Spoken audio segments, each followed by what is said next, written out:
Owl, an MC romance, Outlaw MC Book 5, written by Ethan Egorov, narrated by Skylar Morgan. Chapter 1. Darius. I don't like social events, mostly because I'm not a social person, and also because people irritate me. Not the guys in the club. I've gotten used to their annoying tendencies. It's more endearing than anything else. But other than that, the outsiders coming into the club looking for a good time, or a dangerous time, they're the worst. Sometimes the women are okay if they don't literally throw themselves at me. Like right now, the petite woman swaying her red hair and body in front of me isn't getting me going at all. Maybe I've just been really stressed lately, or I'm not just interested in the same old routine anymore. No way to tell. I only came back into town because of Kit.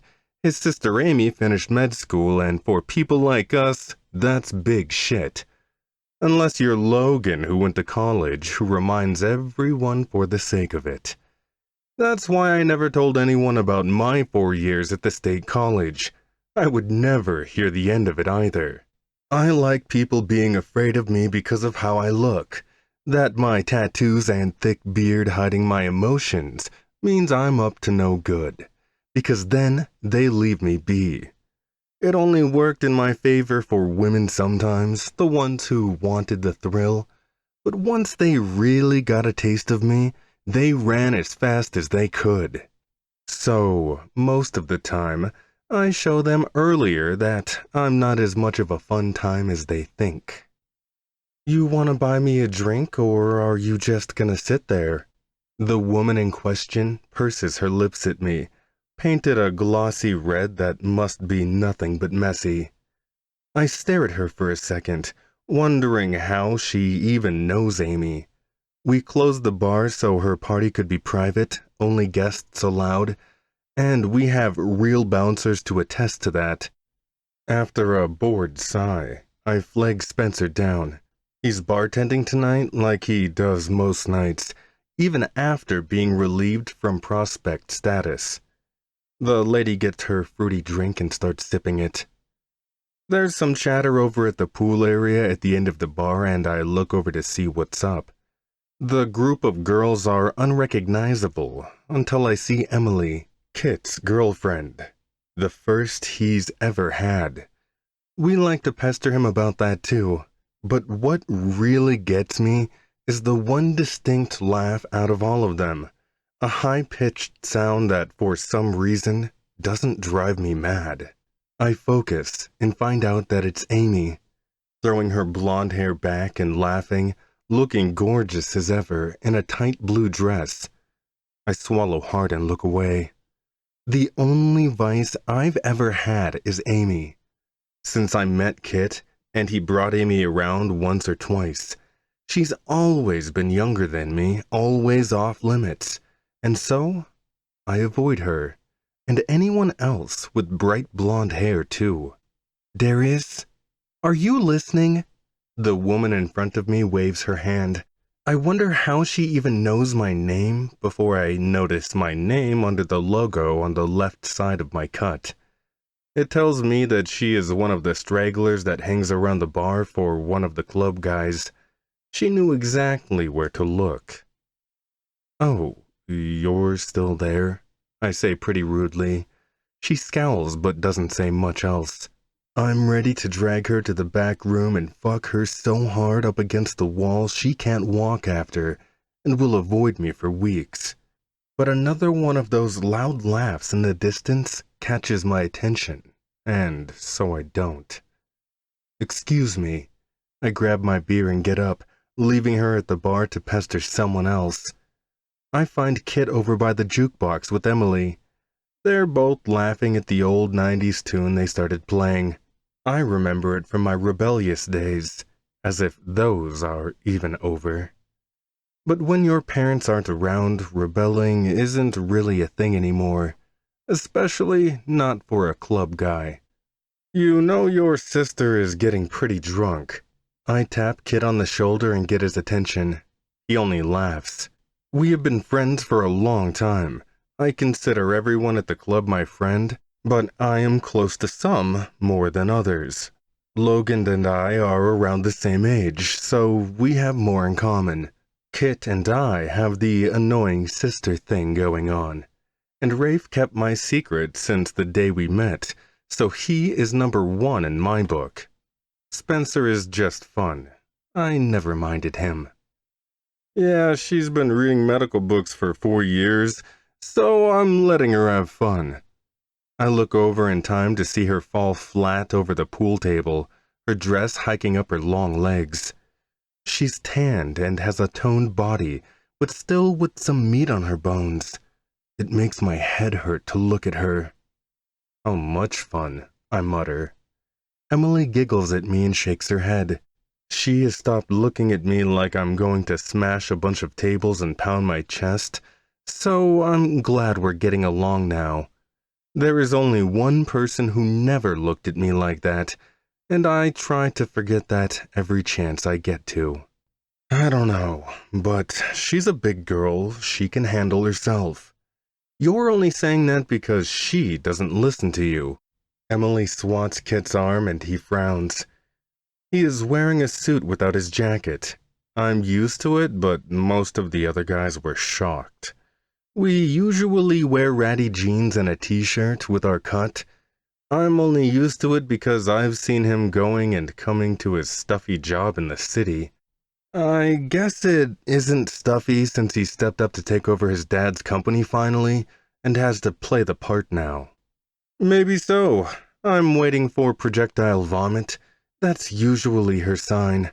He snorts and goes back to loading the jukebox with coins. I laugh because I would do the same thing to my own sister Olivia, who also can't handle her liquor.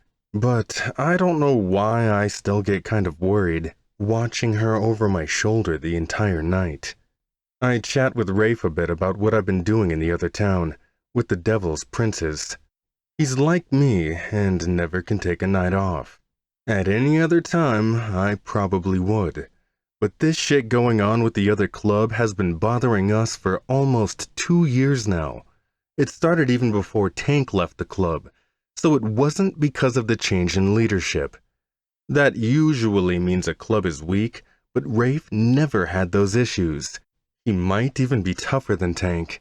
He hasn't accepted any new prospects and had a heavy hand when 2 guys tried to go rogue on one of our gun guys. But that doesn't seem to help here.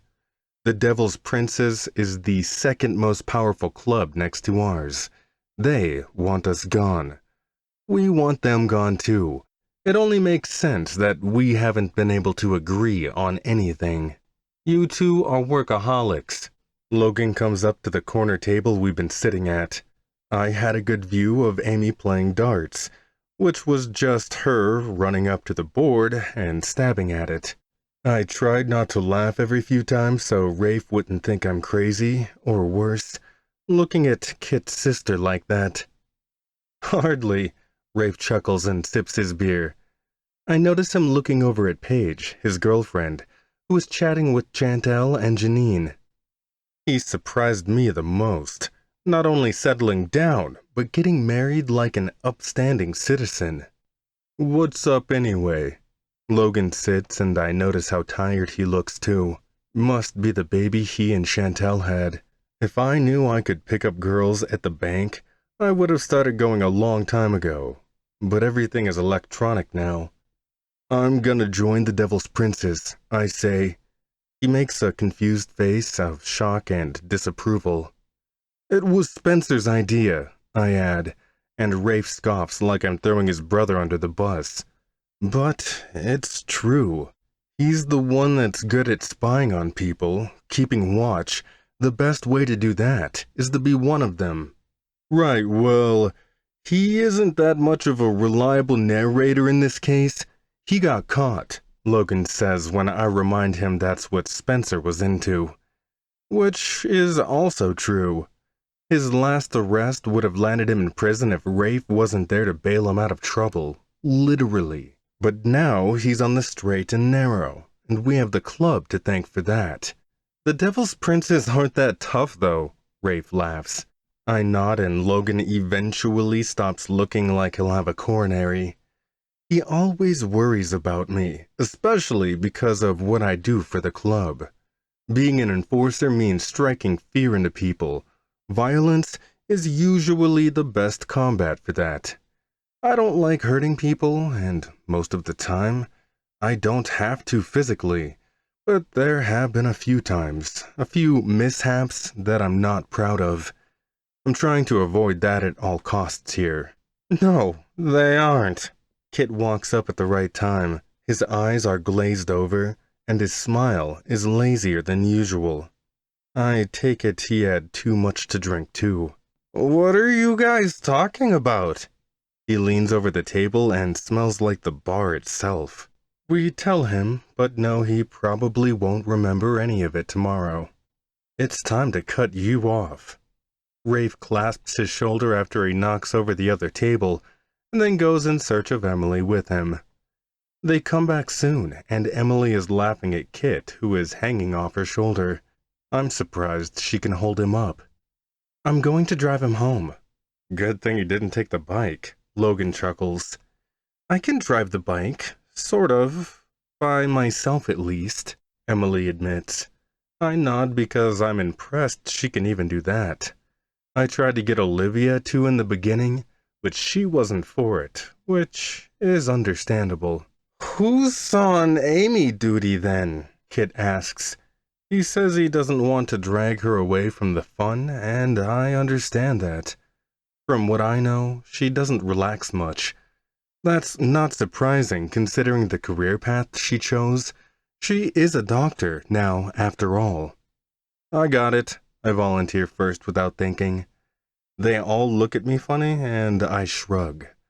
I don't really help out like that very often. You've all got shit to do, I bet, I remind, so I don't sound that good. Logan has a kid to get back to, Rafe and Spencer have their own shit to deal with. I'm the only one who doesn't have anything else better to do. It's kind of laughable. Yeah, thanks, man. Kit taps my shoulder, and then Emily tugs him away, stumbling out of the place. Kit and I understand each other like that since we have sisters. Mine is older too, not by much, but after our parents split when I was 14, she has raised me ever since then. So, she's more than just my older sister. Kit was at least a bit older when his died, but he still knows how it feels. Soon they all leave, and the bar starts clearing out too. Amy is down to 2 other friends and trying to play table hockey this time. The thing was Spencer's idea to buy, and it seems to be a hit. Also, Amy's ass against the table as she turns and falls backwards. That's my cue to swoop in. The place is nearly empty anyway, with cake everywhere. I stop by the bar to talk to Spencer. I'm going to take Amy home, but I'll come back and help you clean up, I tell him. He smirks and nods. No problem. I frown and lean over the bar. Don't get any crazy ideas, I tell him. He half laughs and shakes his head, wiping a glass down before hanging it up. I have none, except how obvious it was you stared at her all night. I jut back in response and make a face. Don't worry, I never said anything, but I know how it is to be looking at something you shouldn't be, he says, and is referring to Janine. She's Tank's daughter and was completely off limits. Being the Prez's daughter will do that to you. But he went for it anyway. I'm either not that stupid or brave, and I'm guessing it's the latter. Whatever, I'll be back. I leave him there to think he's right and stride across the room to Amy. She doesn't notice me since her back is turned, but 2 of her friends with wide eyes and too much makeup do. I'm taking you home, I announce myself. My voice comes out harsher than intended. My voice is always harsh and deep, hence the few years of smoking. But I stopped that years ago, and it's still there. Excuse me? She turns and looks up at me. Her bright green eyes stare up at me and freeze me in place.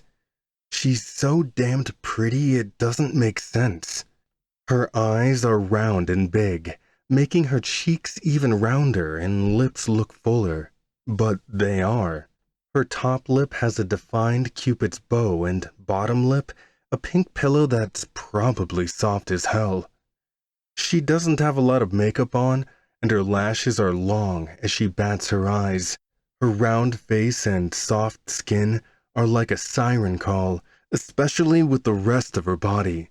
Her dress fits around her pert tits and full hips with a narrow waist to really set shit off to. I step back from her so my excitement doesn't make an entrance. Plenty of women have thrown themselves at me all night, but I'm getting hard from not even touching her at all. I should call her a cab instead of testing my self-control, but Kit wouldn't like that. I more or less promised to take care of her in our many talks about being worried about our sisters, who did nothing but look after us. That's what I should be doing. I tell myself to treat Amy like she was my own sister, but that never worked, and I only end up screwing myself in the process. I told Kit I'd take you home. But I'm having fun with my friends. You're not my dad, she slurs, gesturing to the giggling girls. I roll my eyes at her and step forward again. No, I'm not. He's dead and you've had too much to drink. Now let's go. I make my voice tight, thinking it will push her into submission, but that only seems to make things worse. Fuck off! She shoves my chest, but it doesn't do much good since my frame is solid. A whole foot and 200 pounds heavier than hers. Her friends start laughing and catch her when she stumbles. He's right. You should go. We can have an after party tomorrow. That's just another party. I frown at them. They ignore me as much as they are trying to secretly check me out. I told Kit I'd take you home. Please don't make me have to tell him I left his sister to get roofied in a taxi. I sigh, tired with the antics. I don't know why I thought I could just push her out of here and that'd be the end of it. She's a grown woman after all, and with Kit's complaints, she's stubborn too. Amy stares up at me and softens her scowl, crossing her arms in mock defiance. Fine, but you better hope I don't fall off that death trap bike of yours. She grabs her purse and says goodbye to her friends. I swallow back my next comment as my eyes drift down to her legs. The open-toed shoes she has on shows off bright blue nail polish that matches her dress. I don't know why I have a sudden vision of sucking her toes and then her pussy, but I shove it away just as fast. Just in time for her to look up in my eyes again. It freezes me in place before I shake it away. I'm hoping I'm not so damn weak that I have to push her off the bike instead, just to save my own conscience. Chapter 2. Amy. I thought for a long time about how it would be to finally graduate. College was absolute shit. I only passed because I had nothing else better to do. But med school wasn't a requirement. It was a choice. And after my parents died, I didn't think that I would be able to. But a certain overbearing brother, or protective, convinced me to. So I threw myself back into the work and never looked up until I was on that stage and in my white coat. It was time to let loose. I'm glad I didn't decide to go to some obscure bar in the city. The few friends I made in school knew about the club, and that my brother was in it, but it's still one of the nicer spots to have a drink. Kit was able to close it out for my party, though, and so only the people I knew were there. The first thing I asked him was if Darius was coming. I'm glad he didn't think anything of it, but when he said that he was, I changed my whole outfit hours before the ceremony. I'm used to being the older one in Kit's circle, and mine, if not the same age. But Darius was his only friend that made him feel like Jello when he was around. The tattooed bad boy biker thing was all over the club, but when I saw Darius for the first time, it was something else entirely. I forced it down to never come back up. Kit and I agreed we wouldn't mess around with each other's friends, and he cares a lot about the club, even though he took over the family business now. So even from the first meeting, I knew Darius was off limits in every sense of the word. You forget anything? Darius frowns at me as he asks. His voice is so rough and deep, like a broken machine or something. The frown is just how his face looks, always has been. He only smiles around the guys when they say something really, really funny. Otherwise, he always looks like he has a headache, or doesn't like something, so I don't take it personally. Not even his rude antics.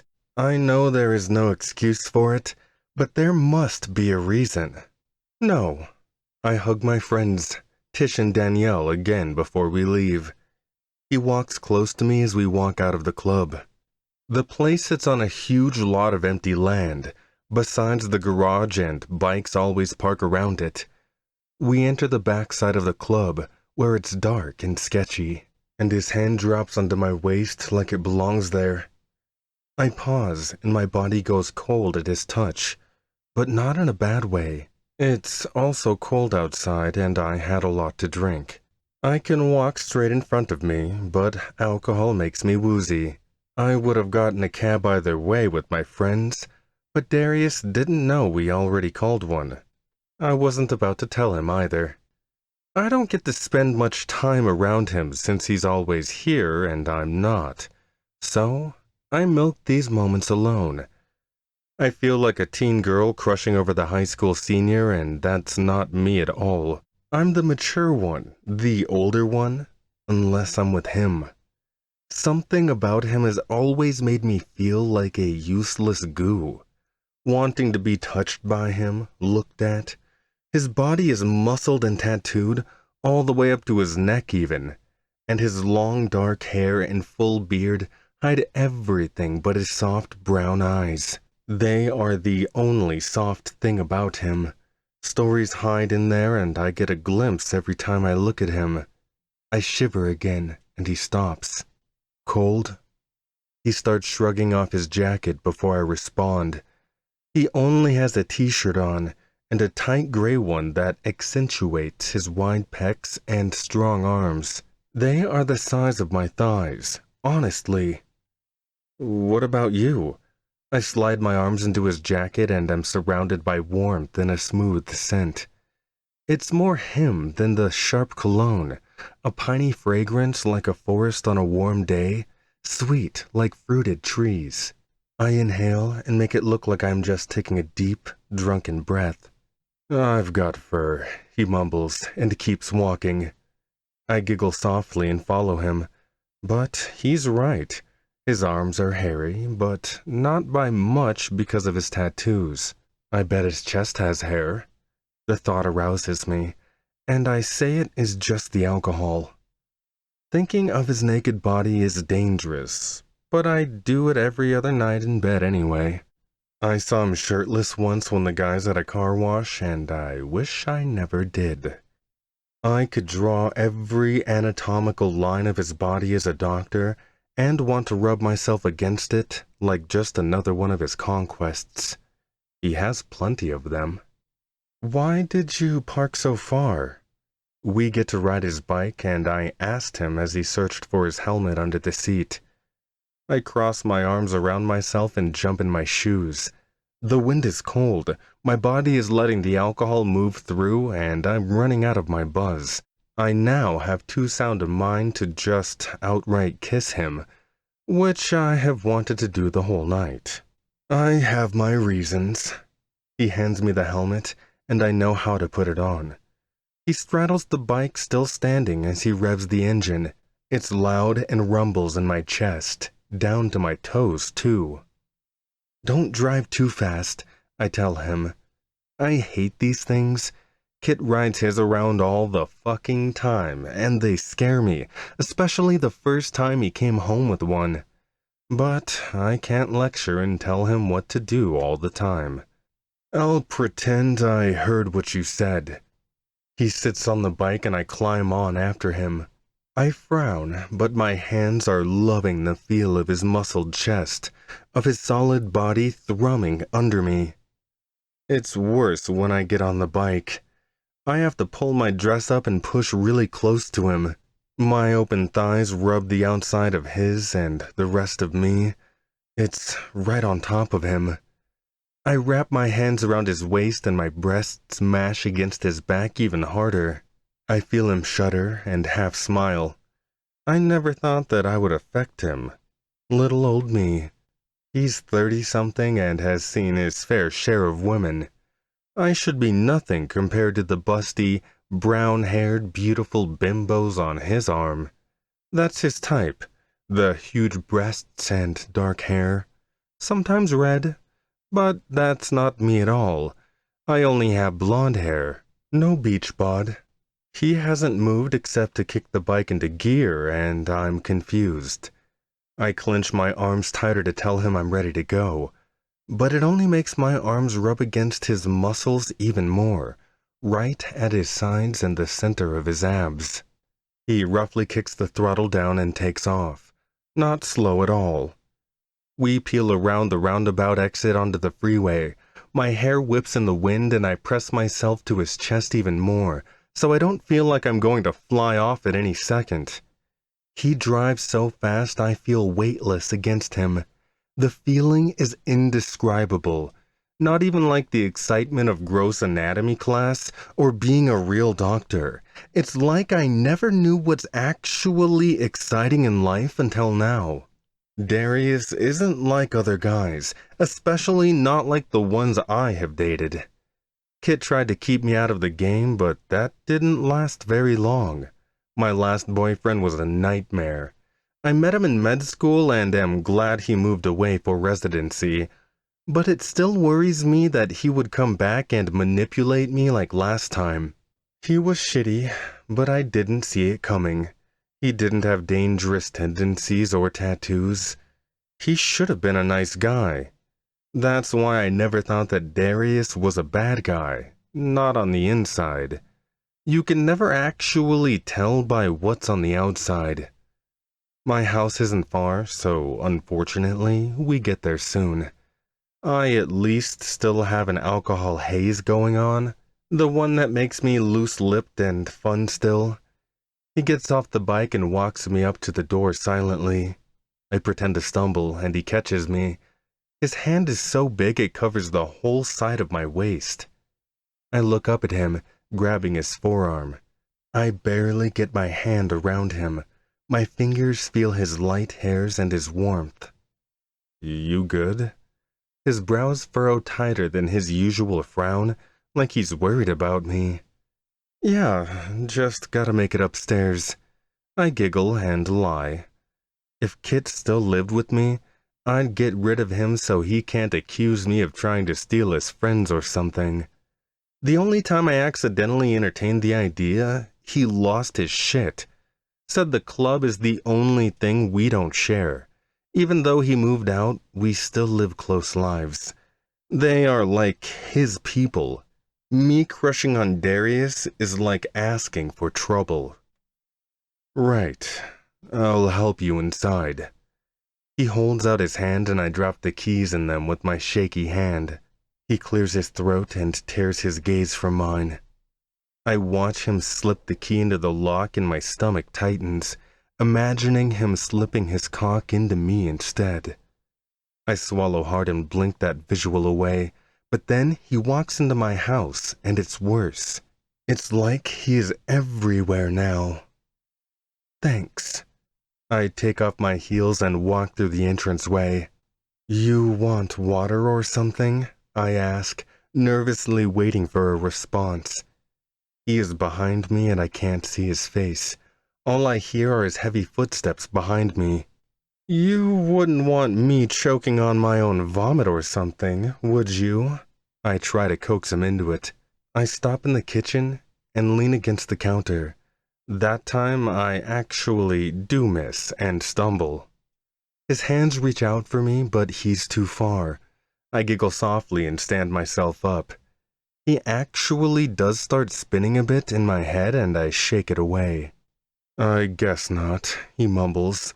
Most of his statements are mumbled or hardly spoken in that deep voice of his. It fills the room and I can hear him inside me. It's unnerving. He is so dangerously hot, it hurts. His beard is close-shaven and wraps his jaw that I can tell is still chiseled and pointed. His eyes are soft, though. The brown's a milky mixture of sadness and misunderstanding. He has so many secrets, and they are all right there in his eyes. His arms are relaxed by his side as he looks at me, studying me almost. His tight jeans and shirt do even more for his physique. Worse for my libido. It's stagnant and tired of vibrating toys. I thought I was getting water. His lips part and eyes focus on me. Oh, right. I jump and go over to the fridge, getting one out. It's mostly empty now since Kid is gone, and I never had time to grocery shop. He still reminded me a lot, though, and maybe I'll have time to go now. "Is that your payment?" I giggle and hand him the bottle. He makes a face and doesn't answer until he opens it and takes a swig. I watch his lips curl around the top and shudder. I still have his jacket on and have no excuse to be cold. No. His eyes bore into mine and the heat spreads over my body. I am drunk enough to attack him right here, kissing those hard lips of his, but not enough that I don't know why I shouldn't. Why that's a bad idea. So I just look at him and hope for a miracle. It takes him finishing his water and giving it to me to throw out before I say anything. It's late. I should go to bed. I walk up closer to him, enough to feel the heat radiate off his body. I look up at him, leaning up a little. His neck twitches with a hard vein and the thickness of it naturally before he bends down, and I think he might kiss me. He gets close enough I feel the heat of his breath, and I lose mine. I sound like I am almost wheezing, and my body is so coiled up I might snap. His chest brushes mine. My nipples stretch under the fabric of my bra, and I feel like I am already clenching between my legs. I'm dizzy even more from his presence. It's more intoxicating than alcohol. "I need my jacket back, Amy." It's the first time he has said my name all night, and having it cloaked in his deep, sexy voice makes my head spin, more than before. "Oh," I whisper and start taking it off. He looks satisfied as he takes it from me and puts it back on. I can still feel its weight on me, the scent it carried. "Thank you," I murmur. I can't lie and say I'm not disappointed, but I did hope for more. But of course he doesn't feel that way. He was only doing my brother a favor. "No problem. Good night." He turns and lets himself out. I watch him walk down the parlor, his body taking up more space than it's ever seen. "Don't trip going up the steps," he shouts over his shoulder before shutting the door. I scoff with disgust at him saying that like I'm a child. Maybe drinking too much isn't the way to get his attention. But I never would have talked to him like I did if I didn't have the courage of alcohol. I ignore his antics and head upstairs, stripping off my clothes and taking a shower. I feel like I am swimming until I lay down and then I can't fall asleep. My body is still so aroused, my core clenching, and my nipples hard against my shirt. I sigh and slip my hands down. I don't even need my vibrator. I'm already shuddering when I touch my clit. I imagine I can still feel his hands on me, his muscles, his scent. and then I'm spilling over the edge. I groan, rolling over to fall asleep, hoping that this isn't my life now. Chapter 3. Darius. I leave Amy's house feeling like I lost something, like I have an unshakable feeling of forgetting something. It follows me all the way home, a cheap apartment above a coffee shop. I know the owner and he lets me rent it cheaply. It's not like I need the help, but since I started traveling so much, it made more sense to just downsize. The studio is completely open except the bathroom, but I don't need the privacy since it's just me in here. I strip off my bar-smelling clothes and decide to go to the gym. I expect it will help me get rid of some of this pent-up energy. Usually I don't have it unless I'm going on a run or scaring the shit out of one of the devil's princes. While I don't necessarily like violence, being the only thing that gets me going, it's where I am right now. Has been for a long time. Joining the club wasn't just about making myself out to be some big, frightening guy. In fact, Tank wanted the exact opposite for me. My dad too. But neither of them is here now, so there isn't much left for me to do. The only skill I have is keeping as far away as possible. After pumping the iron for a bit, I head back up to my place. The gym is only a half-mile down the road anyway. I live outside the city, the farthest out of any guy at the club. I like it that way because then they are less inclined to come visit me or some shit. I take a shower and heat up a frozen dinner, one of the healthier ones that consequently taste like shit. I text Kit that I got his sister home safely, but I don't expect him to answer since he was pretty hammered too and might not be paying much attention to his phone. I only do it so I feel like I've completed my task so that I can try and get her off my mind. But I can't. She looked damn gorgeous tonight. She does most of the time I see her. I don't know much about her, only what Kit has told me and the little bit I've seen for myself. But I want to, even though I know it's not a good idea. Amy has a quality to her that I can feel from across any room. It would be too weird for me to try and talk to her, though. It's like we're supposed to be friends because we know each other. I don't tell many people about it, but when I mentioned it to my own sister, she agreed that Amy was kind of off limits. Women are a hard limit, and I wouldn't want my own sister with one of us, so I don't expect Kit to be okay with it. I don't even want to ask him because I know the answer already, and don't want the idea in his head either. Basically, I'm screwed. Crushing on a girl I don't even know, one that probably doesn't feel the same way about me. Amy was plastered. It has to be the only reason she was outright flirting with me. I'm not the kind of guy to assume everyone is flirting, but it's the way she invited me in, swaying her hips and shit. She had no idea that I was already close to my limit, but I'd never do something when she was like that. I'd like her to remember it, but instead of more dwelling on that, I force myself to go to bed, which is difficult since I've been on the verge of a hard-on since I laid eyes on Amy. It feels wrong thinking about her that way, but too damn right at the same time.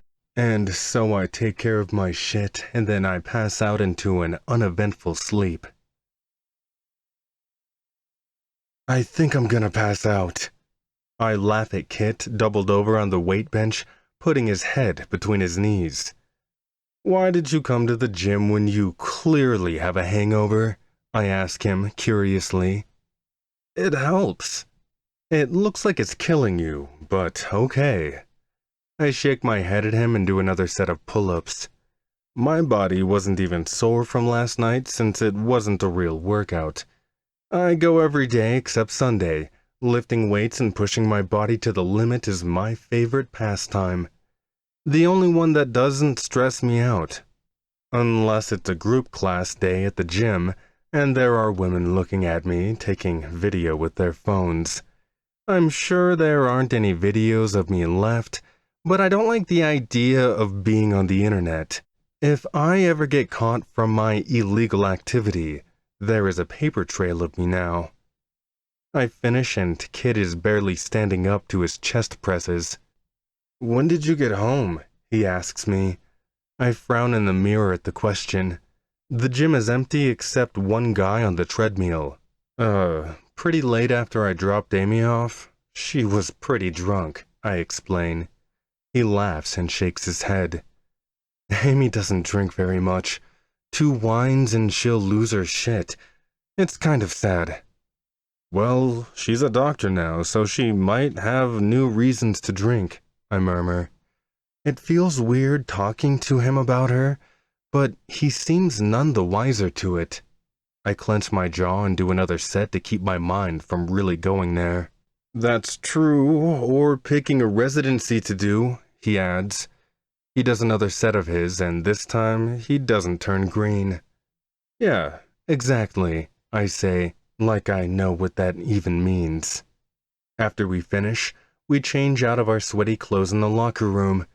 Kit and I work out together a couple of times a week. Sometimes Rafe or Spencer will come, but that's a slim chance since he has a gym at his place that's closer. But I'm closer to Kit than any of the other guys. We got along easy after he joined the club a little after me. I was there before him or Rafe, even Logan. But most people don't know why, and I'd like to keep it that way. That's why it makes me nervous when I run into Tank, and especially when he left the club. I dreaded him making me the prez, and I'm glad he didn't. Rafe is better at it than me. Are you still single? I nearly choke on my smoothie. That's no way to ask a dude out, I say to Kit. He laughs and leans back in the chair. The juicing place we went to is a hot spot in town. Most of the college kids from the city fill up the place over the summer. You know what I mean. I swallow and wonder why he is even asking me this. Yeah, why? He shrugs. No reason, just maybe you'd be a little less grumpy if you were getting some. He laughs. I get plenty, I respond, referring to the 2 contacts in my phone that only get used once or twice a month. I met each of them at random places, and they're the only ones that don't overstay their welcome. It's not even because I don't do relationships. I'm sure I can. I just don't want to. Not with the kind of life I live. Yeah, well, a girlfriend makes your life easier, less depressing.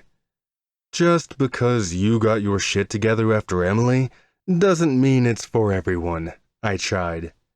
It took her breaking up with me to do it. Besides, I swore up and down I'd never have a girlfriend. I sigh and let him ramble on. I stare out the window at people passing by and living their lives. Sometimes it amazes me that people can be so different. I read and terrorize rival club members in my free time. Other people just read.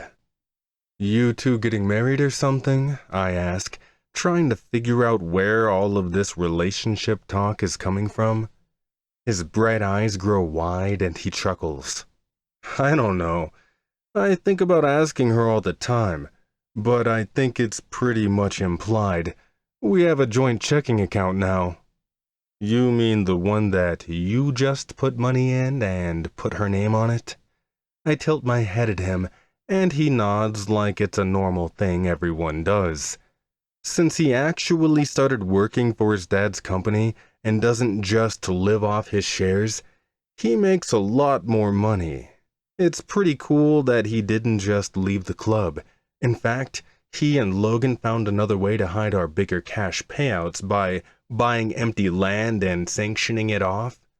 If we ever need the cash, those assets can be liquidated. The way the Devil's Princes are going, we might need to. Emily doesn't like me buying her stuff. Directly, at least, he explains himself, though it's hardly an explanation.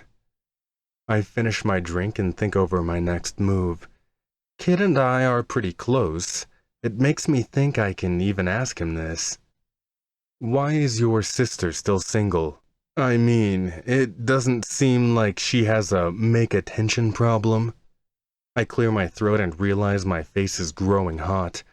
I hope it will just look like it's from my workout instead of my nerves.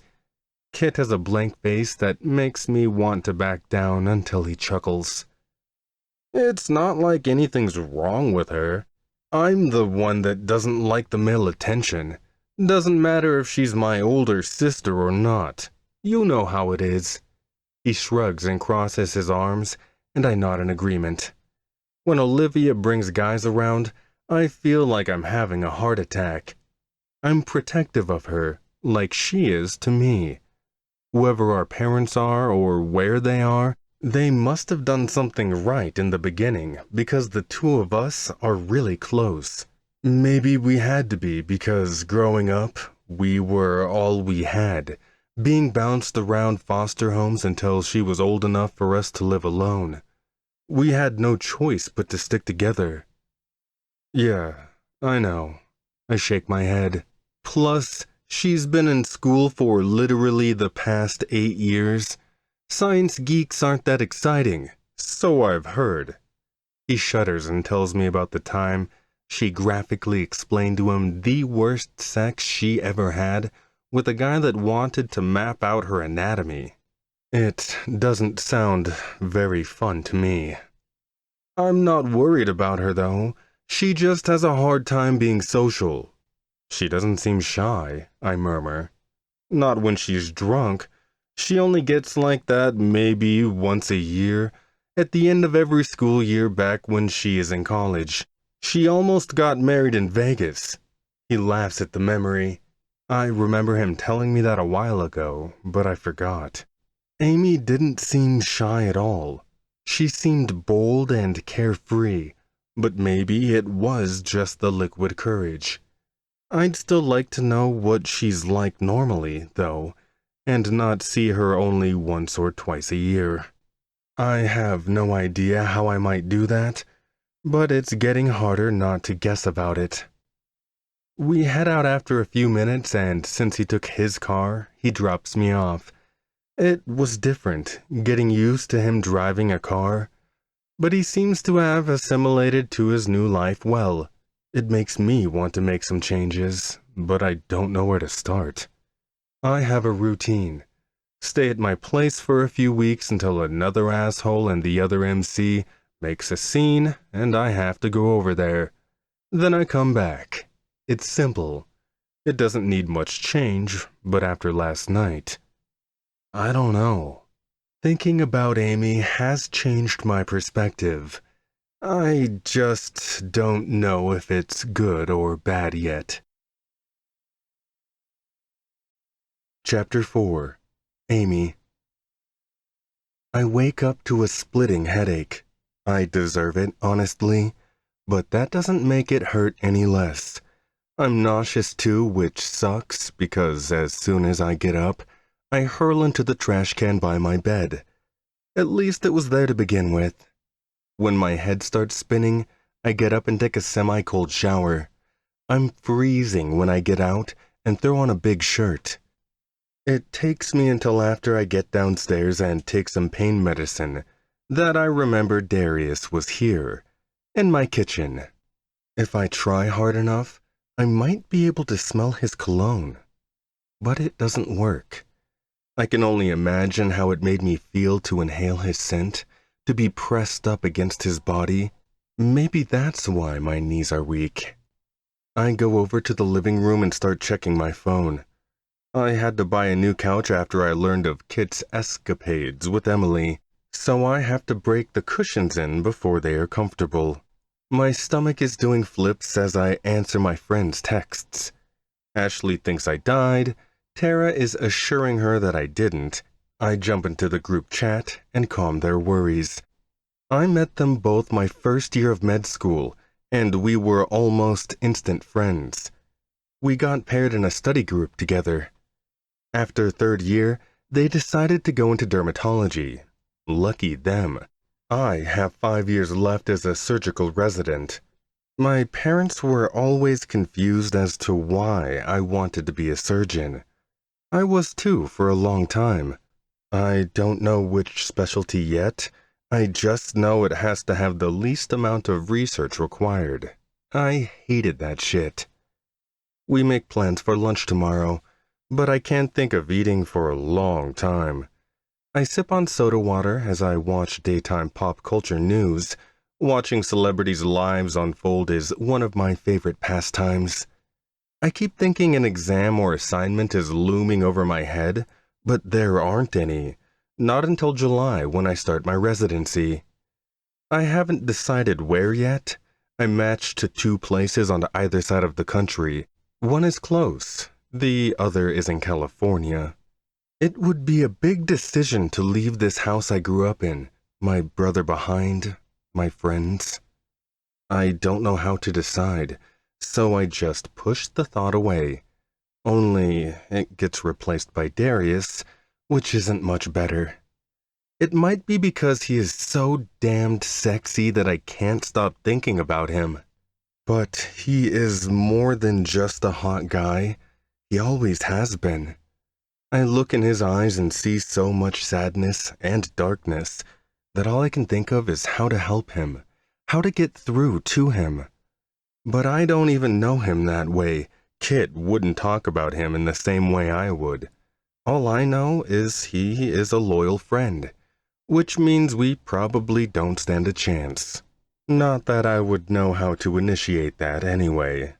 But if I did, he would surely turn me down because of Kit. I both like and hate that. I think of calling my friends to ask them what to do, but I figure I should wait until tomorrow. Give myself another night to sleep on it. Around 3, I start feeling better, enough to walk around at least. I take a walk outside to sweat some of it off. The neighborhood hasn't changed a bit since I was a kid. I have memories on every street corner, riding bikes with the other kids, running to the school bus when I was late, chasing Kit around back when I hated having a little brother. The ones with my parents hurt the most. And when I got to the park my dad and I used to go to, I turned back around and go home. I've accepted them dying. Maybe not as much as Kit has, but I'm close enough, I think. For now, anyway. They would have loved to see me graduate. I thought of them the whole time I was on stage and almost cried, but I forced myself not to, until afterwards when I was getting ready for the party. And then I drank too much to try and drown it away. Now I'm here. After another cold shower, I put on jeans and a cozy alumni t-shirt as I take inventory of the fridge to grocery shop soon. I'm not expecting anyone when someone knocks at my door. I ignore it because I think it might be girls selling Girl Scout cookies and I don't need that temptation. But then the knock gets more aggressive and I decide to answer it. I jog to the front door and unlatch it, swinging it open, and then I think I am still dreaming. Darius? What are you doing here? I gape. My throat tightens like I might barf again, but my stomach is settled, minus the overflow of butterflies right now. He's in a dark t-shirt and is cut, with black jeans on and combat boots, his hands stuffed into his pockets. He looks like a walking wet dream. I can barely breathe. He stutters, trailing off. I swallow and step to the side, letting him in. He walks past and fills my entryway, his scent making another appearance. It's like warm, sweet spice and an odd comfort. I can hardly understand it. Just came to see if you were okay, he finally says. His hands come out of his pockets and fall to the sides. I glance at the vascularity on them, the way his silver watch catches the light. I cross my arms over myself. Without a bra on, it's too obvious that I'm not wearing one because I don't have model-type breasts. His eyes rove over me quickly, so fast I almost don't notice it. But my heating body does. I'm fine. Why wouldn't I be? I shrug. You had quite a lot to drink. His brow cocks up and his lip twitches with a half smile. I don't think I have ever seen him smile fully. I don't think anyone has, honestly. I can handle my liquor, somewhat, I mutter. He chuckles once, a deep rumble in his chest I feel in my core. I am only standing a few paces in front of him, but I feel like he is on top of me, like he is right in my space along with his scent and piercing gaze. Okay, he drops his shoulder. I wish I hadn't said that. Maybe I should have said I'm not doing well and should be carried to bed. But the alcohol is out of my system now, and I can barely find the words. I'm lucky I went to school with other socially awkward people. Some of the other science buffs didn't know how to hold a conversation, and it was easy to be the one moving things along. Now, not so much. I know he gets his fair share of women, always paying attention to him, wanting him. I'm nothing special in that regard. Is that the only reason you came all the way over here? I ask him. I remember in passing that Kit said he lived in the city, a good 20-mile drive without traffic, if you're lucky. Yeah, I was just thinking. He clears his throat and rolls his shoulders back, taking a breath. Thinking about me? I laugh once, like he was telling a joke. His eyes narrow like he can't believe I would question that. Clearly, I would. Hoping you didn't choke on your own vomit? It wouldn't have gone over very well with Kit if I left you that way, he says. My heart sinks at Kit being the only reason he would check on me. But of course, it makes sense. He is loyal to him and not me. Well, I almost did, but I'm fine. Trust me, I'm a doctor. I laugh at my own joke and almost snort, but I stop myself. He gives me a funny look that makes me laugh even more. I shrug at my own awkwardness. More like hopelessness. You're very weird, Amy, he murmurs. Everything he says is a dull murmur. It's almost like he doesn't like the sound of his own voice. I take that as a compliment. I clear my throat and give myself a mini pep talk. Do you want, something to drink? I point to the kitchen. His eyes flicker there, and he pauses like he is unsure. Sure, he finally says. I breathe and realize I was holding my breath. Okay, shoes, please. I point to his boots that look like they've seen war. He purses his lips but kicks them off, showing off black striped socks. They're kind of cute, and I stifle a giggle.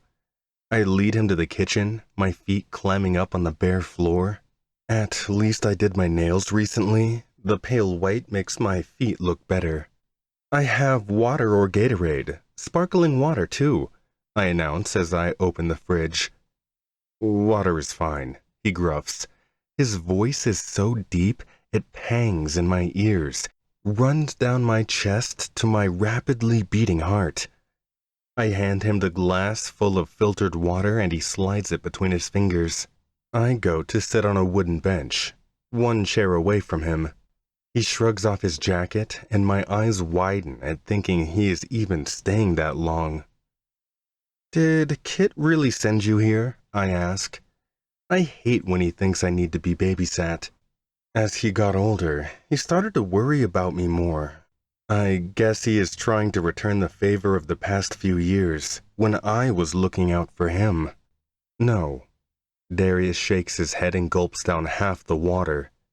He licks his lips and my stomach flutters. Oh. I strum my fingers on the counter and prop my legs up. My jeans are too tight though, and my right leg falls against the stool, making a loud creaking sound like a crash. Darius winces and visibly coils up, looking over at me slowly with questions in his eyes. "Sorry," I mutter. My throat is so dry I can hardly swallow. But I try, and it only makes me lose my breath. I take another one to steady myself as I look at him. He pushes the glass away and leans back in the chair, staring back at me. I have no idea what is happening, only that this heat between us is suffocating. Yet I can see clearer than ever before. "You make me nervous, Darius," I explain myself. Kind of. My voice is so soft I barely hear it, but the way his lips twitch in a smile tells me that he did hear me. He's dangerous. I know enough about the club and what he does to know for sure, but he doesn't feel that way. All I know is that he's older and probably more experienced in this than me, and always looks like he wants to laugh at me. "You know it's funny?" he asks. I frown at that being his response, but shake my head. "No." He sighs and runs his hands down his thighs, like he's drawing attention to his crotch and muscular thighs. His knees making that separation of muscle. I swallow and tear my eyes from said crotch area that's perfectly filled out. "You don't look anything like your brother," he says. I laugh once, mostly in confusion at what he said. "What?" I giggle in surprise. He licks his lips and shrugs one shoulder, exhaling a breath. He runs a hand through his long black hair. He could put it in a hair tie, it's that long. "That's just it. I hadn't really noticed it. I've known your brother for a long time, before I even met you, and I couldn't figure out why. It would just be easier if you looked like him, is all," he says. I think it's the most words he has ever spoken to me at once, and I hang on every word. "I guess I should be glad we don't look alike?" I say it more like a question, but I still don't know what he meant would be easier. Being around me? Not being around me? I have no idea. "Why did you really come?" I ask him. The question has been on my mind this whole time, and I have searched for the courage to actually ask him. There it is, finally. His expression falls blank, and he is probably as confused as me by my boldness. "I wanted to see you," he goes back to murmuring. It's like he doesn't want to hear himself talk. Must be why he doesn't do much of it. But his answer leaves me reeling a little bit, in surprise, disbelief, all of the above. People don't usually want to see me. They want my study notes or test practice answers. That's the me that I'm used to. Without school, I wondered what I would become. Well, I find that hard to believe. It's my turn to murmur, and I really don't want to hear myself talk. He snickers a bit under his breath. "You shouldn't." "So, why now then?" I ask him, thinking it might just be my plastered demeanor last night, and that dress Tara forced me into. Ashley helped. "Because," he trails off. Well, he more like ends it there, like I'm not allowed to know the answer. I wish I had alcohol right now, because then I'd be less nervous. But I'm nervous as hell. My palms sweat, and I splay them against my thighs, sitting up in the chair. His gaze drops to my chest, and I forgot I was bare underneath. The gray shirt I have on doesn't hide much. It's a useless excuse for a shirt, which is why I wear it at home. But I know that my nipples poke out and the shape of my breasts are on display. I slump over so it comes out a little less. "Okay," I whisper. He turns away and finishes his water, setting the glass down with a clink. I chew the inside of my lip as I wait for the next thing to say. There are a dozen possibilities in my head, but none of them sound very good. I'm not brave enough for them either. "Are you hungry?" he asks me out of nowhere. My stomach growls at the reminder of having not eaten all day. I stare at him with wide eyes and sweat trickling down my neck. Yeah. I nod once. He twists his lip and looks off like he's thinking. Or there's a confirmation written on the wall somewhere. It seems he finds it before he turns back to me and looks right in my eyes. "Come have dinner with me then." Chapter 5. Darius. My mouth was dry the whole way to Amy's house. I had been thinking over what to do for a long time. It was tiring. But once I got to her house, I only felt slightly better, like I satiated a small need I had. It's no wonder I guzzled the water so fast my head is spinning. Even more so when I ask her out to dinner. I don't mean it as a date. At least, I don't think I do. If it were a real date, I don't think I would have showed up unannounced. Whatever happens would be behind Kit's back. I probably should have told him I had a thing for his sister a long time ago, but it never seemed possible. I didn't want to be responsible for hurting her if it ever came to that, but looking at her now, it doesn't seem possible that I would.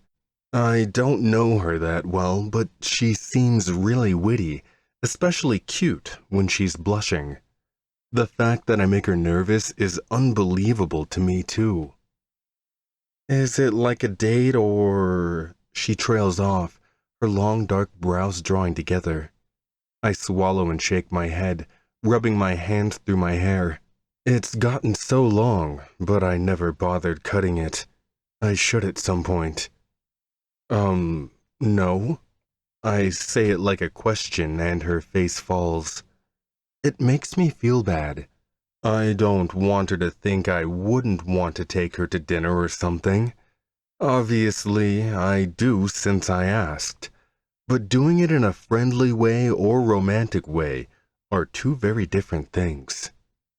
"Well, it's just, I'm not the date kind of guy," I tell her. It's mostly true, except I only told her because I didn't want her to feel bad or like it was her fault. Her lips twitched into a smile and she exhaled. "Yeah, okay. Let me just put something decent on." She hops off the counter and my eyes dart to her bare legs again. They're tanned and filled out, like she is athletic. The rest of her body is just as distracting, and I look away fast, clearing my throat. "You got a bathroom I can use?" I ask, standing up too. Yeah, down the hall." She turns and trips on her own feet a bit, and I find it in me to chuckle under my breath. I don't know why I acted like I've never been in this place before. I know where the hall bathroom is, and once I'm finished, I take my time on the way back to look at their family photos. They line half the wall in the entryway and go from when they were both little kids until now. Amy only seemed to get prettier over time. It isn't fair. But it's endearing to see her that way, especially since she is a doctor now. I noticed the family photos all stop when their parents died, and then it's nothing but a blank wall.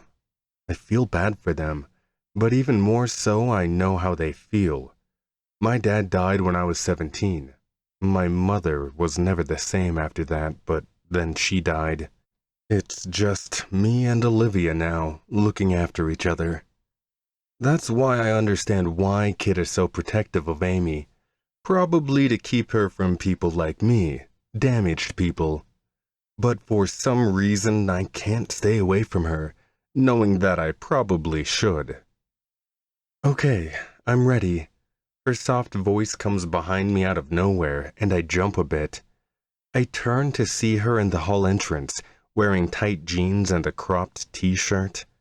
I think she is absolutely trying to kill me, showing off her bare stomach like that, especially since I didn't know she had a belly button ring, sitting cute just above the band of her jeans. But she looks completely innocent, like she isn't trying anything at all. Her painted nails peek out of her sandals, and I get a hot image of myself sucking on them before I look away. "You ever been on a bike before?" I ask. My voice is hard, and I swallow back to try and soften it. She nods once. "Yeah." She slings her purse over her shoulder, the long kind, and it's clear she was prepared. I nod back. Good. I head for the front door and put my boots back on, lacing them up quickly. She's standing in front of me watching, and I glance up at her before I stand up. I was in the perfect position to kiss that stud belly button ring piercing of hers, but I'm glad that I refrained. "I know a good place we can go," I tell her as we walk outside. She acknowledges that before locking the door and following me down their driveway. The house isn't obscenely big, as I suspected for what their parents used to do, but it does sit on a lot of land. One could easily build a house behind theirs with no issue. I wonder if that's what they intended. Helmet. I reach in my stow and hand the black helmet to her. She gives it a funny look and reaches in her purse instead, pulling out a pair of aviators. "Don't need it." She slips them on, and her lips purse up. Full pink pillows my lips twitch to kiss. Fuck. Maybe this was a bad idea. I don't think I have enough self-control to refrain from taking her the way I want to. "Fine," I grumble, putting it back. I take my glasses out of my jacket too and slip them on before I climb on the back. I tense up when her hands lay on my shoulders to guide herself, then even more so when she slides up against me. Her softness makes me chip away at the seams. My heart stalls when her hands come around my waist and she squeezes her thighs tight around mine. I can feel her breathing, not like my short breaths, but deep and even. It makes me feel the roundness of her breasts against my shoulder blades every time, her warmth seeping against me. I lose my breath and even shudder a little before I rev the bike up. I kick off and peel down the road, driving a little faster than normal with all the adrenaline in me. Or something else I can't explain. She squeezes me tighter at every twist of the road, and by the time I get to the bar, my cock is half hard. She was damn near dry humping me, even though she hadn't meant to, but my body is keyed up either way. We get off the bike and I stretch my jeans out away from my erection, and luckily she doesn't notice because she's staring up at the bar lights. "I've never heard of this place," she giggles once. I moisten my lips and walk up the pavement next to her. Two people leave the bar and give me a long look. One that I'm used to. I get it. Tattooed with long hair and a beard. I look like an ex-con. One that has never stepped foot in a jail. "The owner was a friend of mine," I tell her. I open the door and let her walk in first. I almost wish I hadn't, because then her lavender scent wafts my way. It's warm and intoxicating. I feel it down to my toes. She's none the wiser as she strides into the bar. The lights are always dim, even during the day, so you don't know what time it is even when you feel like day drinking. The bar top has a row of chairs mostly full with other circular tables across the place. Like our bar at the club, it has a dartboard, pool table, and other billiards. I didn't bring her to the club for obvious reasons. That would be nearly impossible to explain. "I didn't know you had friends," Amy teases me. I stop and look down at my nose at her, smirking a bit before I move on and find us a table in the corner. "Very funny," I sigh. "You said was. Are you not friends anymore?" She takes off her glasses and stuffs them in her purse, hanging it on the chair behind her. "He died. We were in the army together," I explained slowly. My neck goes tight at the memory. Mark and I were friends since we were kids, and both joined up together at 18. He never had a family and always planned to do it. When I lost both my parents in the same year, I was right there with him. I almost stayed for Olivia, but I knew I had to do something with my life before all that grief turned me sour. I was lucky to be in the club when I came back because my time in the army was even darker. It was the only thing my dad left behind for me. Oh, I'm sorry. Her face draws, and I shrug it off. It was a long time ago, I tell her. And it was, over 10 years ago. It hurts a little less every year, but I knew what I was getting into. So did Mark. Is that why you don't like people? She leans on the table and her cleavage swells. It distracts me enough to not be bogged down by the talk of Mark. Who said I don't like people? I make a face. She giggles softly and smiles. Her little laugh is the brightest thing I've ever heard. And with the light yellow shirt she has on, I keep thinking of how much she reminds me of sunshine. A little piece of the sun right here on Earth. She shrugs and leans back in her chair. I don't know. You're the least social out of all the other guys at the club, she explains, which is true. I shake my head, though, and give her a long look. I was never a very social person to begin with, but I don't make friends easy either, I answer. She twists her lip and makes a thinking face. We're interrupted by the bartender coming over and getting our drink order first. The petite, dark-haired woman gives me the look I am used to, a bit of fear in her eyes with curiosity mixed in, wondering if I'm as mean as I look. Sometimes it's hard to be. But you're friends with Kit, she says. The mention of him brings this tightness back to my throat that I want to wash down with beer, but it hasn't arrived yet. I just nod once and lean back in the chair. Yeah, we get each other, I say.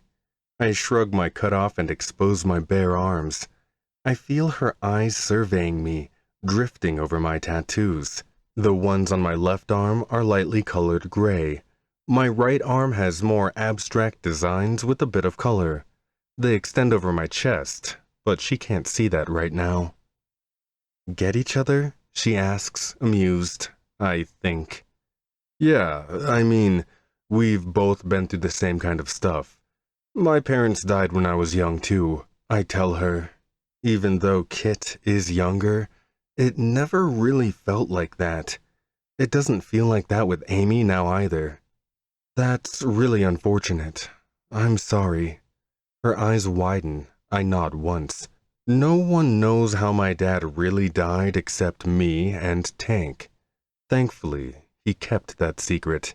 I thought of telling Kit multiple times, but after Rafe was named the new prez, I didn't think I had to anymore. Thanks. The server comes back and we have barely looked at the menu. I know the place well and recommend the burger.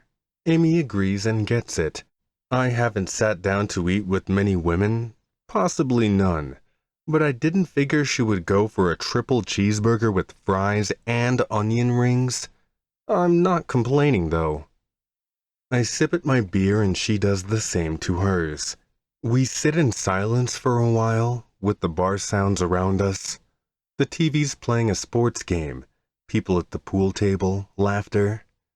I come here often, more so after Mark passed. The place was his dad's and I look after it, but I spend more time with the club, so I had to hire someone else to do most of the work. I've never been much of a business owner. It requires people skills too much. So, how does it feel to be a doctor now? I ask her casually. She laughs. I don't know. I guess it won't feel real until I have an actual patient. When's that gonna be? I cross my arms. Her gaze flitters to them, and I'm only glad I have the body I do when she does, mostly because it seems to impress her. But I've never actually wanted to impress anyone with it, so it's a first for me. A couple of months. I haven't decided where to go yet. She looks off in the distance and I can tell she is really undecided about it. I've never had that issue. I have lived here and wherever I was stationed. Then I came back. Sounds like a tough decision. I clear my throat. I take another swig of my beer, but my mouth is dry. I didn't know I could be nervous around a woman before, but I'm afraid I might say the wrong thing, or worse, be rude to her. I have to take all this one step at a time. Yeah, it is. I don't know, though. I'll figure it out one way or another. At least I have options. She shrugs. I half smile with a closed mouth at her, seeing the bright side in it. People like that are hard to come by. People who find the bright side in even the darkest places. I know enough about her to know her life hasn't always been sunshine and happiness, but here she is, doing it herself. I drink the rest of my beer and hope that, whatever happens, I don't take that from her. Chapter 6. Amy. Sitting across from Darius feels like a dream. Honestly, I have drifted off into a place of disbelief. I wish it could be as simple as being insecure or something, but that isn't it. Men have paid attention to me, ones I didn't care for. But Darius doesn't really pay attention to anyone, and for some reason, he wants to talk to me. I feel like I have to put on a show and impress him, but every time I talk, I only say honest things. He pulls out this part of me that I stifled for the sake of looking strong, or like I am okay all the time when I'm really not. He makes me feel like it's okay to not be okay all the time. When our food comes, I try not to eat like a pig, but the greasy burger is huge and damn good. I take huge bites every time. You're eating like you haven't had a real meal in days. He chuckles at me, a deep rumble in his chest. He doesn't laugh or even grin very often.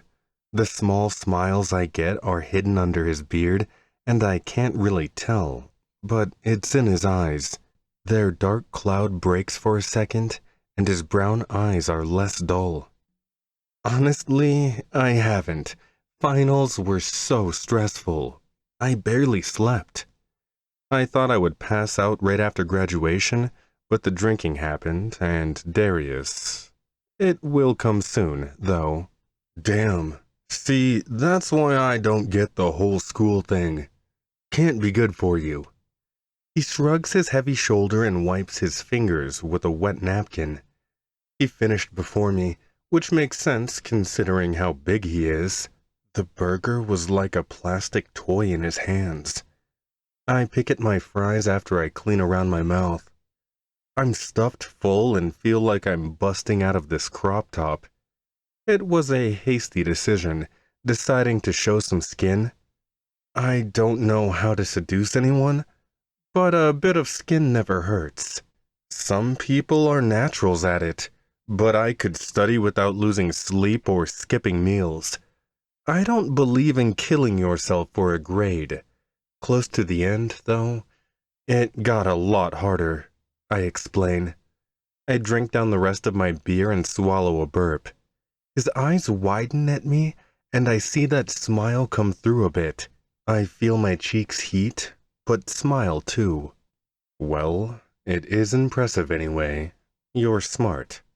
More or less, I mumble.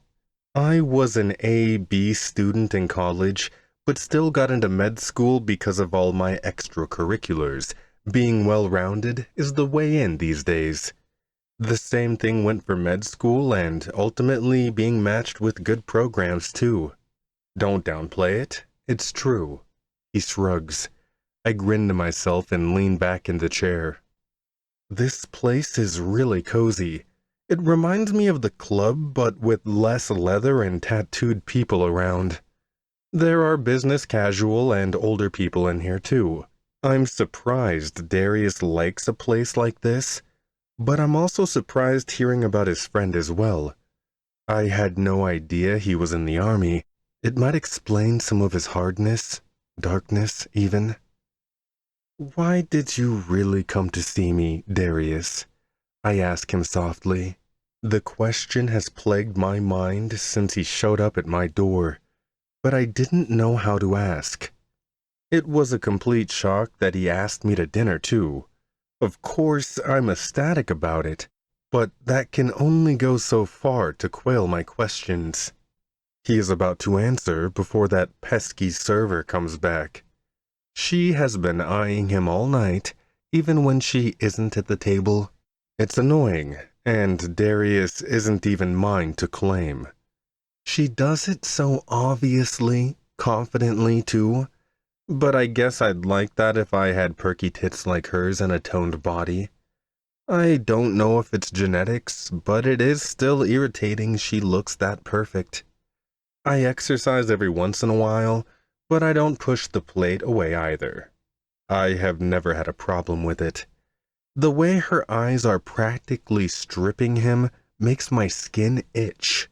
What's more, though, is that Darius doesn't seem to notice or care. He must go through it so much that he is numb to it now. We're fine, thanks. Darius answers her without even looking as he leans over the table to look at me. She leaves eventually, and his dark eyes bore into mine. He takes a deep breath and swallows. I notice his eyes dipping to my chest, and I heat from the inside out. He is looking at me like this, and not the brunette Barbie staring a hole in the back of his head. It's endearing and completely confusing me. I wanted to see you. His voice is low, deeper than normal. I feel it between my legs as I heat from there, too. I quiver inside as I inhale a breath. Okay, why? Did you think I choked on my own vomit or something? I half laugh. His lips twitch, and he shakes his head. No, not particularly, though I was a bit worried. My shoulders drop. I don't usually drink that much, I admit. I don't want to look like some crazy party girl.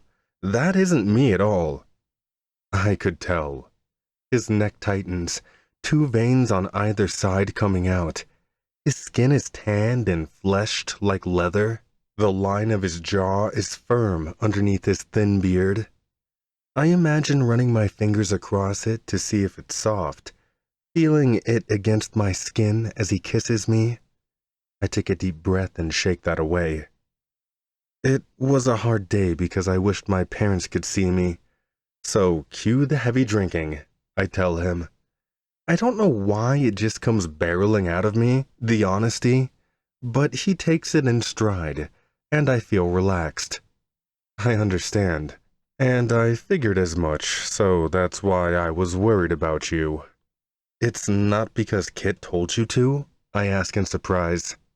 He narrows his eyes. No, your brother doesn't control me. If he did, I wouldn't be here right now at all.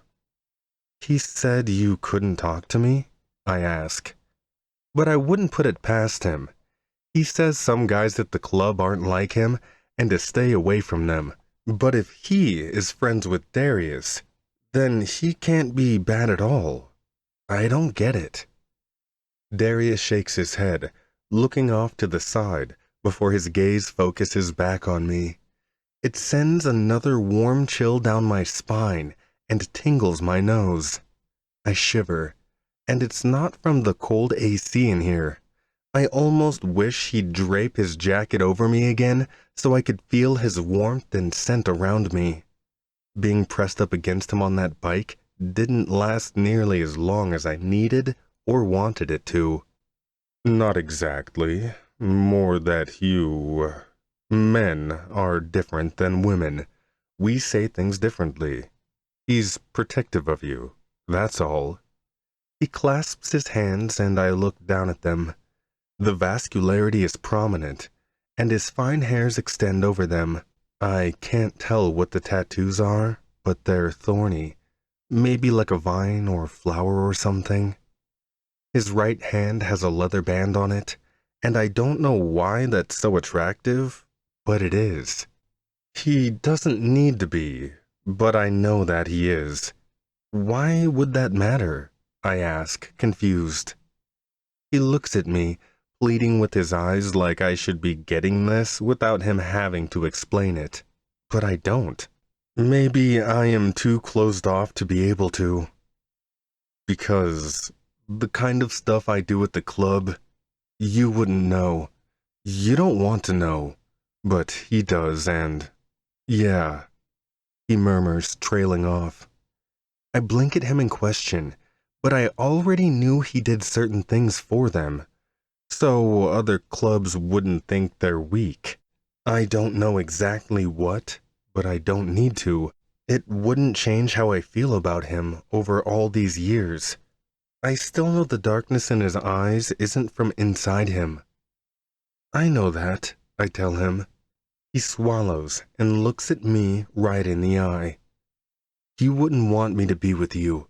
That's why I never initiated anything. I've been thinking about you for a long time, Amy. He says my name, and the way it rolls off his tongue is debilitating. My vision narrows like there are literal hearts in my eyes, but I know I need to focus and not get carried away. Thinking what? Damn it, woman. Do you have to be so daft? He growls and leans back. I laugh at his frustration, and while I know a little of what he means, I wish he would elaborate. His hands comb through his hair and it gets more unruly, falling over his ears. It's long and silky. My fingers twitch to know if it's as soft as it looks. He sighs. I want you, Amy, but I don't think you can handle me. His voice is back to that hard, rock-faced sound. But what he says barrels through me and takes my breath away. It's almost paralyzed by it. First, that he wants me. Second, that I can't handle it. But what is it that I can't handle? What makes me think I don't want you to? I ask, my voice going small but firm. His eyes widen even more than before, and his mouth slackens. You just want the thrill. It's curiosity, he utters. I shake my head. No, it's not. That would have gone away a long time ago. But it hasn't. When I think about you, I don't think about your MC, tattooed biker persona, because I know that it's fake. All of them are. I wish I knew you, but I never. I trail off, more or less implying I didn't know how. He gets it and nods once, the disbelief gone from his face. You know why I couldn't do anything, he says after a while. It felt like it was just us in here until he said that. All the loud noises around us amplify as my ears drone. I shake my head slowly and he leans in close. I smell the leather and pine scent on him, sweet hints of his beer. He licks his lip. His bottom is plusher and the top thin, both lightly pink and incredibly kissable. What now then? I ask him, knowing that it's because of Kit. He has respect for him, clearly, and I wouldn't want to mess that up. But my brother shouldn't be dictating my life anyway. Because I'm done pretending. No use. I swallow. But you said you don't do the dating thing. I'm not sure I can just be a conquest for you. I'm glad that I'm able to get this far with him, this early on. Something about him brings out this honest air to me. I don't feel like I have to hold back or pretend either. You're not, Amy. And it's not that I don't do it. I just never bothered to. And if I fuck up, your brother is perfectly capable of running me off the road, he says seriously, but I laugh. I don't know why people take Kit so seriously. He isn't violent in nature, but he does care about me a lot, and I would probably do the same to someone else if they hurt him. I don't feel like Darius is capable of hurting me, though, at least not on purpose. Fair enough. So, we don't tell him then, at least for a while I almost say until we are serious enough, but I don't want to force him into being serious with me. It isn't about that. While I don't just want to have fun with Darius, it may be all he's capable of. Maybe not fun per se, but it's something that isn't deep. Yeah. I swallow and reach for my beer, but it's empty. I need water instead. I flag the server down and she frowns, probably at it not being Darius doing it. We get our water and soon I excuse myself to use the bathroom. I fix my reflection after and then meet him back at the table. He's right where I left him, looking stoic as ever. And huge. Sometimes I forget how big he is. He could wrap me up under him and no one would ever find me. You ready to go? I come back and ask him. He jumps a little at my surprise appearance, like in the house. Maybe he is just easily spooked, which seems silly for a man like him. Yeah, he stands, towering over me. I grab my purse, intending to pay my half, but he's already slapped a 50 and 20 on the table. But as someone that used to waitress, I appreciate it. We walk back outside, and it isn't as bright, but I still put my glasses on to protect from the wind. I had only been on a bike with Kit before, but I didn't trust him because it was so soon after he joined the club. But Darius knows his way all around this thing. I climb on and wrap myself to him the same way as last time. His body is so hard and solid, yet it's comfortable as I lay on him. My breasts mash on his back, and the feeling makes me feel all feminine up against him. That and my tingling nipples from the desire coursing through me.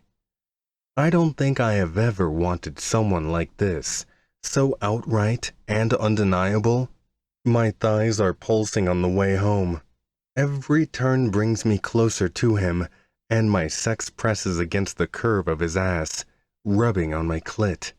I grind my hips to feel it closer, but I'll be damned if I let myself have an orgasm on his bike. I'd be too far gone. But we reach my house too soon, and I climb off to feel the relief. We lock eyes after he gets off before we start walking to my door. I almost don't want him to leave. I had such a good time, my body is buzzing. It seems like he doesn't either, as he takes purposeful steps to the door. I fumble with my keys, and ask the question that's been burning in me as well. Darius, what did you mean by, I can't handle you? I look up at him, posted on my doorway. His gaze falls until it rises back to me. A breath leaves him, and his shoulders fall.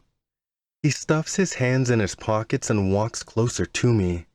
So close I press up against the wall, but he keeps coming until his body brushes mine. My heart patters and flies up to my throat, keeping my breaths from filling me up. His eyes darken more, and he swallows, his eyes roving over my body. I feel everything down to my fingers set on fire. Because I have certain tastes. What? I whisper. He shakes his head halfway and swallows again, his throat bobbing. I don't know why I imagine licking it up to his lips. He makes me crazy. I want to hold you down and tie you to the bed, kiss and lick every inch of your body until you're begging for me, screaming for me. He lifts his brow as if to ask if I can handle that. To be honest, I don't know. I'm in shock, but thinking of him that way, my body melts, and I keep from jumping on him right there. He lets the pause last long before he leans in and brushes his lips across my cheek. It's not a kiss, it's more him making a mark on my skin. Then he pulls back to look in my eyes. Good night, Amy." He walks off and leaves me trembling, barely able to get in my own house. Once I do, I collapse against the door, wondering what the hell just happened. Chapter 7. Darius. I can't get Amy's scent out of my head all night. Not that I want to, but it would be a hell of a lot easier to focus if it weren't. I'm mostly still shocked that she even feels the same way about me, because there was a possibility that all our stolen looks were just in my head.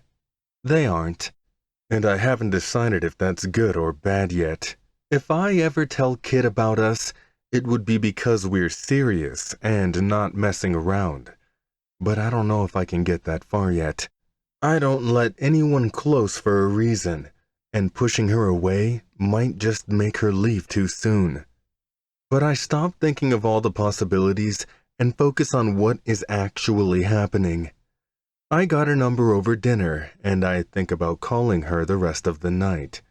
To quell that urge, I go to the gym again, but that only works for an hour. I go back home and linger on the couch watching a rerun of some fantasy show. I don't even know what's happening. It's barely late. I know it's late enough that calling Amy would do nothing that's respectable. While I have been that kind of guy before, I don't want to be that kind of guy with her. Amy seeps with innocence. There is no way I can be with her without holding back, but I still want to push her just to see how far she will let me go. It takes some work, but I manage not to call her before I go to sleep. That only leaves me waking up thinking about her again. I frown at my bare ceiling. A few days ago, it wasn't like this at all. I guess seeing her in that dress was enough to get me going, worse than I was before.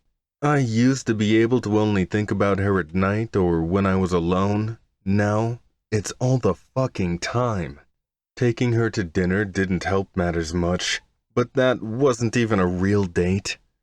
I roll out of bed, go through my morning routine, and around 8, I call to see if she's awake.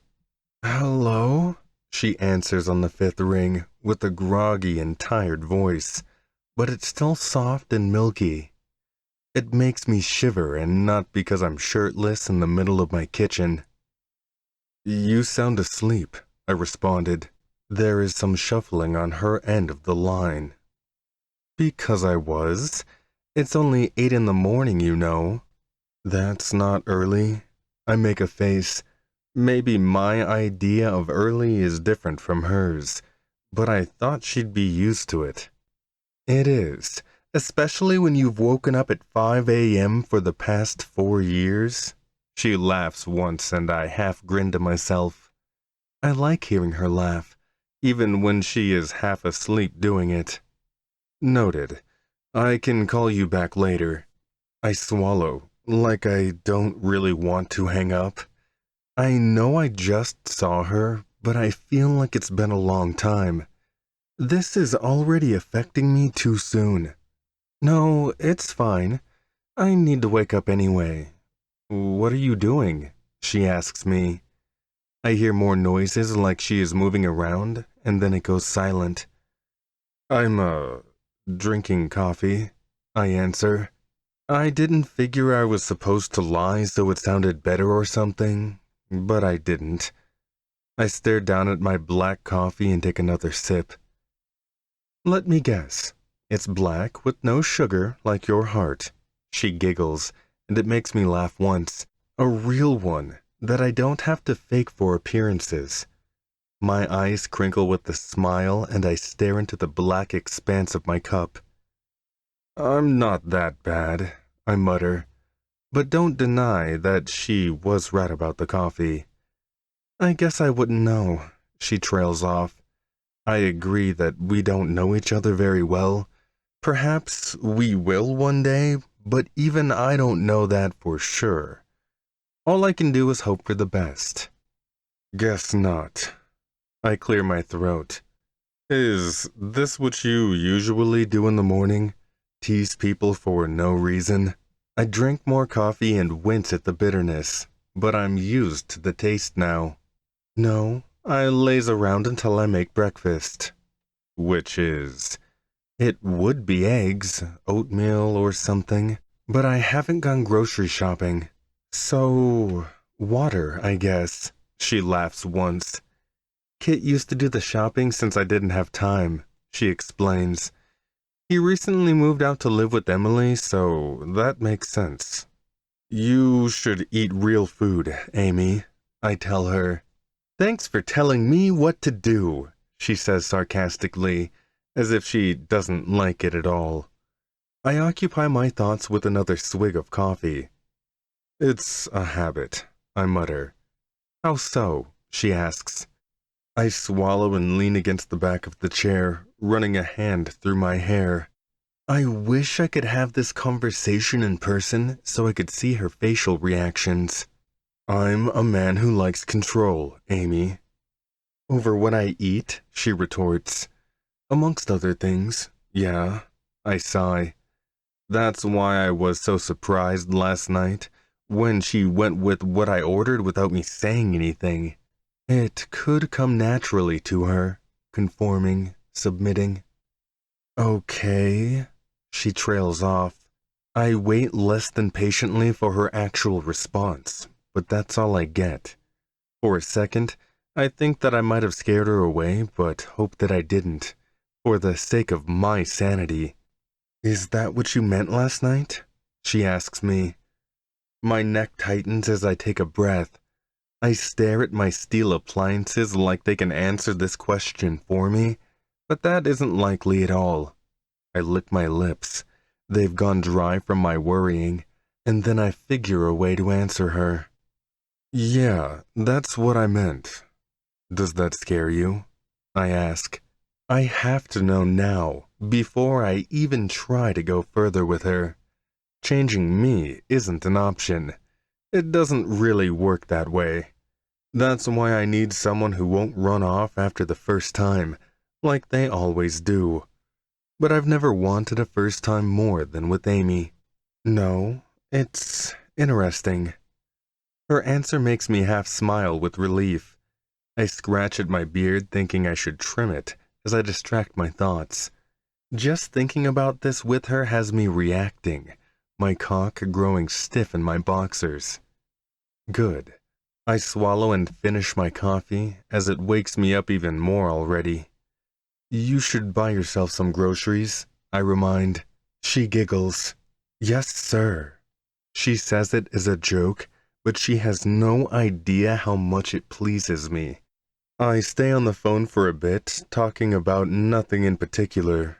It's nice, having company other than the guys I already know at the club.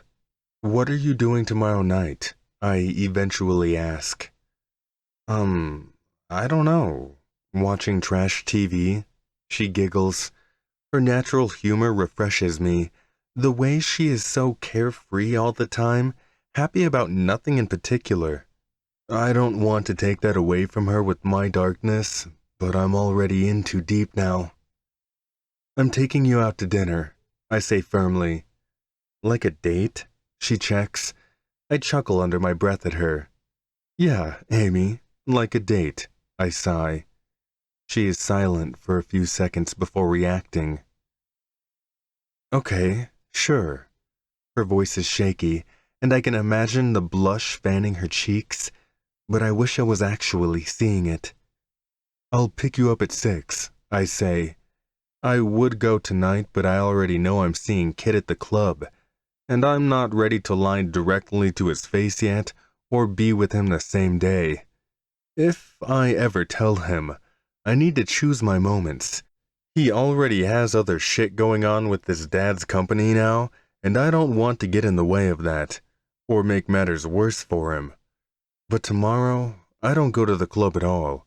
It's kind of like a day off from violence, being me. Okay, sounds good. I swallow. I'll text you later. I gotta go. I hang up before she can say anything. Something about going on a real date with her suddenly has me nervous, or worried mostly. that it won't go well, that she'll tell Kit I hurt her, and then he'll run me over. He can be violent too, if he wants, especially over Amy. Around when we first met, I brought her to the club and some prospect hit on her in less than a respectable way. He beat him with a crowbar from the garage, and we all watched. That was the last time she came around, but the first time we knew not to mess with his sister. Now that I know him, he was still riddled with grief from his parents dying, but it was still pretty jarring, and I like myself the way I am without crowbar damage. I guess the question is if I like Amy more. What's up with you? What? I look up at Kit from where I sit in the garage, on an old tire and hubcap he just took off a truck. He gives me a funny look under the hood, grease staining his face as per usual in this place. You look more like the living dead than usual, he snickers. I almost roll my eyes at him before agreeing that he's right. After getting nearly no sleep and then stressing all morning, I look how I feel, exhausted and anticipating seeing Amy. Like I said, I texted her all day yesterday, even when I was supposed to be working. Yeah, I didn't get much sleep, I lie. Well, it is mostly the truth. Oh? Why? He goes back to working and I feel slightly better when he isn't looking at me the whole time. I twiddle my fingers and try to come up with a lie. This is exactly what I was talking about. I just didn't expect him to come into the garage today. Apparently, he disagreed with Emily on something and went out for fresh air. I was coming back from a club meeting when I saw him. Couldn't exactly run in the other direction. No reason. Olivia is thinking about moving. I find an excuse, and it's a true one. I talked to her this morning, and that's her new plan, to move away from town. She's the only family I have left here, but I can't hold her against my will. What for? He laughs. New job. She works for this marketing company and sells stuff, but I never really listen when she's explaining it. All I know is some sort of promotion might move her halfway across the country. I've been close to my sister pretty much my whole life. We've never lived apart either, so I don't understand why she would want to leave. I thought she liked it here, but I didn't have much time to talk to her before she had to go. Oh, that sucks. Has she decided yet? He asks me. He gets easily concerned, invested in this problem that isn't as deep as my liking to his sister. I feel bad again, that I'm keeping it from him. I swallow and nod, even though he can't see me. Oh, I don't know. Not yet, I guess. Well, hopefully she decides to stay. Yeah, I can't really make her, though, I say, and I feel like I am alluding to something else. Anything else. I hear you. Amy is in the same boat right now. There is a loud crash before he leans out of the hood with a guilty look, cursing under his breath. I make a face at him, and he shakes his head. Needs a new engine. No fixing that one, he shrugs. I nod once, but am still tense at the mention of Amy. Do you want her to stay? I ask him. He wipes his hands and tosses the towel away. I mean, I'd like her to stay close. I worry about her. But like you said, I can't make her. Amy seems smart, I say. I know she is smart, and not just med school smart either. She could pick me apart in seconds, get me to confess most of my dark secrets that I have never told anyone, not even at the club. Stuff about Mike, my dad. Yeah, she's smart, but she's too nice. I'm worried people will take advantage of her. What makes you say that? I perk up. He looks at me deadpan. Every guy that's ever been in her life has fucked shit up. I'm surprised she hasn't changed and become a raving bitch. Anyone else would have. I frown at him in confusion. Guys like who? I ask him, and I hope that he doesn't think I'm prying too much. I just have never heard of this stuff before. Amy wouldn't have told me this soon, and Kit usually confides in stuff about his sister with me, so it's not that out of the ordinary. I just shouldn't look so invested. This ex she had in high school cheated on her. So did the one in college, and the other one had a girlfriend already. She's had a pretty rough go of things. He shrugs it off and starts putting his tools back. I think over what he said and fume inside, wondering what kind of guy would do that to her. Hard to believe anyone would cheat on Amy. She seems great, I say, instead of saying I already think she is great, because that would raise question. He stops what he is doing and gives me a look, half laughing. I mean, yeah, she is. Not that I would do this, but you know how men can be if they go too long without sex? Kind of ridiculous, but apparently it's true. He waves his hands and I give him a look, confused as to how I know they're dating, but... Why would... I make a face as it dawns on me, but hide it away, so I don't look too bothered over it. Are you saying... His face draws as he realizes... Fuck, she will kill me for telling anyone. Well, fuck, you guys don't really talk anyway. I guess I should be happy my sister hasn't had sex because that would mean dudes aren't fucking with her. But they already have, so... He shrugs with a laugh and occupies himself with the tools again. I stare at the cement floor, gaping a bit at all the new information.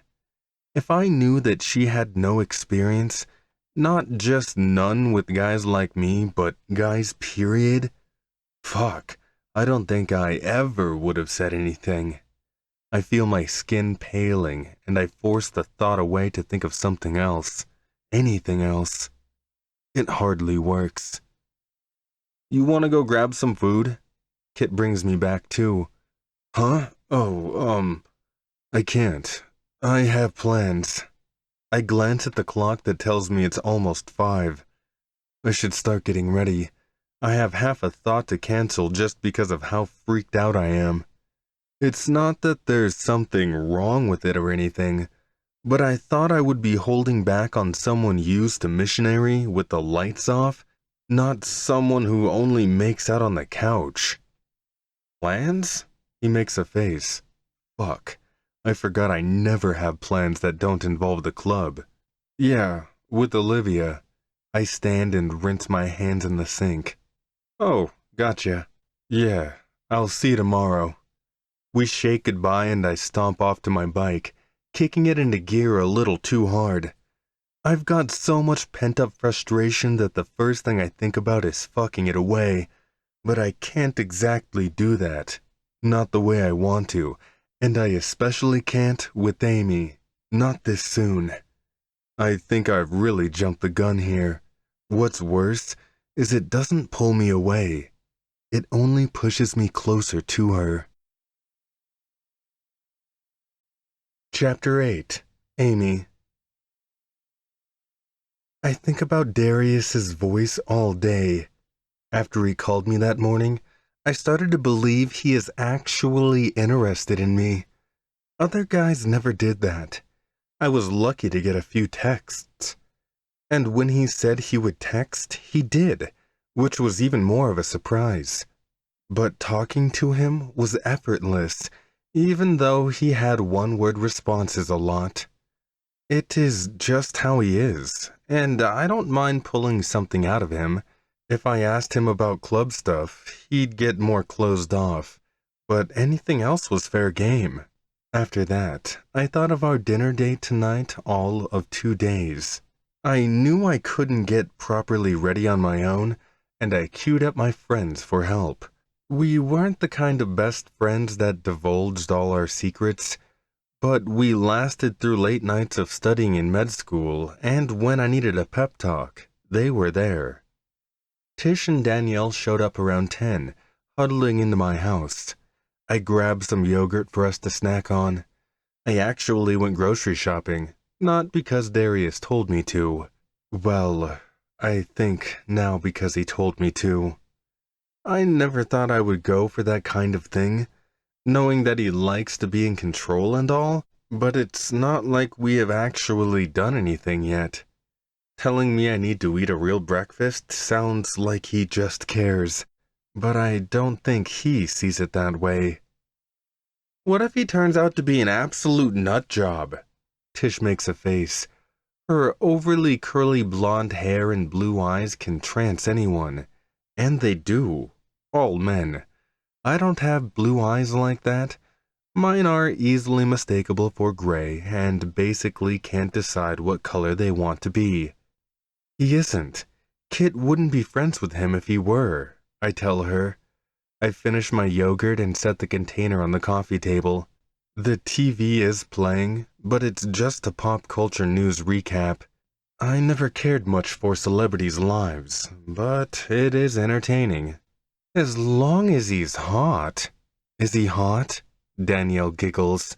She has dark hair and matching eyes, but she has a boyfriend, so she is less likely to go out a bunch, like Tish was. They are both the kind of people that can ace tests without much studying now. You saw him. He's the guy that took me home the night of my party, I explain. Oh shit, he was hot, but he also looks like he could axe murder you. She makes the motion and I frown at her. It sucks that people think of Darius that way. He's actually very sweet, even though he only shows that to a select few people. If anyone. But I'm not about to spend my time explaining that to them. He wouldn't, anyway. I don't know what to wear. He's taking me out to dinner tonight, I tell them. Wow, I did not take him for the dinner type, Danielle says. He is? Tish asks. She does it in a shocked way and I get that familiar pang of jealousy from her. She gets like that sometimes, but it was never worth arguing over. She is hotter than me, physically anyway, and always got more guys. When I dated Chris and Jason in med school, she did the same thing. But when Chris cheated on me, I never told either of them why we broke up. When Jason's girlfriend showed up at the clinic I worked at threatening me, I never told them about that either. I only told Kit because he promised not to beat them up. Yeah, he is, I say firmly. She forces a smile. Good. You need to date outside your usual type, she says, referring to the khaki-wearing guys I'm used to. I nod. Right. Let's go upstairs. I lead them to my room. It's been my room ever since I was a kid. Once I had a crib, and a toddler bed, then a queen bed, the same one I have now. Its all-white furniture reminds me of how innocent I kind of still am. My closet is huge, though. A walk-in that can fit a small couch. Okay, something sexy for sure, but like, still dinner appropriate. Daniel starts and Tish agrees. I used to wonder how they got into med school, but they reminded me not to ever judge people. We were paired for a group project, and that's how we started talking in the first place, back in the first year of med school. But they are smart, book smart, at least. I don't know about sexy, I mutter. Tish giggles at me and swats my leg. As if, Amy. You need to show off these soccer legs at some point. Plus, it was probably the blue dress I let you borrow that got Darius interested in you anyway, she adds. It's a small dig, but just like her to say. Like her dress is the only reason Darius would want me. Little does she know he wanted me before, but I don't tell her that. It's not worth having to do this alone. But she is right. Playing soccer through college got me a scholarship, and amazing legs. I'm convinced it's the only reason I can hold on to Darius's bike as he drives like a madman. What about this? Tish holds out a pink dress I don't even remember buying. Must be why she got it from the back depths of my closet. I don't think so. I make a face. It's strapless and probably won't cover the bottom of my ass. Ugh, this? Tish pulls out a purple one in the same fashion. Tish, it's dinner, not a quickie on his bike. I deadpan. Oh, please. Like that's not going to happen. She waves me off, but this time, I don't let it pass. It won't. I doubt anyone would want their first time to be on top of a Harley, I say, and they both stop what they're doing and stare at me. But knowing them, it takes a minute for them to get it.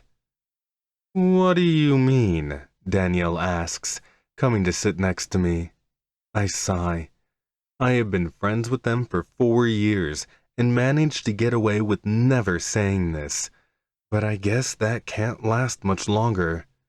I have been thinking about it all day, too. Since Darius went all dormant on me, he must think I've had sex before and could handle at least that. But the rest? I don't know. I do know that I want him more than I have ever wanted anyone. My body thrums for him even when he isn't around. I try not to think about it just so I don't start blushing in front of them. I mean that I have never had sex before. I swallow. They are both staring at me in shock or question, maybe both, before realizing that I'm not joking. Oh fuck. We had no idea. Tish sits down on the arm of the couch. I sigh and feel a little better having disclosed that with them. I feel less like I am pretending.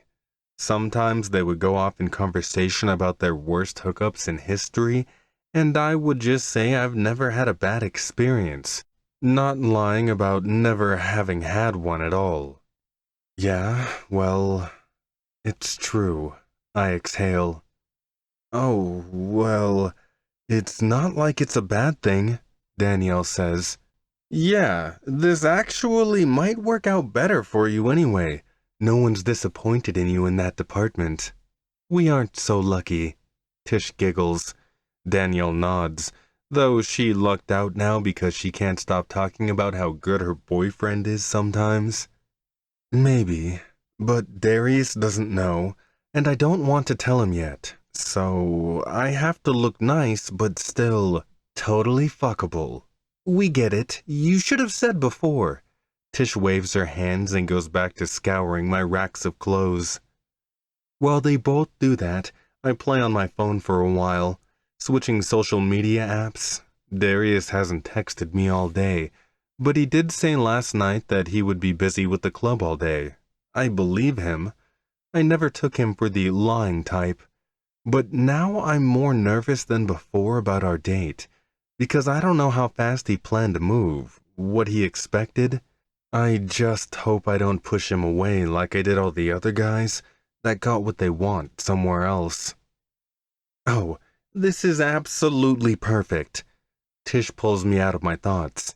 Danielle agrees with her, and she holds up the peach-colored dress I bought last year and never wore. It still has the tag hanging on it. The bottom is open and frilly, while the top is fitted and low cut, with a sweetheart neckline. It's strapless, and while I'm afraid it might fall off while I'm on Darius's bike, I think it's perfect. Yeah, it is. It's been hours since my friends left, and I've gotten ready. I couldn't eat all day because I was so nervous, and I'm glad that I didn't because the dress is kind of tight at the top. I curled my hair to be in loose waves, and then did light makeup, knowing it would literally fly off in the wind anyway. I dabbed my rose water scent perfume, and deemed myself ready, slipping on a pair of sandals. I was right on time, too, heading downstairs around 10 to 6. You can do this, I whispered to myself, looking in the hall mirror one last time. I sat on the window seat by the front door to wait, and Darius was pulling up seconds later. I heard his bike before he stopped, even heard the heavy footfalls of his boots walking up to the front door. I waited for him to knock before standing and opening it. I cleared my throat, my eyes taking him in with the setting sun behind him. His cut was on over a crisp white button-up that made his tan skin look even more tan. Some of his chest hair peeked out, and the tattoos that rose up to his neck were more prominent. His jeans were a dark charcoal color, the fabric different too. I realize these are his nice clothes, and he wore them for me. The wind blows his pine and cologne scent my way, making me dizzy. But what really gets me is the bouquet of flowers he is holding. We stood there, staring at each other so long, it's like we forgot what we were doing here. I got you flowers. He pushes them in my direction like they're a hot potato. The worried look on his face makes me smile. Thank you. I take them. A bouquet of lilacs and sunflowers that make me warm from the inside out. Come in. I'll put these in a vase. I wave him inside and he comes in, standing by the door. I rush to the kitchen, put them in a vase of water and sniff them with a smile before I walk back to meet him. His hands are stuffed in his pockets, and with his hair combed back like this, he looks absolutely delicious. My body comes alive at just being in his presence. You ready? I beam, slinging my purse over my shoulder.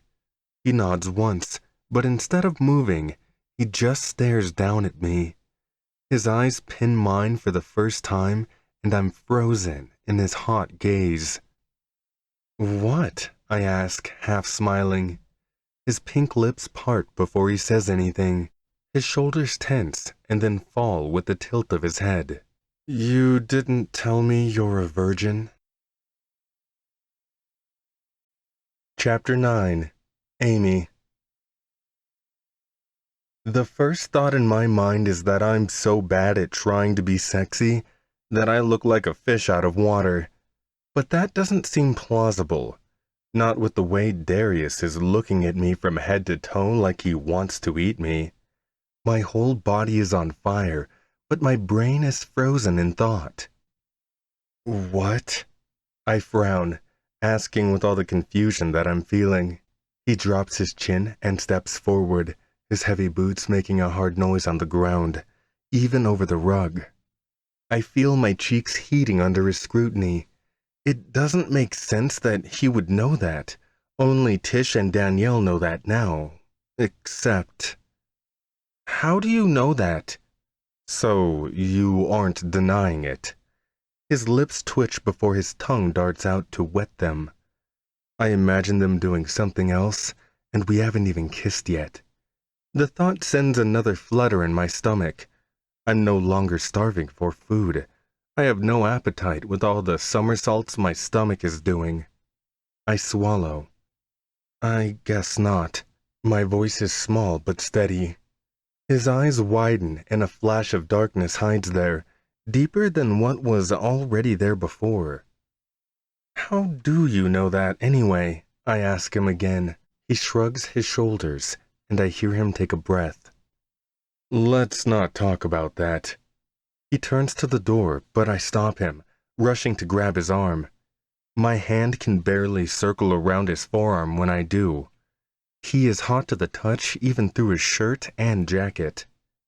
Darius, why does it matter? I ask him. He turns fully and looks down at me, coming closer than he had all night to tower over me. My chest brushes his, and I feel my nipples hardening. They've never done that to a man before. To the cold, maybe? It doesn't. Let's go, Amy, he says firmly, so much that I don't have it in me to even argue with him. I nod once and follow him out into the night air. I'm glad I wore a dress more freeing at the bottom so it would be easier to get on his bike. I settle my body against him, like normal, and he takes off down the street. My hands are clasped around his chest, right under his sternum. I can feel the pound of his heart under his tight muscles. Laying against him is relaxing in every sense of the word. My body is putty, but I tighten my thighs to stay on. What surprises me is, once we get to the city, we are at a stoplight and he covers my hands with his for a short moment, until the light turns green. I smile so wide I'm sure he can feel it against his back. Once we arrive, I'm almost sad. We pull into a parking garage in the city. "Where are we going?" I ask him once I get off the bike. I have to give my thighs a little bit of a break, but he already strides off, taking my hand to follow him. His hand is so much bigger than mine and it swallows mine up. I fit into his side like I belong there, even though I know the thought is crazy. But he is so much bigger than me, than anyone, really. It's a bit of a mind trip. "To dinner," he says simply. "Yes, I know, but where?" I giggle once. "Do you have to know everything, Amy?" He looks down his nose at me when we stop at the elevator. He presses the button, brushing closer to me. My eyes drop from his to his lips again. I've been thinking about kissing him since we first met years ago, and every time after that. The closest I have gotten is his lips on my cheek, but I didn't get to return that favor. "No, but," I start. He gives me a long look that makes me pause. It ends when the elevator opens, and a couple comes walking out. The girl looks obviously at Darius until her boyfriend tugs her away like he's afraid or something. Maybe the way Darius is holding me around my waist is cause for question, but I don't mind it. To a bystander it looks like he's dragging me away, but it's just because of how he looks on the outside. If people knew that he wasn't a massive guy with anger problems, they wouldn't be so judgmental. But it's not like I can change people. We ride up to the ground level and exit onto the street. I don't go downtown often, but it's always milling with people.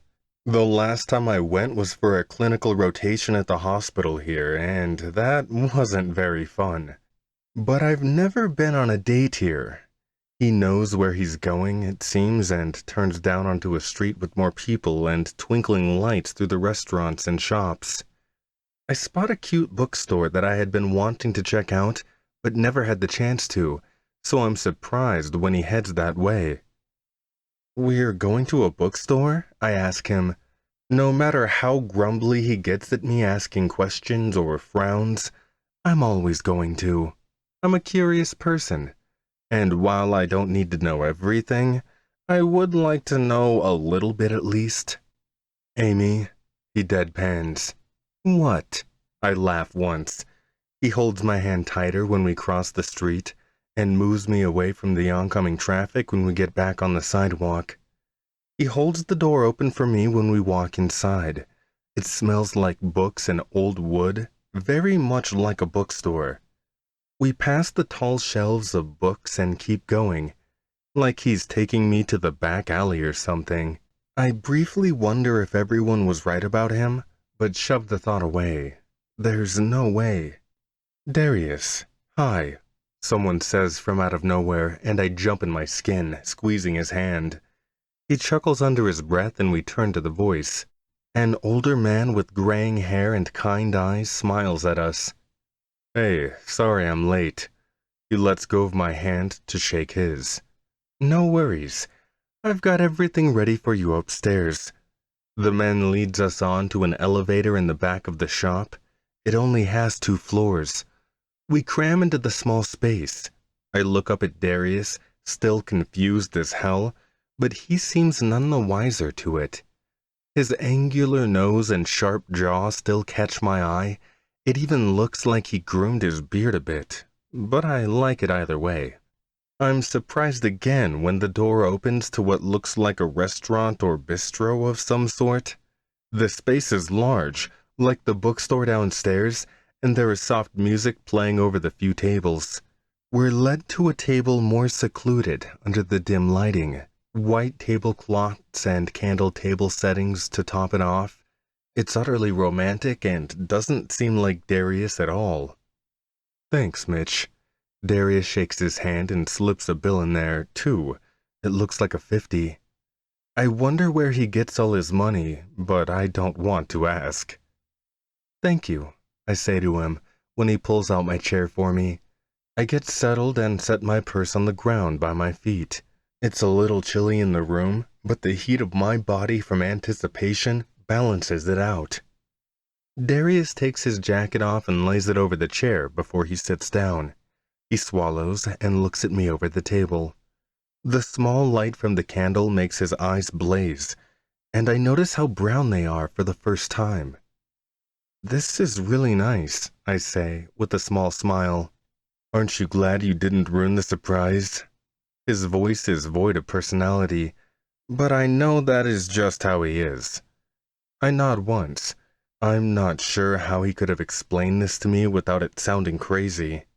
The waiter comes, dressed in a suit without the jacket basically, and doesn't even talk to us. He just delivers water and a starter of bread and oil. "How did you find this place?" I ask him, and my grumbling stomach comes back into the picture. So I take a piece of the bread and dab it in the oil. He clears his throat. "I didn't really have to." I give him a funny look as I chew. "It was my mom's, a long time ago. Mitch is my uncle," he explains, adding that he is his mom's brother. He hadn't told me she had passed away, but I assume as much. Mitch sort of looked like him with the beard and thick hair, but it was very gray. "It's really charming. I like it. Do you come here often?" I ask him. He shakes his head. "Not with people, no." "People?" "Women." His lips form a hard line. I keep eating the bread and he doesn't seem hungry at all before he takes a piece for himself without the oil. "Is that why you like to read?" I ask him. My breath falls easier and I'm less nervous around him. I don't think I ever was, though. Just a bit anxious about what to do, maybe. "Yeah, my mom loved books and bread, which makes sense since we're Italian." My eyes widen. I didn't know that. I laugh once, but looking at him now, it makes sense. The soft features and the beard, dark hair and eyes with tanned skin. I swallow at that, making him even hotter, somehow. "Well, now you know." I giggle once. Kid and I are just beach blondes. I smile. He licks his lips and nods. "I like the color of your hair. It's bright, smooth." His voice hardens and bread gets stuck in my throat. I cough it away a little and I'm glad the waiter comes back, this time with 2 appetizer plates of salad. We eat somewhat silently, and I like the comfortable silence between us. It's easy to be around him. That was never the problem. I just feel like I don't have enough experience sometimes, especially now that he knows the truth about me. Should I be rubbing his leg under the table, purring and batting my eyes? I don't know. I can only manage to keep quiet about it until halfway through the dinner course of chicken risotto. "Are you going to tell me how you found out about my being a virgin and all?" I ask quietly. My voice shakes this time and my fingers prick with nerves. I drop my fork and it clinks on my empty plate. I ate all the food. It was delicious. But Darius is more of a slow eater, it seems, and still has some left. He takes another bite and watches me as he chews. I watch his smooth lips in a trance. It's like he does this on purpose, leaves me on the edge. He controls the situation at any moment, and I let him, but I feel like I am in control when I do that too. "I was talking to your brother. It came up." His voice is hard, yet thin. Nothing else to be interpreted in his words. I lick my lips. How does my sexual history just come up in conversation? I have half a mind to hand it to Kit the next time I see him, but that might give us away. He shakes his head. "It wasn't like that. I was telling him about Olivia thinking of moving away, and he brought you up. Said he worries about you because of how guys treated you in the past, and I asked why." I roll my eyes at that. Kit has always told me that I'm too nice, that I see too much good in people. I have never been able to have my guard up, though. I always give people a chance, even if it ends up hurting me, which it did. Kid has always been protective of me, and that is sweet, until he goes around accidentally telling people that I'm a virgin. Oh, so he told you about your shitty exes. Yeah, he told me.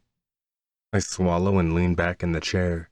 The savory taste of the meal keeps my mouth from going dry, but I drink the wine that was paired with our meal anyways. I'm sorry that happened to you. Twice, he adds, and I frown at him. But he has the smallest smile on his face, and it's the closest he gets to joking. I sigh and think this is too much heavy talk for a first date. But we've known each other so long, it doesn't feel like a first date. Yeah, the second time wasn't as bad, because I wasn't surprised about it, but the whole having an entire girlfriend thing got to me. I don't know why men do that. I felt bad for the girl. I still do. I shiver at remembering the day he confronted me. He didn't even have the decency to date outside the hospital. It's why I never went back for my clinical rotation there. I went to the country hospital almost an hour away and lost sleep over it. Darius shakes his head. Not all men. Certainly not me. I feel bold and lean forward. So if I said I wasn't going to have sex with you, that would be okay with you? He licks his lips. If it wasn't you, I'd end things, not cheat. But it's you we're talking about, so I wouldn't even think about breaking up with you. It's not about that. If I only wanted you for sex, I would have done it ages ago. He exhales. I stare into the expanse of his eyes in shock. My throat tightens as my neck cranes to look at him closer. So, why'd you ask me like it was a problem? I question. He twists his lips and then purses them. Because I was surprised, is all. A woman as sexy as you. It's unbelievable. I swarm inside at being called sexy. It's not something I ever used in the describe myself category. But he says it so confidently. I don't argue with him. We get closer to each other, leaned over the table, and my desire for him starts to grow. I'm stirring on the inside, brewing up a storm of need for him. It's stronger than anything I have ever felt. Well, it's true. Does that scare you? I blink slowly. He tightens his jaw, and the tendons of his neck pulse more. Oh yeah, it scares me, 'cause now there is so much more I want to do to you. Holy shit, I breathe, but then I pause because I hadn't realized I said that out loud. He smirks, giving me a long look before he leans back in the chair. Our moment is interrupted by the waiter dropping off gelato, and I glare at him for interrupting, but he is gone soon after. We stare at each other a bit longer until his half-smile is noticeable. I wish he would fully smile sometimes, but he doesn't. This is the most I can get from him. Eat your dessert, Amy. His lips tighten into a hard line, and his eyes darken. I don't hesitate before reaching for my gelato. It looks like a strawberry or cherry flavor. I taste it, and it's very much strawberry. He watches me as I eat, and it doesn't even feel weird. I try to suck on the spoon a bit longer, but it's really good. I just want to eat it. Eventually, he takes a few bites of his, but that's it. Are you watching your weight or something? I giggle. His shoulders shrug. Somewhat. I don't believe in depriving myself of food. Maybe I'd be thinner if I did. Even in high school and college when I was more active, and on a sports scholarship, I ate all the dining hall food. Sometimes I look at Tish and wish I had the effortless flat tummy or Danielle and her toned arms, but it just doesn't work that way for me. Oh no, you shouldn't be any thinner. Darius clears his throat. I guess not unless you want to. Is that why you wanted me to buy groceries? I giggle. I just want you to take care of yourself. You keep doing it for everyone else, he says, and I know he means my brother. I finish eating, take a deep breath, and lean forward. I know it makes my breasts perk up in my dress, and he glances at them again. I am taking care of myself, despite what Kit thinks. I'm doing this. I gesture between us. He nods and pulls in closer. He takes my hand over the table and kisses my wrist and palm. As I thought, his beard tickles, but it's very soft. It's like laying my hand against a fur pillow. Good, he says. He settles the bill and we get ready to leave. I don't even check the time. It seems to disappear whenever I'm around him. I find a bathroom to freshen up in and chew a mint before I walk back out to find Darius. He holds my hand on the way out. I want to look around. I tug the hand Darius is holding and he follows me with a gruff. It feels nice, making him do what I want for a change. I wave through the shelves. They aren't labeled, everything is mixed in like you should land wherever you're meant to. I find a cover that makes me giggle. Darius is looking elsewhere, and I lift the book up to read the description. It's some romance about an enigmatic manor owner and unsuspecting shop worker falling in love. The cover is very risque, but it's the dark-haired muscular man that makes me chuckle. Darius, I didn't know you were a model. I get his attention. He turns with a funny look. What? I show him the cover and he stuffs his hands in his pockets with a really look. It's nice. I put the book back and go over to him. I keep walking until he is almost up against the bookshelf and settle my hands on his hips. His skin is hot through his shirt, and I run my fingers across the muscles of his Adonis belt in awe.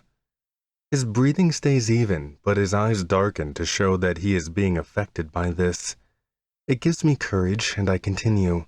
I step up closer to him so my navel is against his hips, and when I press more, I feel his cock.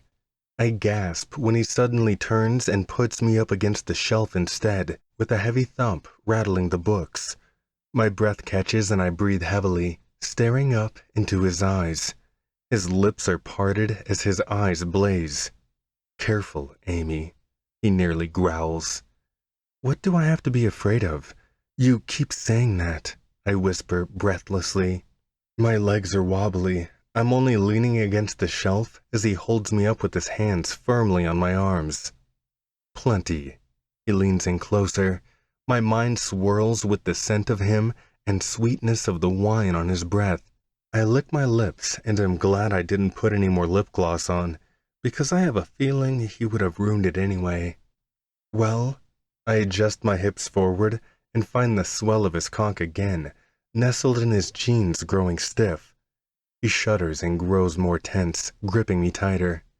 His hands drift down my body and hold my waist, so large he could practically clench them together. Show me, I breathe. His chest heaves with his breathing and indecision, but then it all seems to flood away as he kisses me. His lips collide with mine in a delicious fury, swallowing me up from the outside in. My hands fly to his hair as I hold him close, digging my fingers into his hair and scalp. He growls against me and kisses me harder. My lips drop and he doesn't waste time swirling his tongue against mine, tasting me. My body thrums for him. My heart beats so fast I can hardly feel it anymore. I'm just a pulse beating for him. He moves his hands from my waist and down to my ass. I yelp when he squeezes me so tight it burns, but it feels damn good too. My thighs part and make way for his large thigh between them, and I find myself grinding against him hopelessly. I mule into the kiss when it deepens even more. He sucks on my lips, and I'm sad that I need air to have to break away. When I do, he only moves down to my neck, trailing warm kisses down my jaw. He nibbles on my earlobe and even bites it a little. Darius, oh God. My eyes loll back into my head, and I stare up at the plain, brown ceiling. It doesn't matter that we're in public, I just want him badly. I don't know how far he plans to go, but I have a feeling I wouldn't stop him either way. Damn it, Amy. You drive me crazy. He growls against my skin and continues down my neck, finding the spot below my ear that makes me mule. Sorry, I whisper, not sorry at all. He takes my hands from his hair and clasps my wrists in one of his hands, pulling them above my head. I struggle against him, but I actually can't move, the way he has me pinned to the shelf. He uses the other hand to lift me, and I spread my thighs around him to stay upwards, hanging on to him tightly. He pulls back to look into my eyes, then roves over my body as my chest heaves. I feel my nipples harden more than they ever have, and my pussy clenching, no doubt nearly dripping. You're fucking gorgeous, babe. Perfect, he gruffs in his deep voice. I'm lost for air when his other hand, not holding me down, pulls my dress from the top hem, easily exposing me. I gasp at my breast being out in the open like this. I look around like someone can see us, but we're nestled in the back. I try to be quiet when he starts kissing down the swell of my breast, but I absolutely lose it when his mouth closes around my nipple. His tongue swirls around, and then he sucks, biting down too. Ah! I cry out, bucking towards him, but my hands can't move, and my legs have to stay wrapped around him so I don't fall. I'm completely pinned under the desire for him, the anticipation. Oh God! He starts to suck harder and bites me more, moving round to kiss my flesh and then back to my nipple. He focuses there and I feel it thrumming deep in my body. I almost feel like I am going to come, but I'm only on the edge and too far away. Even when I rub my hips against him, I can feel my clit throbbing and trying to find a release, but it can't. His cock is hard against me, and I wonder how he has so much self-control. He stops and then kisses me, coaxing my lips apart slower than before. Our bodies flush together and my wet, nearly bruised breast rubs against the fabric of his shirt and still tingles with sensation. He breaks the kiss almost too soon, lets my hands drop like limp noodles beside me. I guess I need to work out more. They are sore from that alone. I need to have you, he growls, gripping my waist harder. His other hand leaves me suddenly and dives between my legs. My eyes widen in shock and I release a gargled moan when his fingers swipe my pussy over my panties. He tugs them aside and laps up some of my juices, pulling away for it to fall back into place before he lifts his fingers to his mouth and sucks. I watch in strangled awe as he does, surprised that I even affect him that way. His eyes close and he groans deep in his chest before opening them back up to me. I want him so badly it hurts, physically especially. I feel deprived of something only he can give me. He drops my legs to the ground, and I lean on him like I'm already finished for the night. But I know that we've only just started. Yes, please. Chapter 10. Darius. I only got a taste of Amy, and it isn't enough. There's no way I can have her the way I want to in that bookstore, no matter how much I literally want to bang her up against those walls. I stop feeling like she isn't ready for me, and just trust she would tell me if she wasn't. She may be one to look out for other people, but I don't take her for a people pleaser. But all I want to do is please her, pleasure her, all fucking night. We practically rush back to the parking garage, and I'm prepared to throw her over my shoulder and run there, but that's not the most appropriate thing for a place like this. Plus, I don't think she'd like that very much. Her scent swirls around me, her taste still in my mouth. I want more of it. I want to drink her up as I make her come over and over. I've never been so glad to live downtown in my life before. It doesn't take long for me to get home either. I park my bike in its usual spot in the garage and take the elevator up. I have her up against the wall, kissing her in seconds. Her tongue swirls with mine immediately, and I'm dizzy with her taste and scent. Her body is so soft and pliable, I want to take her to her limit just to see what it is. Darius, someone could see us, Amy murmurs against my lips before I kiss her silent again. Let them, I growl. I live on the very top floor and I have a good 15 seconds to kiss her as long and hard as I want. I grind my cock against her and it stings with approval, but begs for more. I don't think I've ever been so hard in my life, not before being naked at least. The ding sound signals our arrival and I reluctantly let her go. It's only my unit on this floor, and we cross the small space to the door. I open the door and she walks in before me, taking in the surroundings. Jeez, Darius, I didn't know you lived so large, she murmurs, and drops her purse on the side table by the entrance. It's got some mail on it that I haven't opened yet, but that's the last thing on my mind. Yeah, I mutter and walk up to her. She turns to me, her lips swollen and curly hair disheveled. I smirk at how fuckable she looks, even more than before. Her dress is wrinkled where I tugged it down, and all I want to do is get the rest of it off. Come on. I take her hand and lead her to my bedroom. I don't bother shutting the door behind us. I just lead her over to the bed and stand her by the bedpost. I only got it for stuff like this. I keep my eyes on her as I shed my jacket off and unbutton my shirt, kicking my boots and socks on the floor. She takes off her heels and her long legs shorten, but still look absolutely amazing. I was right about how good they felt wrapped around me, and I decide that's how I'm gonna have her. Turn around, I tell her.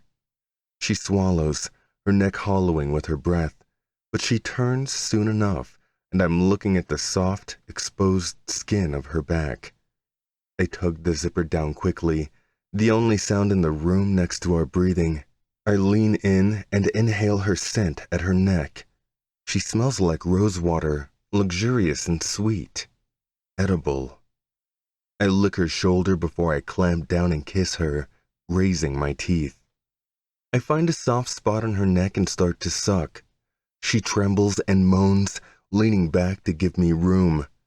I move forward for more space to kiss her and taste her skin. I let her dress fall to the floor and she steps out of it. I slide my hands down her soft skin. It leaves me in a trance. I bring them forward over her panties, soft cotton. I'm glad she didn't wear lace or something to try and be sexy. She already is, effortlessly. I spin her back around and look in her eyes before down to her tits. I didn't know she hadn't worn a bra, but I'm not complaining about it either. Her nipples are a pale pink color, almost so pale they just blend in with her skin. My thumbs circle them on both sides. Her left breast has marks from my mouth on them, and I smile to myself. The more I toy with her nipples, the softer she gets.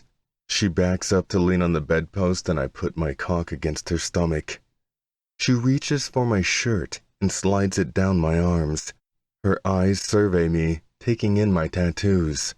Then her fingers do the same, starting at my neck and traveling down to my arms, then back up over my pecs. Her palms graze my nipples and they harden. I shudder at the sensation of never being touched that way. Then her palms continue down my front and over my muscles, stopping at the band of my jeans. She undoes the button, and my cock gets slight relief, more when she tugs the zipper down, more when I take them off and step out of them. My erection still fights the fabric of my briefs, and her eyes widen at seeing me through them. The way she is looking at me is exploratory and surprised. You ever see a naked man before, Amy? I ask. My voice is the deepest I have ever had it, surprising even me. She shakes her head rapidly and her curls bounce. I chuckle once under my breath and lick my lips. I step back closer to her so there is no more space between us, and I kiss her. My tongue traces her lips before I deepen the kiss, swirling our tongues together. I let her touch me for a little while longer, letting her hand slide through my hair, and it feels good, before I pin her arms back above her head. "Stay there," I say firmly. She nods once and I leave her panting. I go to the dresser and come back with a condom in my ties. "You trust me?" I ask her when I see her eyes widen at them. "Yes." She doesn't hesitate. Good. My chest goes tight at hoping I don't scare her away or something, but I'm trusting her judgment here. I lift her wrists, kiss the inside of both of them, and then tie her hands above her head and to the bedpost. "Can you move?" She tries. "No." She exhales deeply. I nod again. Good. I kneel in front of her and grab her thighs on either side. Her breath hitches and she stares down at me with wide eyes. I kiss up her soft skin and inhale her scent, warm and deep with her natural smell. I rip her panties away and she protests with a gasp. I couldn't give a shit about her panties. I'm exposed to her wet pussy and soft, light hair. I smirk and lean in to kiss right where her clit thrums. Holy shit! Her hips buck out and she widens her knees even more for me. I open her up and hitch her thighs on my shoulders. "Do you know how long I've wanted to taste you? I lean in close so my breath fans across her and she trembles. She shakes her head and looks down at me. "Look at me. Watch me taste you, baby." I lick my lips and then dart my tongue out to lap her from her core up to her clit. "Oh, God," she screams. I like that she's loud, and I haven't even started yet. I use my thumbs to hold her completely open to me and I start to eat her out. I swirl around her clit, moving in patterns, until I hold her on the edge. I reach up and grab her breast, toying with her nipple. She squirms a lot, wanting to move, but knows that she can't. Her legs are free, and I did her at least that courtesy, otherwise she would be completely at my mercy. "Please, Darius, I'm so close," she moans, holding me tight to her with her thighs. I watch her for a little while longer as I toy with her, swirling around her clit and flicking it lightly with my tongue. I slip one finger in her and she cries out, then another, and I focus on her clit. She comes in seconds, thrashing against the bedpost and gripping me in her thighs. She screams my name, and I have never heard it sound better in my life. "Oh my God," she whispers when I pull back from her. I don't bother wiping my mouth before I kiss her. She is taken by surprise since her eyes were closed, but she kisses me back eagerly. Our teeth clash with the urgency, and I kiss her harder. My body is yearning for her, my soul, in a way it never has for anyone else. I can't contain all the things fleeting around in my head, other than the voice telling me I need her badly, deeply. I step back and take off my briefs as she watches. My cock juts out between us, heavy and hard. I stroke myself as she watches, her chest rising with her heavy breaths. I look at her swollen lips and pert nipples, her pussy literally dripping for me, and I get even harder if it's possible. My tip starts leaking and I grip my base so I don't come right then. "Darius," she bites her lip, her body squirming again. "Yeah?" I keep my eyes on her as I roll the condom on and step back in her space, the smell of sex surrounding us now. "I want you," she exhales. I nod once. I know. I lean in and kiss her jaw, then the corner of her lips. I inhale her scent and try to memorize it. My cock rubs against her core, and I'm prepared to take her right then. "Please, now," she pleads. I chuckle and pull back to look in her bright eyes. Her breathing is so fast there's no beginning or end, just a continuous release of air. Are you begging me? I remind her. She stares at me long and hard. Yes, she licks her lips. I smirk and grab her thighs, spreading her apart. She's flexible, which will come in handy.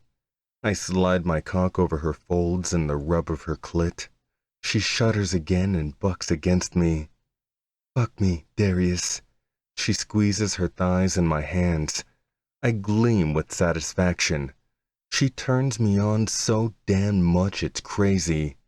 I don't care that you're a virgin. I'm not going slow, babe.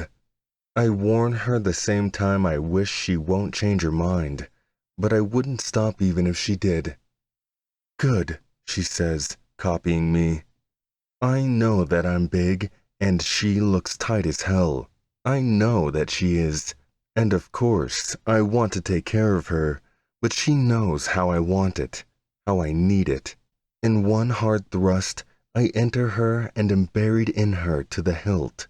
No space, nowhere to escape. Oh, Darius, she screams. It hits my ears and I give her a moment to adjust, just one. To feel how she feels wrapped around me, being so deep in her. I almost let go, but then I right myself and start fucking her how I promised. Her tits bob as I fuck her hard, and her thighs wrestle with my hands as she tries to squirm. I hold her down and press her up against the bedpost more, but her back arches and it becomes a moot point. She enjoys it too fucking much. Her body is too in tune with mine, too perfect with me. Fuck me. You're tight, Amy. So damn good. I thrust into her faster, filling the rooms with our sounds. She moans so loud at the top of her lungs, I'm sure people can hear, but I don't give a shit. It sounds like music to my fucking ears. My balls tighten as I feel her walls stretching, and she takes all of me in at once. I look down where we meet and see myself disappear in her, see her juices milk my cock and the light red of some blood. It spurs me on the way she begs for more. She's looking down, and I can see it too. I don't even think about going slow, not the way she begs me not to stop. I'm coming. Oh, God, she shrieks, a high moan that carries on as she comes fast and hard.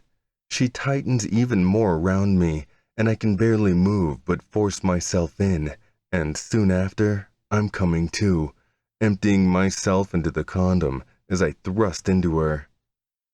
I shudder hard with one of the hardest orgasms I have ever had. It was a long time coming, building up all night since I saw her in that damn dress.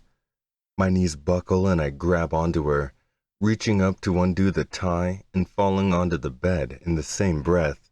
I kiss her hard, still buried inside her. She is pulsing, her heartbeat around my cock and drawing me out.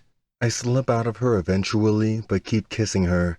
Feeling her lips against mine is such a simple act, but for some reason it tightens my chest, makes me feel like I am floating with her anywhere but here. Eventually, I let her go, but hold her close to me. Our bodies are sheeted with sweat, and her hands slide down my back and over to my front. I pull back to see her grinning at me, a glow in her eyes. You okay? I ask. She bites her lip and nods. Yeah, that was amazing. She sighs. I get up and discard the condom quickly. I turn back to her and she's splayed open on the bed. My cock threatens to harden again already. I mean, I point to her swollen pussy instead. She blushes even more and then winces like she didn't remember it at all. Yeah, she says, and I don't have to know too much to know that she's lying. I lick my lips and go over to her. I grab her hand and sit her up. Don't lie to me, Amy. I stare in her eyes. She bites down on her lip and her eyes search mine. I'm a little sore. It's nothing, she shrugs. How sore? I tuck some hair behind her ear and play with the silky strands in my fingers. Not enough that I don't want to do it again. Her eyes gleam with mischief, and I grin, one with open lips. She smiles back at me, and it makes me warm inside. I have never had the urge to take care of someone like this, and at the same time, I want her badly, more than I have ever wanted anyone before. I could fuck her all night if I could, even without tying her hands anyway. I could just hold her. The thought is so foreign, it's the only thing to scare me in a long time. But not Amy. She's nothing but perfection. Good.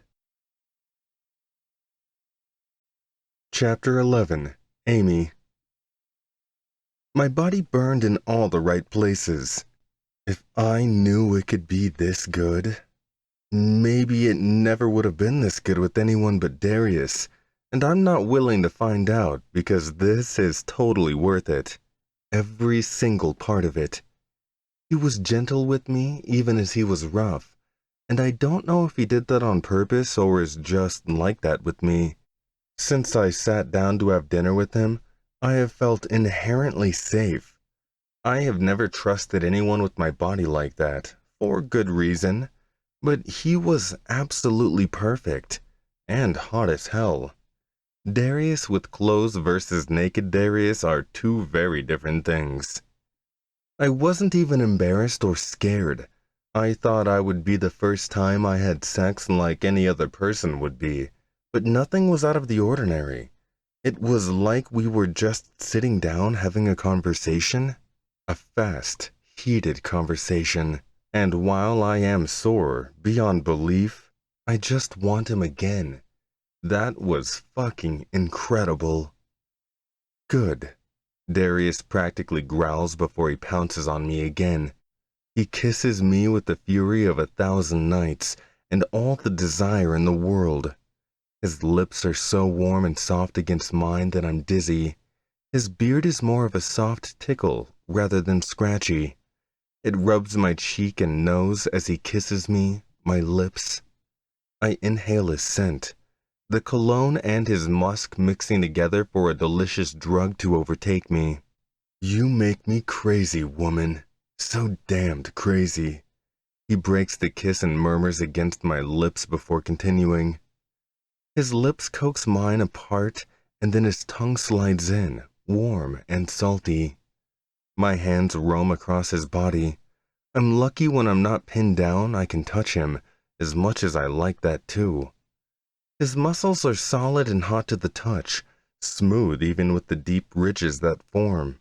His shoulders look like two arms coming out, and his biceps and forearms are so big my hand can't cover them at once.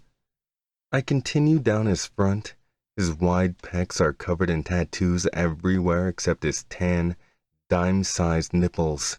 I run my palms over them, and they harden just like mine. I'm still discovering how men work, and I'm glad that I get to with him.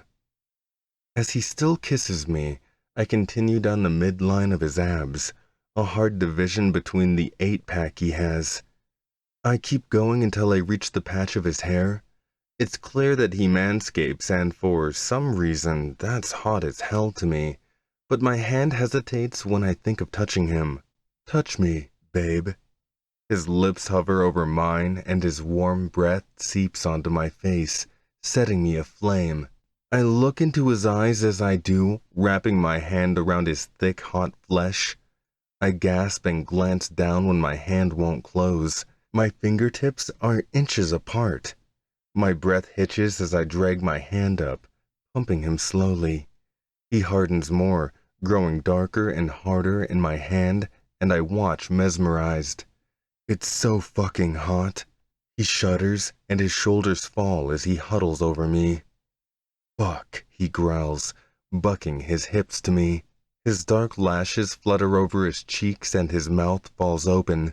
Seeing him so undone spurs me on, and I keep going, even faster. I open my legs, raise up my hips to rub him over me. I don't know where the boldness came from, but being with him just makes everything else disappear. I grow more wet and start to clench inside as I rub him. I flick my tongue over the moisture seeping from his tip and raise it to my mouth to taste. He watches in awe, and I suck my thumb longer for effect. He licks his lips and lets out another animalistic growl, hovered over my body and controlling me. Fuck, Amy. He grabs my hips and flips me over so fast I squeal in shock. I land against his soft gray sheets with a thud and inhale his scent on them, detergent and his woodsy pine flowing together. Darius? I almost ask in question. While this is amazing, it's all still new, and turned over like this, I can't see anything. It's okay, babe. Trust me. Get on your hands and knees. I do what he says. Good. Arch that sexy back for me. His hand comes down heavy on the small of my back, and I arch it that way, like I'm looking for something under the bed. I turn my head sideways, but I can't really see him. The lights are on in his room, but they are dim and don't give too much away. That ass of yours is divine. He uses both his hands to caress and fondle the skin, lifting the expanse of my ass and opening me. I tense at being so exposed, to the cold air, to his eyes. Are you?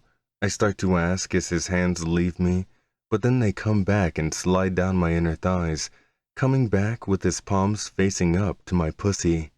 His fingers swipe to the hot flesh over my clit as he starts to circle it with the rub of his fingers. You want a spanking?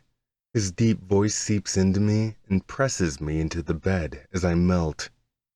Yes, I whisper before thinking, but I don't change my mind. There is no hesitation as I admit that. I bite my lip at thinking it will hurt. He keeps his left hand between my legs, rubbing me closer to orgasm again, and the other leaves me, before coming down hard on my ass. I shriek. The sting is short-lived, though, to the pleasure thrumming between my legs. Again? He asks me, and I feel the tension in his voice. I nod, and it isn't to please him. That feels good. The sting, the pleasure, the swirl of desire. He does it over and over, maybe 10 times before I come.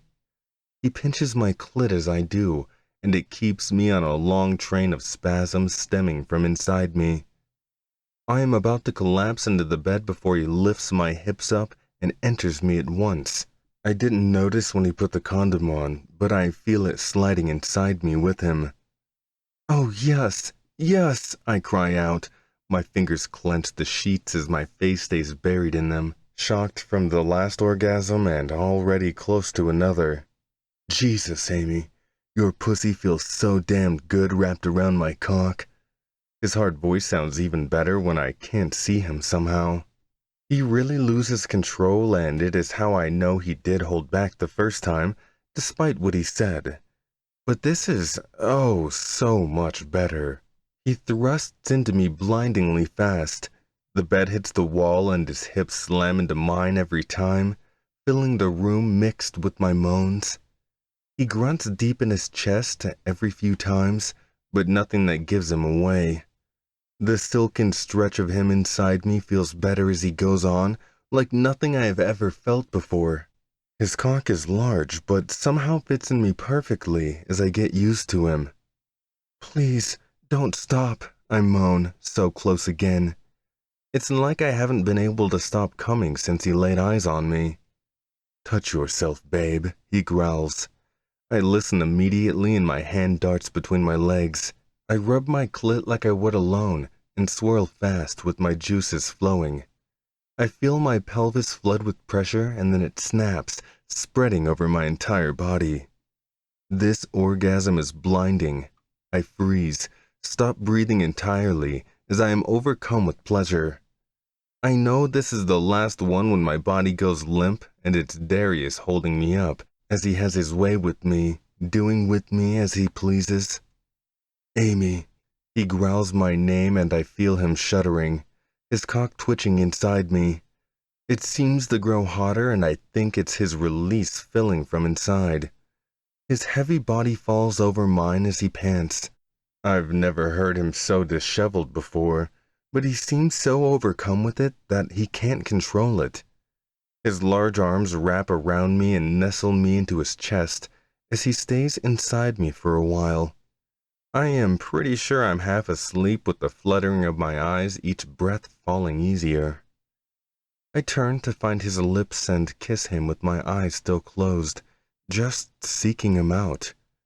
Eventually I find him, and then he kisses me back softly without any tongue. Our lips dance together. His are surprisingly soft and feel like pillows against mine. We do that for a while until I pull away and exhale a breathless sigh. "Can I use your bathroom?" I try and sit up, but my body is still sore, especially my ass now, too. Of course, he points it out, a plain dark door matching everything else. I glance at him laying confidently with his cock up against his stomach, and don't want to leave, but force myself to. I know at least that I should pee after, and so I do. Once I finish that, I wash up and catch a reflection of myself in his mirror. His bathroom is a gray and silver expanse, the floors a light wood, and then the cabinets darker with silver handles. It's very clean, nothing out of place. Then I remember he is a military man, and it makes sense. But there is nothing out besides a toothbrush in a silver holder and toothpaste. He even has the containers you pour liquid soap into so the tacky bottles aren't out. I look around and find nothing that gives him away. It's dreary. Pretty much like him, but I know that there is more to him, too. Eventually I go back out and wish I had something on, realizing I am completely naked. But then I see how he looks at me, and it goes away. He sits up on the bed, his arms fisted and in the sheets on either side of him before he stands. I explore his naked body like it's the first time. His tattoos, hard, built muscles, his cock. That's the most distracting, even flaccid. "You want something to drink or anything?" he asks me. It's almost like he doesn't entertain very often, because he seems awkward saying it. That much isn't a surprise. "Yeah, some water. You have a shirt I can wear too?" I walk up closer to him. I don't want to put my dress back on just yet. "Sure thing. You're already stealing my clothes, huh?" He walks off and digs in his wide dresser. It takes up half the room and has the same dark cabinetry with silver handles. There is a huge curved flat screen on it, too. I guess so. He hands me a yellow shirt I'm surprised he even owns. I slip it on. The fabric is soft and smells more like detergent than him, so I know he doesn't wear it often. "I'll be out in a sec," he says to me before walking off to the bathroom. I watch him walk away. Even his ass is nicely sculpted, and then I tread off into the kitchen on my own. His place is huge, and I don't say that lightly. The living room is large, tall ceilings, and the kitchen is almost the size of mine. But I live in a house my parents built, so it's different. I didn't think club guys did that much, enough to afford this, but he must have something else going on. I'm not inclined to ask him, though, because he seems like a very private person. Not necessarily secretive, like he would lie to me, but private. I look over his large fridge and stove area, but don't want to go snooping around in it. I'm not hungry, but I could drink a gallon of water on sight. Instead, I sit on the high stool in front of the counter, the cold of the metal hitting my thighs. It helps my body cool down from where it's at, currently in high temperature, but managing not to sweat. It even helps the pulsing between my legs. I'm not in pain or anything, but it's very sore. I feel it every time I breathe in, but I smile slightly because it means the memory will live on at least for a while, of being so close to Darius, of him being inside me. I don't ever want to forget the first time, but I want there to be a million more times. I don't exactly know how to initiate that without seeming clingy. He never said this could be a real relationship, but I'm taking things slow to avoid telling Kit anything too. I only have tap water. Darius's voice is deep and cuts through the silence, effectively shocking me in the process. I jump a little and turn to him entering the room, shirtless with plain gray boxers on. I swallow it, still being able to see the outline of him, even flaccid. You say that like I would mind. I giggle a bit. He licks his lips.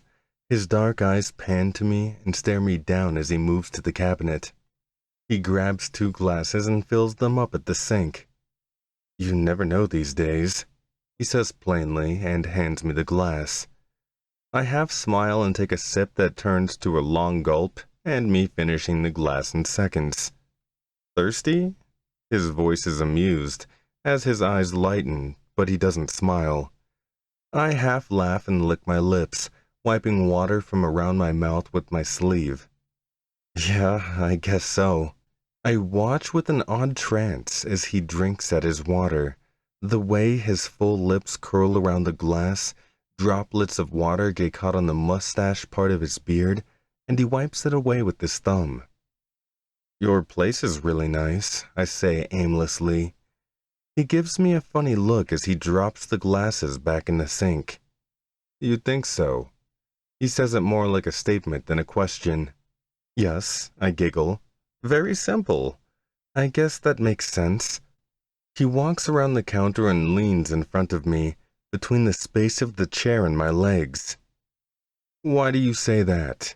His fingers trace the part of my ankle folded up on the chair, sending sparks of energy up my leg.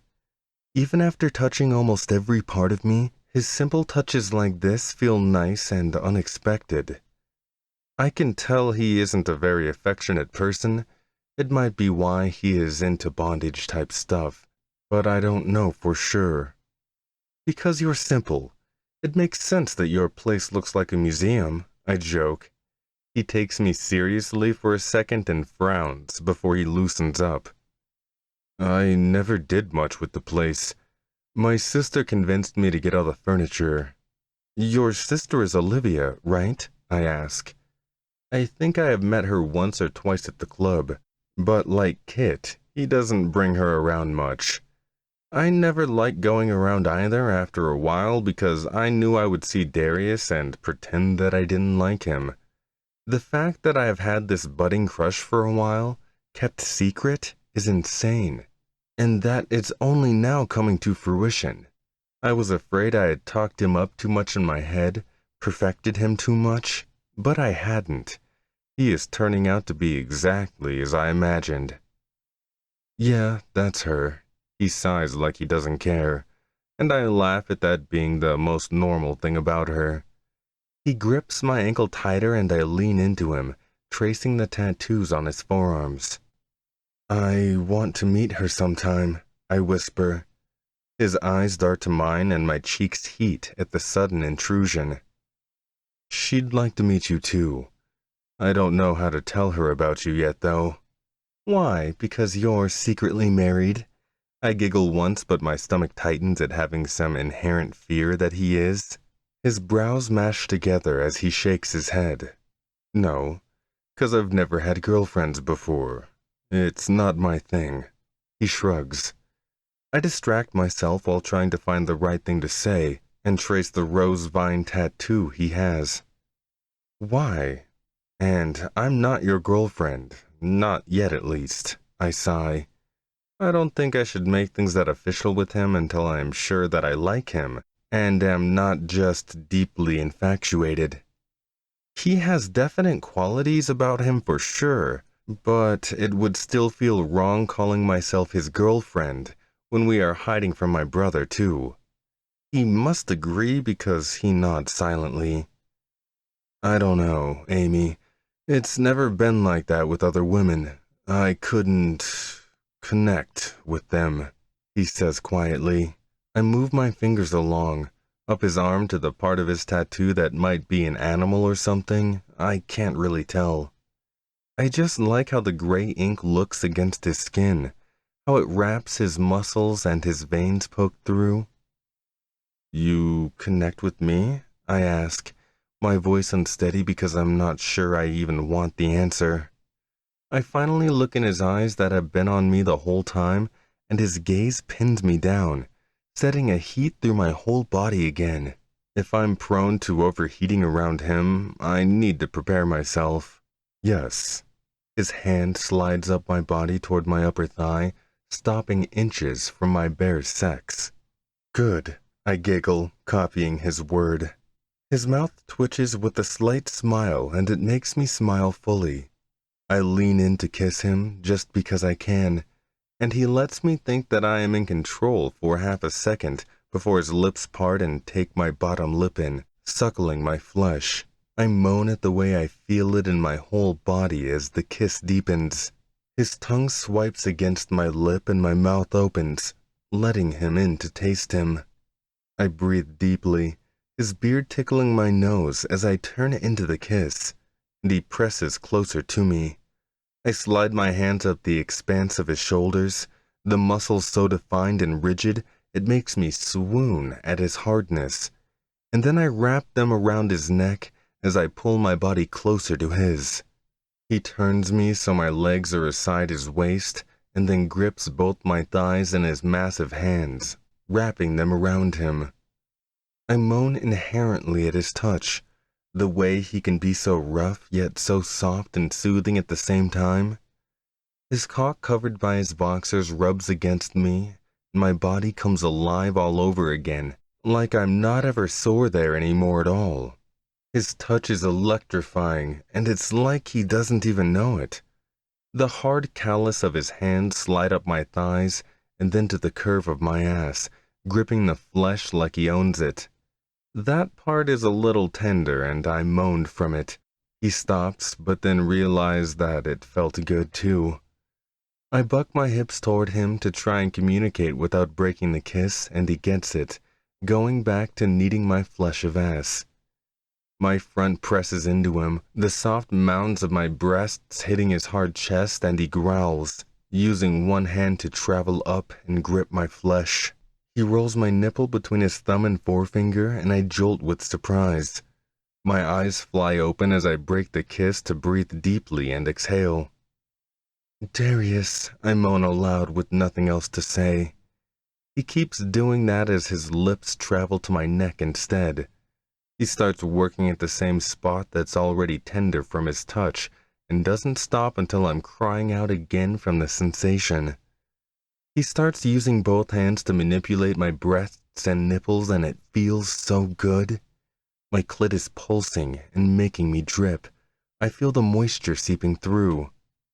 His fingers glide down my front, over my hair, and then he holds me open with one hand as the other enters me with his two thick fingers. Ah, Darius. Oh, fuck. My moan is gargled as I start seeing spots instead of his plain gray ceiling. Damn, babe, you're so wet for me. He rumbles deep in his chest, and I find it in me to breathe so I don't pass out. His fingers curl up inside me, drawing out and hitting the underside of my clit each time. I buck against him, and the chair makes a hard scraping noise every time. It's like I am literally fucking his hand, and I don't ever want to stop. He kisses me fast and roughly before traveling down my body. He outright bites my breast through the shirt, each one a few times before he pulls back.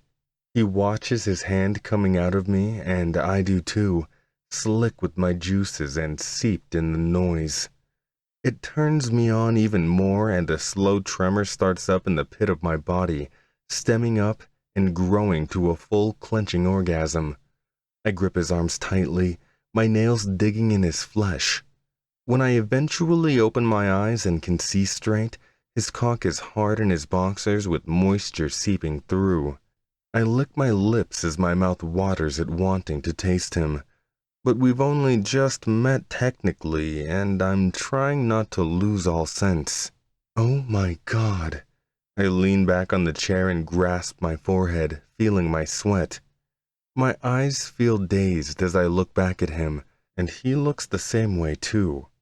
You okay? He simply wipes his hand on his boxers.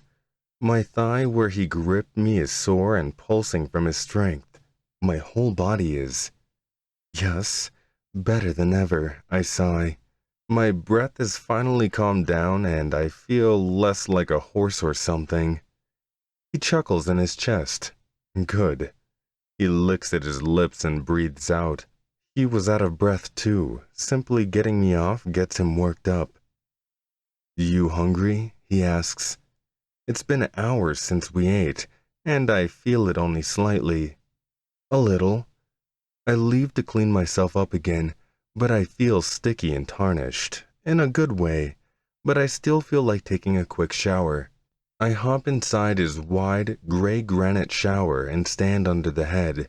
It's wide and really high up. I suppose since he is so tall.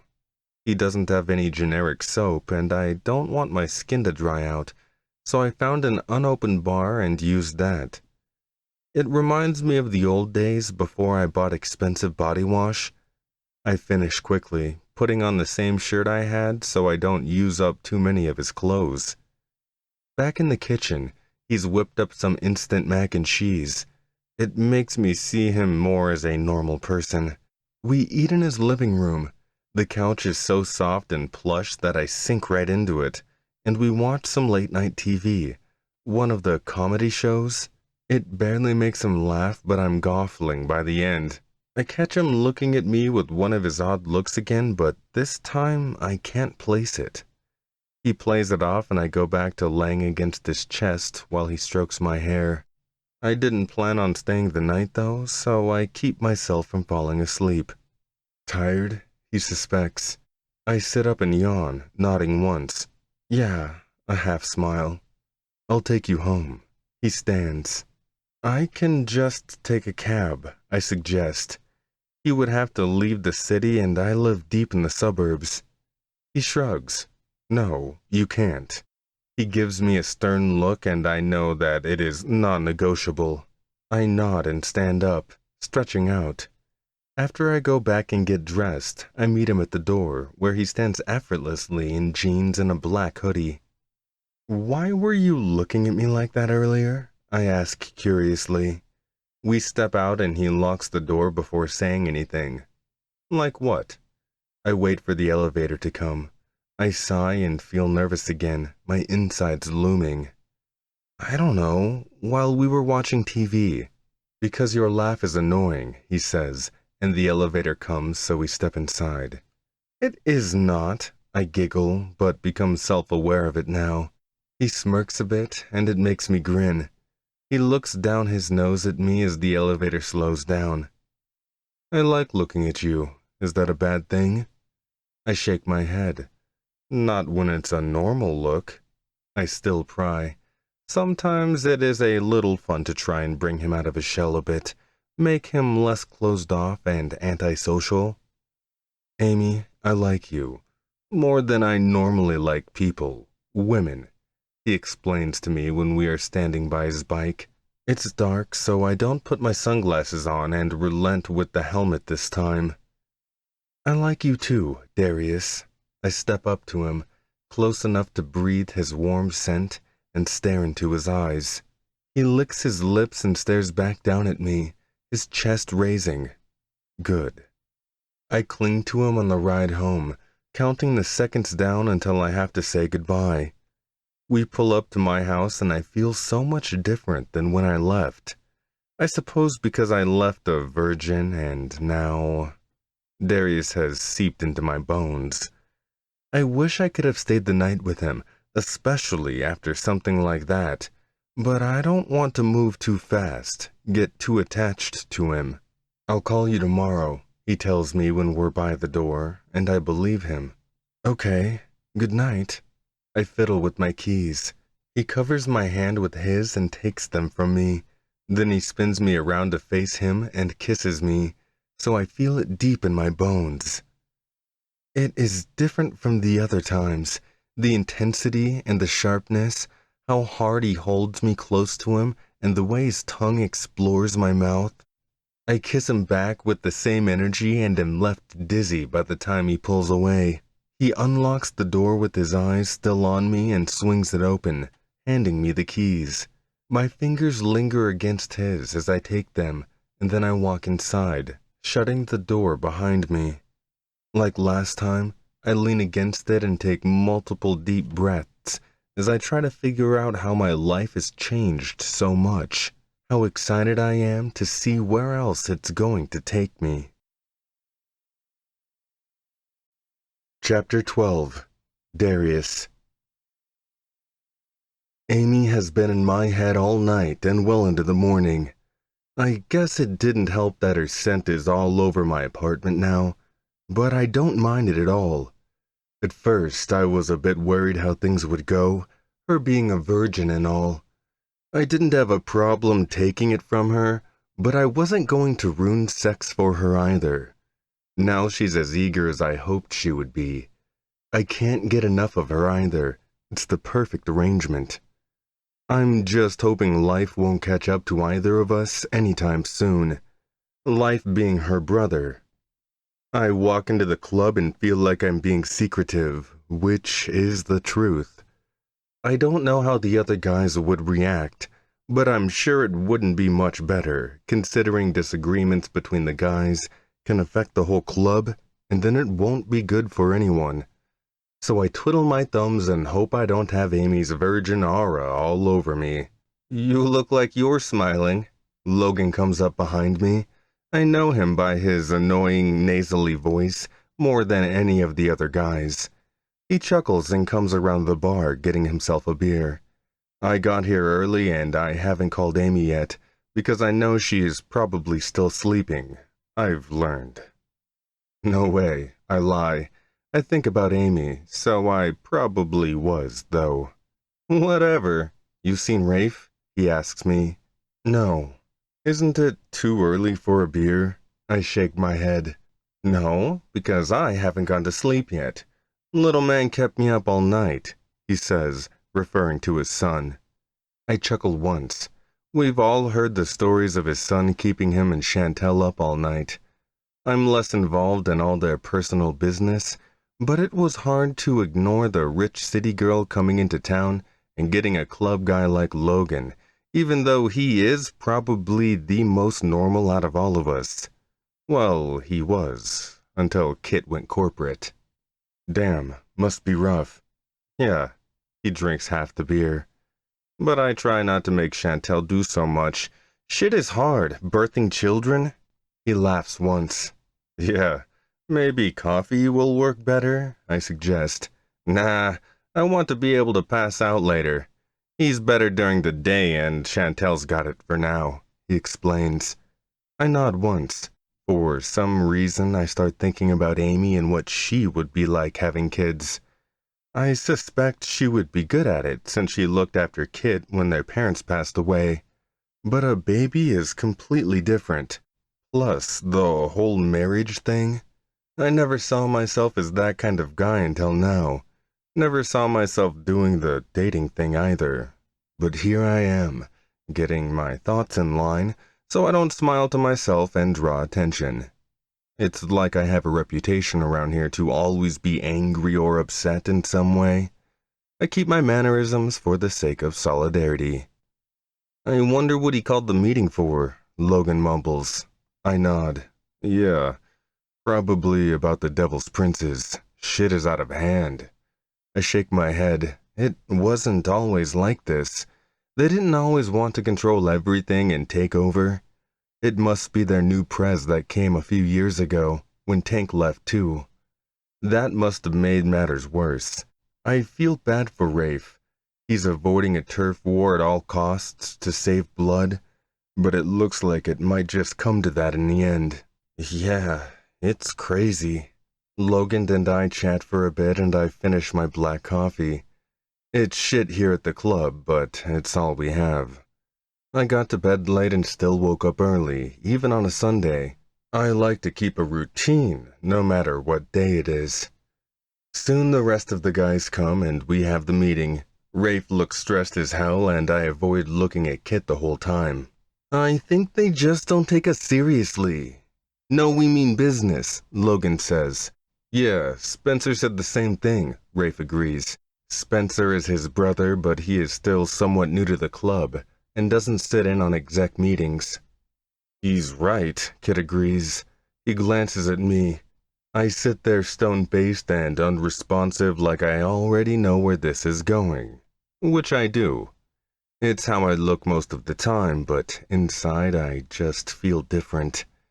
Knowing I have to go and scare the shit out of people is different now that Amy is in my life, because I feel like I should be trying to better myself for her or something. But this is the way I am. It's the best way I know how to be. I'll leave tomorrow morning, I say in my usual tone, void of any deflection. Cool, try not to... Yeah, I know. I cut Rafe off. I'll try not to kill anyone.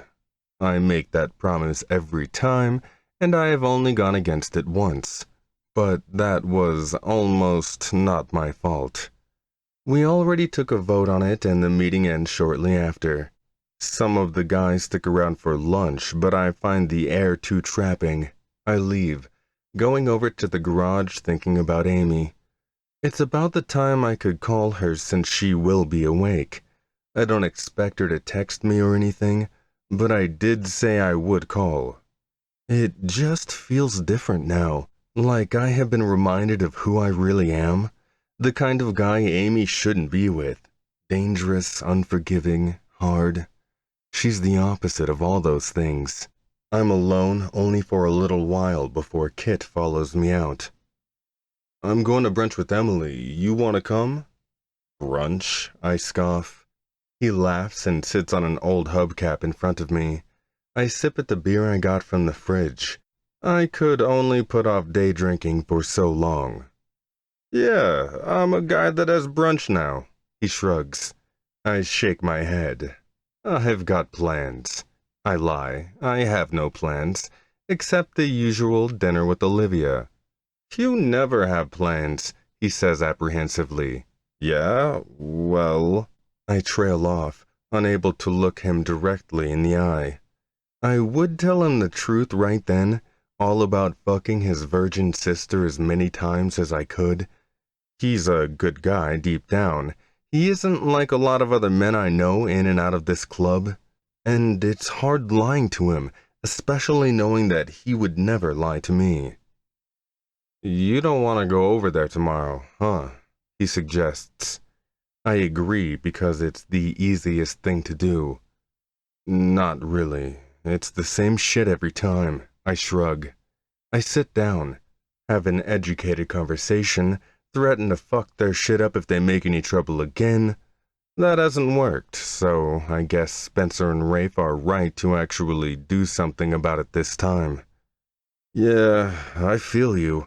I guess not entirely 'cause I've never done it before, but maybe you just shouldn't do it anymore. One of those ex-con prospects can, he says. I sigh. Yeah, I've thought about that. But if it helps bring peace to the club, I'm all for it, I say. This club means everything to me. Besides Olivia, it's really all I have. And I don't want to lose it to a bunch of half-wits trying to take over our turf. Tank worked hard starting this club with my dad. While everyone else doesn't know that, I carry the responsibility every day. I get it. You sure you don't want brunch? He grins. As long as you stop fucking calling it that. I shrug and stand up. He laughs and we leave. I follow behind him on his bike to their place so he can pick Emily up. I wait outside and don't expect to wait more than 5 minutes, until I'm waiting for 20. I think about calling Amy in that time, but it's a lot harder to press the call button when I'm around Kit, especially after the meeting. I don't want to tell her that I'm leaving, and I don't know for how long, because I know she would ask me about what I'm doing or where I'm going, and I don't want to lie either. But I know that I will have to, I'm not sure Amy can agree to that kind of life, knowing I won't always be telling her the truth about what I'm doing. It's what really keeps me from calling or texting her. Soon enough, Kit and Emily come back out. He looks absolutely just fucked, and it explains the wait. So does Emily, waving nervously at me like she's never met me before. We go to this place I've never even heard of downtown, but I'm glad it's close to my place. My fancy brunch is almost $30 just for myself, and I decide I'm never doing that shit again. I make up an excuse after to leave them and head home. Kit reminds me of what he said earlier, and I say that I will think about it. But giving up my role in the club as an enforcer is a lot easier in theory rather than in practice, so I don't give it a second thought. What makes my head spin is Amy. Sweet, funny, beautiful Amy that's waiting on me to call her, and I'm chickening out. To clear up my headspace, I go to the gym and pump iron for an hour or so. Then I head home and take my phone off silent. It dings while I'm in the shower. After I get out, I go answer it to find it's a text from Amy. Amy, you went to brunch? I stare at the text in confusion. For a second, I forgot the person I went with is her brother. Darius. Yeah. I dress in sweats and a t-shirt, ambling around the kitchen for food only to end up ordering in. Amy, that's laughable. I smile at her response. Very much like her. I miss her voice. I miss her being around me. I'm too paranoid to ask for it right now. Darius. I guess so. My food comes and there's no response from her. I'm thinking I finally made her mad enough or something, but I didn't get that lucky. Or unlucky. Amy, I hate that I'm even doing this, but you said you'd call, and when you didn't, I got worried. Darius. About what? I answer instantly. Amy. You, Darius. I stare at her words like I forgot how to read, and am only imagining that she said that, but here it is in plain sight. Fuck, I mutter to myself, and comb my hands through my hair. I give up. I can't fight this anymore. I need to roll with it and stop trying to dodge it. I stop texting and call her instead, waiting to hear her sweet voice. Hello? She answers like she doesn't know it's me calling, and her voice is so soft and warm it makes me swoon. Hi, Amy, I mutter. I can feel her smile. I didn't mean you had to call me now. Yes, you did, I chuckle once. She giggles and my cock twitches in response. It's been thinking about her all day. Well, I'm glad to hear your voice, she says, playing it off. There's a dull murmur in the background, and I guess she's watching TV. Maybe the same comedy show she made me watch with her last night. I wish she were here right now. Me too. I'm sorry I didn't call. I just got caught up with club stuff, I say. And it's mostly the truth. Yeah, Kit told me there was a meeting. I died when he said you went to brunch with him and Emily. That place must have wanted to kick you out. She laughs to herself. I chuckle once, now that I remember the host giving me a funny look when I walked in.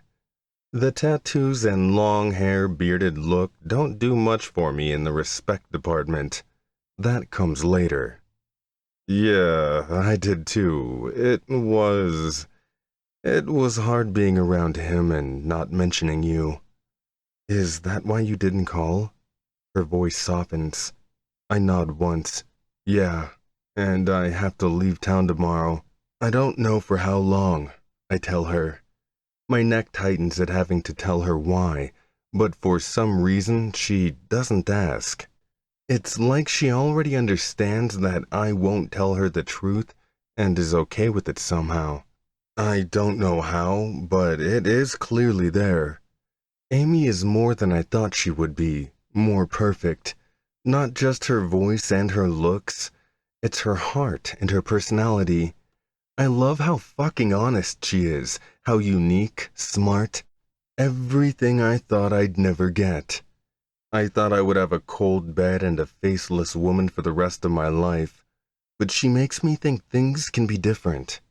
I stopped thinking about how to lie or keep the truth from her, how to spare her. She knows what she wants, what she can handle. I need to trust her how she trusts me. Well, if you're leaving tomorrow, can't I see you tonight? Chapter 13. Amy. I had been thinking about Darius all day before he called. After I talked to Kit, I contemplated texting him. I wasn't afraid to be forward or anything like that. With any other guy, I would have called already. But Darius is hard to read. I can never tell what his response might be, and since I know he likes to be in charge, more than the average guy, I'm not inclined to take that control away from him. Anyway, I'm glad I hadn't. Once he got off the phone with me, I rushed to get cleaned up and put something better on than an old t-shirt. I changed into a silk nightie that I never wear, thinking that would help. But it just didn't feel like me. So I put on another t-shirt with no holes in it that felt more like me, and mini pink shorts on under. I cleaned up the living room where I had laid out all day too. I still have time off before work starts again that they gave me for my graduation, but that's tomorrow and that time went by fast. I remember Darius lives pretty far away, so I relax a little and give myself a shot of tequila for liquid courage. I hate hard liquor. It isn't usually my thing, but Darius is so intense, I just feel like I need the boost sometimes, to let loose and really let him take control. I'm starting to really like him, and I know that's no good for me right now. Not with Kit not knowing. I was so nervous when he called me today out of the blue. I thought he already knew about us. I'm not ready to be around him and Darius at the same time, so I turned down his brunch offer, but was surprised that Darius went with him. I suppose he's good at pretending, more so than I am. It's not like Kit and I have never disagreed over something before. In fact, he is often too protective of me, treating me like the little sibling and not the other way around. But I know that's just how he is. He can't control my life, and every time I bring up choosing a residency program, he subtly reminds me that it would be good to be near family. He's right, but I have lived here my whole life, and if I have the opportunity to explore, I should take it before it gets too late. I might have to if he ever finds out about me and Darius. Getting as far away as possible may not be such a bad idea. The real question is if I'd let my relationship with Darius take precedence over Kit. I have no idea yet. I don't get the opportunity to mull over it before the doorbell rings, followed by a heavy knock. It pounds in my chest and I wonder why Darius is knocking like that. When I get to the door and swing it open, I see why. His eyes are dark and huddled over, his brows clenched into a hard line, and his lips pursed. He looks absolutely sexy, more than ever, with his hair wind-blown and shirt stuck to his broad chest. He doesn't even have his coat on. I was going to say, that was fast, but didn't get the opportunity to finish before he throws me over his shoulder, slamming the door behind him. He carries me like a spare pillow up the steps and my heart pounds with each step. Room, he growls. I guess and point my foot in the right direction because I've never tried to see it from this angle. Luckily, I am right, and seconds later I'm tossed heavily onto my peach-colored throw comforter. Hello to you too, I swallow hard. My mouth has gone dry as my body is satiated with warmth and desire for him. He licks his lips and unlaces his shoes, his eyes not leaving me as he takes off his shoes and socks. His shirt follows suit, and he unbuttons his jeans enough for me to see he is naked underneath. My eyes rove over his deep-cut muscles in awe. The way his Adonis belt is so deep, I could grab onto it.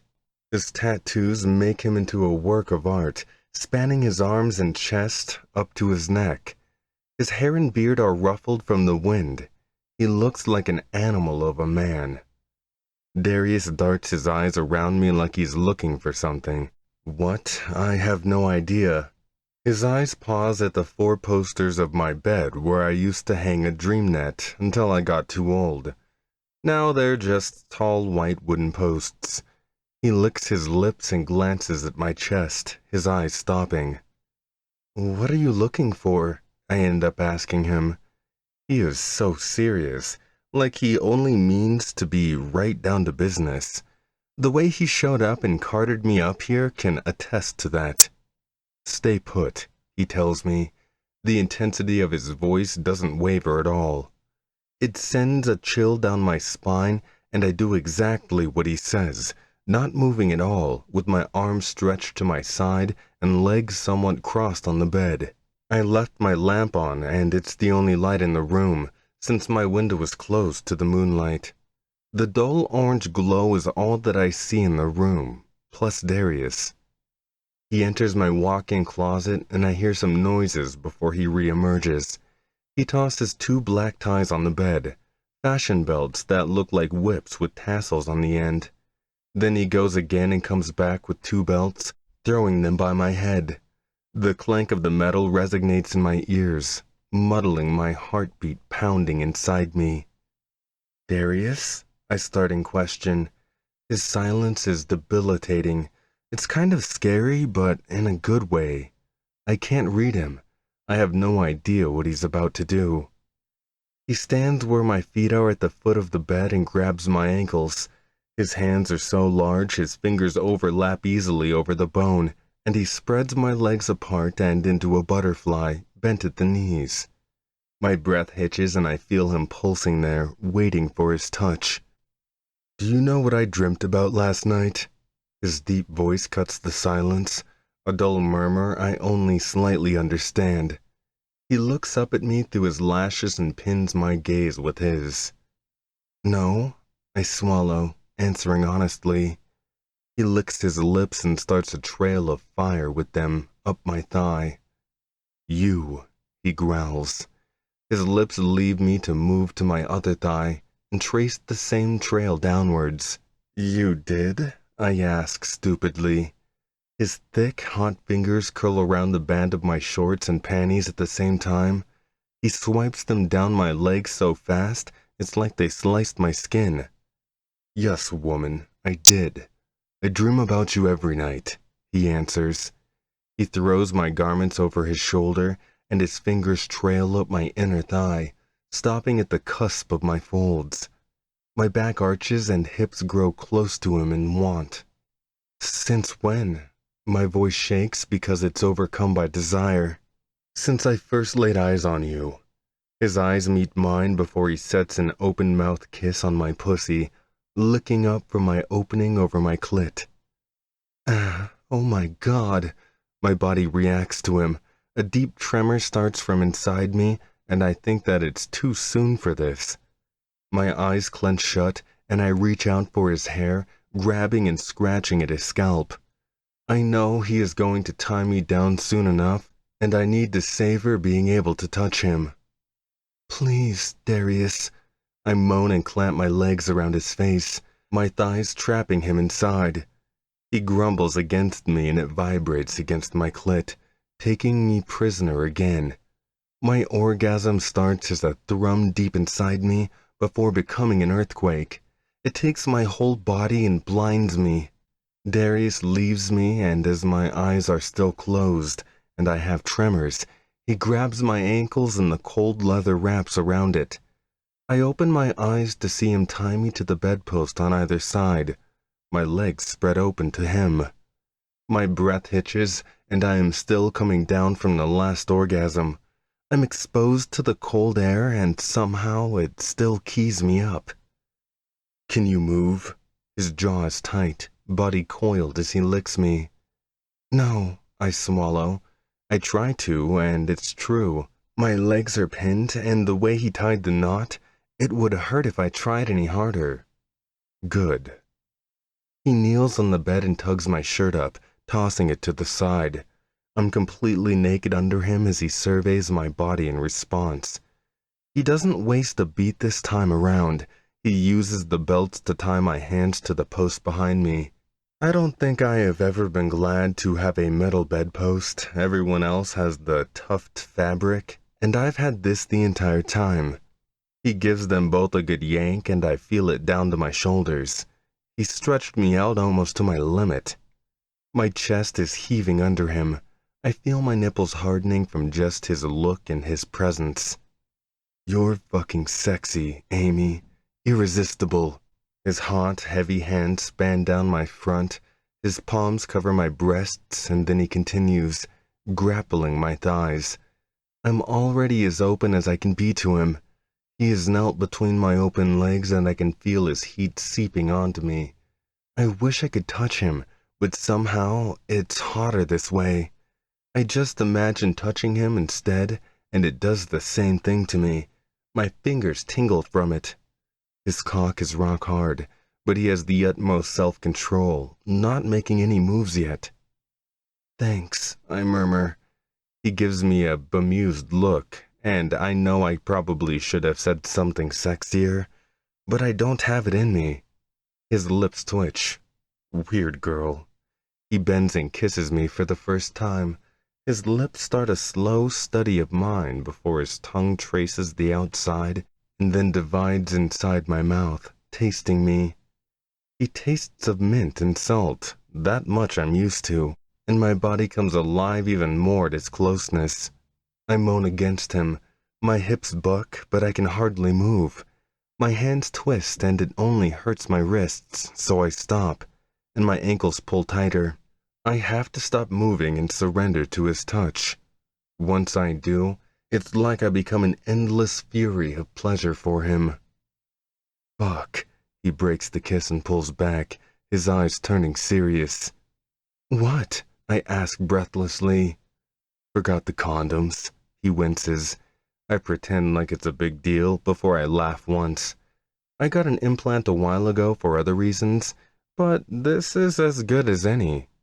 Well, if you've been a good boy, I'm on the pill and it doesn't matter, I say, and I'm still cautious because I don't really know his sexual routine. I have, he says, and I believe him. Part of me is more anxious now to feel his bare cock inside me, separated by nothing. He hops off me to take off his boxers, and my eyes feast on his cock. I wish I could touch it. My fingers twitch too, and I wish I could taste him too. I've never wanted to do that to any man. I never saw the appeal before, but his cock looks so thick and delicious that it drives me crazy. He climbs back on the bed. It creaks under his weight as his lips start a slow descent down my body. He lays on me so I feel his weight and can't move under him. Starting just under my ear, he kisses me and splays his tongue over my flesh, leaving his love bites everywhere. I moan as my breath catches. When he finds that sensitive spot in my neck and shoulder to focus on, his hands move down my body, palming my breasts, as he toys the nipples between his fingers.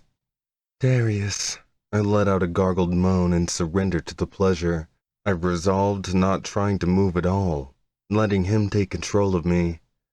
His mouth moves, trailing down the center of my chest. He moves over to the left breast first, covering the expanse of my nipple with his warm mouth and sucking. I feel the sensation down to my toes, pooling at my core. His cock is nestled hard against my thigh, and he rubs against my flesh there, letting out small groans of pleasure. Oh God, I cry out. He alternates his mouth from each nipple as his fingers continue, and it feels like I could come from that alone. I can't move at all, and it feels like I do. The deep pull starts inside me, and I feel my body tighten and then release itself. It lasts maybe 3 seconds, nothing like the others, but I know that it's there. Darius, what the hell? I ask mostly to myself because it doesn't make any sense, and he only releases a deep chuckle in response. "It's amazing what your body can do when you let it be," he whispers in my ear, his deep voice sending more chills down my body. I'm sheeted in sweat and breathing heavily, while he seems completely relaxed. "Okay," I whisper. I'm half there and half somewhere else in this land of pure ecstasy he takes me to. It's the most amazing thing I've ever experienced. I watch him pull back onto his knees and start stroking himself. His cock darkens and leaks with moisture. I watch him like it's the hottest thing I've ever seen. I suppose it is. He slips his hands between my legs and starts pumping me hard with 3 fingers. It stings, but then the pleasure is so immense it stops mattering. My thighs are immobile but pool with the desire. It feels like I need to move to get there, but once I stay still, it comes faster. His palm grinds my clit as he works me, and then I'm deep in an orgasm, interrupted only by his cock entering me. "Ah, fuck," I exclaim with shock. Darius doesn't pause before he continues, thrusting into me like a man possessed. I rattle against the bed. He falls back onto his knees and my breasts bob to the movement. His grunts are satiated in his chest and I feel him losing it, his muscles tightening. I feel every ridge of his cock in me, the hard brim against my opening as he pulls all the way out and then back in again. His balls slap my ass every time and our sounds fill the room. It's mostly my screaming, but all the same. We muddle together like 2 lovers obsessed with each other. I suppose we are at this point. My ankles and wrists sting with the ties, and I find it hard not to move, but at some point, I find it in me. I stop moving and surrender, and the orgasm it gives me is mind-blowing. I can't see, I can't think. It just feels so damn good. My body is shaking, and I scream like I really am possessed with pleasure. It takes me forever to come down, long enough for Darius to find his own release. He stills in me, and I'm clenching around him. I feel every drop of his hot seed filling me, taking me from the inside out. "Fuck," he collapses over me as my body shakes. Eventually, he lifts his head to look at me. He studies me like he is prepared to find something wrong. But I am only smiling, at least I think I am. It's hard to tell, as I am suspended in an alternate universe right now. He kisses me deeply, and I feel something in it that wasn't there before. Something tender and sweeter. His tongue slows against mine, and I taste myself on him. Taste us together. "Untie me," I say when the kiss breaks. He licks his lips and nods once. One hand unties my hands, and then he releases my ankles. I curl up in a backward stretch. They've been straight for too long. I wrap my arms around him and kiss him. His bare chest rubs my nipples and it sends me thrumming again. His cock never came out of me as I roll us over. It stays there. I straddle his waist and confidently smile down at him. His eyes widen, and his pink lips part in shock as he looks up at me. His palms slide down my thighs and then settle at the crook of them under my stomach. "Easy," he guides me when I start to rock against him. His cock is huge, that was already known, but actually feeling him inside me this way is much different. He is reaching so far up inside me, I can feel him in my bones. I nod and start rolling back and forth. His hand rests the small of my back as he guides me not to go too fast. I feel like I still may be somewhat sore when I do it this way. "You're so big, Darius," I whisper. My breath catches and I start to rise up. The slowness is agonizing. I'm used to going fast, so is he, but he's patient with me. "I know," he says smugly. His hands grip my waist and travel up my front, grasping my breasts. The pressure sends a pulsing sensation in my chest, and I let my body take over. My mind is doing too much thinking. I rise up on his cock and swirl down, doing that over and over as fast as I can. My breasts bob and his hips rise up to meet me, reaching up deeper inside me. I claw at his chest, my fingers against his tattoos as I continue. I move my hips faster, my thighs doing most of the work as I continue. Soon I feel close to the edge again. I throw my head back and my hair tickles my shoulders. "You're so damn hot, so fucking perfect, babe," Darius growls, and it's his words that send me over the edge. I freeze on him as I come, and his hips drive into me as he reaches his own climax again. His cock grows harder and bigger inside me before he releases. I feel every part of it as he continues to pleasure me inside.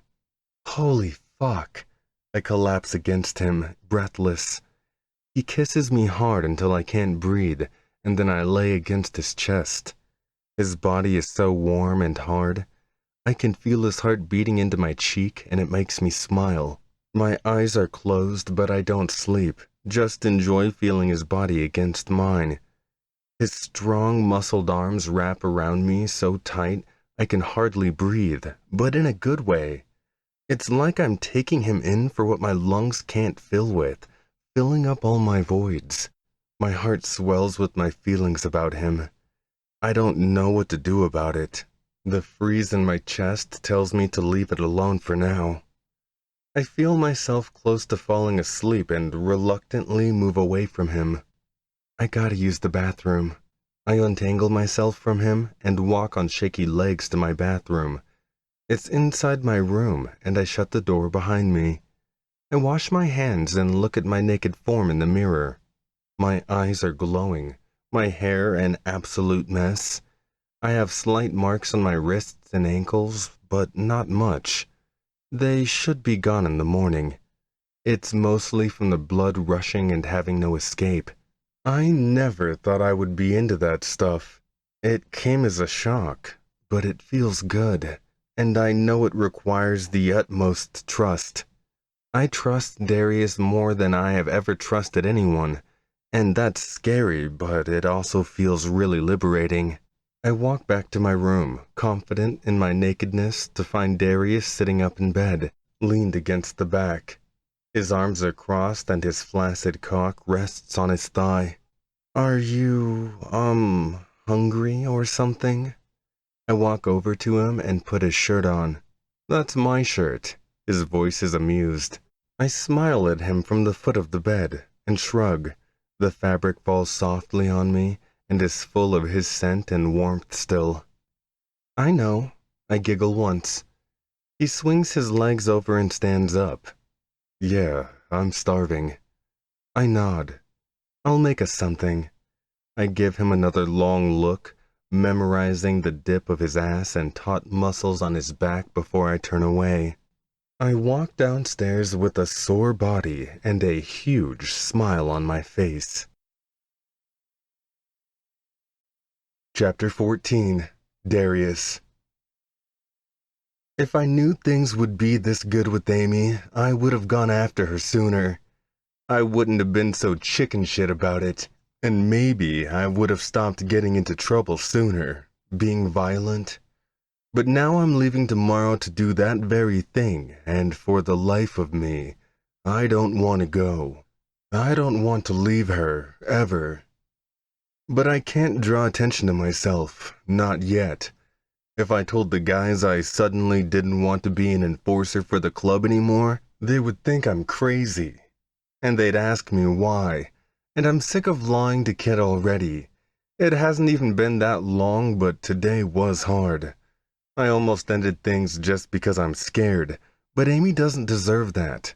I dragged her into this, and it isn't ending unless she tells me it's over. I go into her bathroom to take a piss. It's decorated mint green with light pink counters, and it's very much like her, even the bath mats. I wash my hands and then put my jeans back on to meet her. I was in such a hurry I didn't bother with boxers. I avoid family photos of them on the way down, just for my sanity, and then I find her in the kitchen. She's humming to herself and stirring something on the stove. It smells like tomato and herbs. I figured spaghetti was easy enough, she tells me. I sit at the high stool. 'Cause I'm Italian, I snicker. It surprises even me, and she gives me a shocked look to confirm that too. What? No, It was the first thing I thought of. She giggles.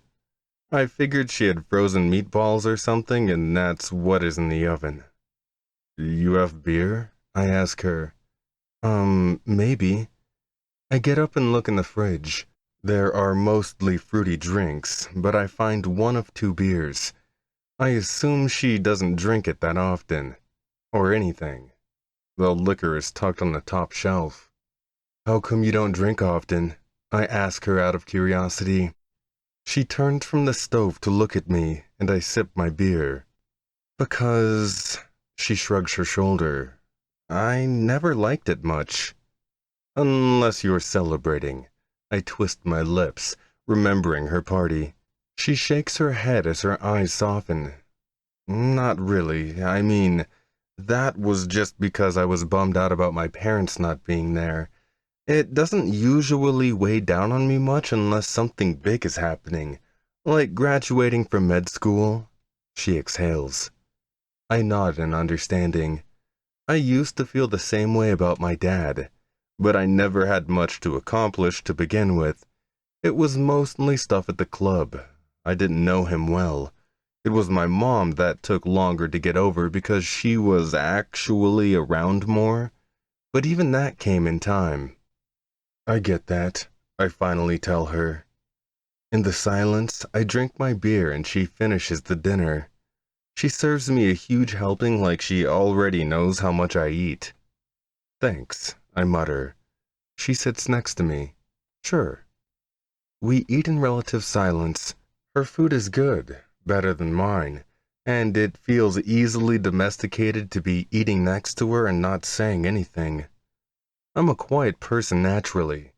I talk more around her than anyone else, and she never gets on me for it or pries me about it. I like that about her. It goes against how she is as a person, talkative and bubbly, but she still does it. When I have enough food in me, I take the plunge. My mom died when I was young, my dad too, I say. My hard voice cuts the silence and the deepness surprises even me. They did? Amy asks me.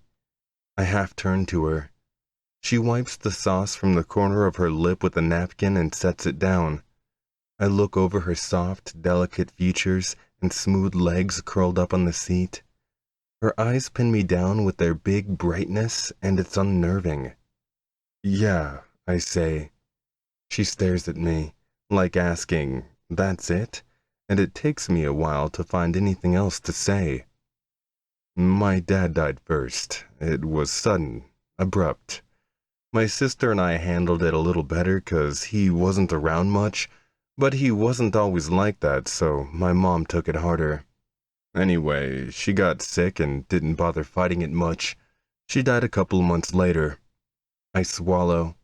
It's the most I have said about that, and I am surprised I was able to put it into words.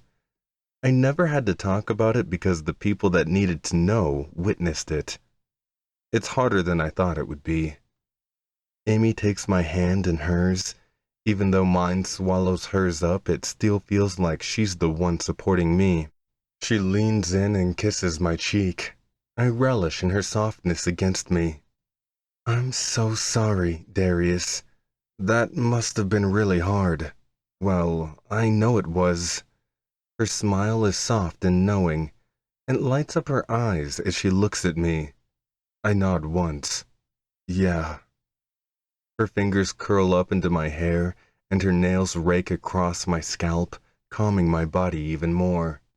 People think you're only mean and dangerous, but there's so much more to you. Why do you let them think that? She whispers. I shrug and take her wrist, turning to kiss her palm. Because it's easier that way. It's not their right to know me. It's not anyone's. When I left the army, people expected me to be a basket case. I let them think that. The only guy who would understand that I wasn't was dead, I tell her. She curls her lips in as she thinks. I move her to sit in my lap. I need to feel her against me, her softness, the pulse in her body, inhale her sweet scent. Her arms wrap around my bicep. You let me know you. Why? Her voice is soft, like she's still in disbelief. I wish she knew how special she is, how amazing she really is. But I can't only tell her that. I'd have to show her. Because it feels right. It's the only thing I can come up with to say. Not much else would make sense. Darius? She pulls back to look at me. Her lips twitch as she thinks, and her body grows tense. I grip tighter like it will help, and she relaxes only slightly. I think I've been in love with you for a long time, and I didn't know you until now. But I always knew that there was more to you, and I still want to know all of you, Darius, even the bad stuff. She bites her bottom lip, and it sends a sharp sensation down my spine, both at what she said and how beautiful she looked saying it. I don't feel like I deserve her, not one bit. I cup her cheek and run my thumb under her eyes. She leans into my touch and practically starts purring. I never thought myself capable of love, Amy, I admit. She licks her lips and repositions herself on me. You don't have to say it back. That's not why I told you. I know. I guess the difference is that I want to. I wrap my arms around her waist and pull her body flush against me as I kiss her. I start off slow, slower than I thought I could. I just feel her lips pulsing against mine and her softness melting me. I deepen the kiss to swipe my tongue over her lips, tasting even more of her. She relaxes against me, the mounds of her tits soft on my chest as I feel her warmth seeping through. My cock stirs under us, but I hold it at bay. I just want to kiss her, feel her against me. I have shared more with her than even I thought I had, and it's like more of me is just wanting to show itself to her. I have never loved anyone before, never saw myself feeling that way either, but the way I want to hold her now and never let her go tells me that I must be in love with her. It's the only plausible explanation, but I'm too afraid to tell her now, in case I mess things up. It might be better if she never knew. It would hurt less. After what seems like forever, I break the kiss, out of breath and panting slightly. She rests her head on my chest, and we sit there for a bit. How long will you be gone? She asks, breaking the silence. I don't know, I sigh. Hopefully not too long, I tell her. I can't exactly say I'd be back sooner if I outright beat those sons of bitches up. I don't necessarily want to do that anyway. What are you going to do, anyway? She asks. Amy pulls back to look at me, and her eyes pin me down. She must know what kind of effect she has on me, otherwise she wouldn't do that. You know what the club enforcers do, I tell her. She licks her lips and narrows her eyes. Yeah. I shrug my shoulders. It's like if I tell her, she will change her mind about me or something. But I know that is just my fear talking. The Devil's Princes have been fighting our turf for a while now. We've tried to be peaceful, so we're taking other measures. Why do you have to do it? Because, I say. I leave it at that, and she frowns slightly. But she knows that is all I can tell her. It has to be for now, 'cause God forbid the cops come around asking questions. It's better if she never knew. Fine. Just be careful. I nod. I'll call you every day, I promise her. I kiss her again, but I don't plan on leaving just like that. I lift her light body up and carry her to the couch, the closest place.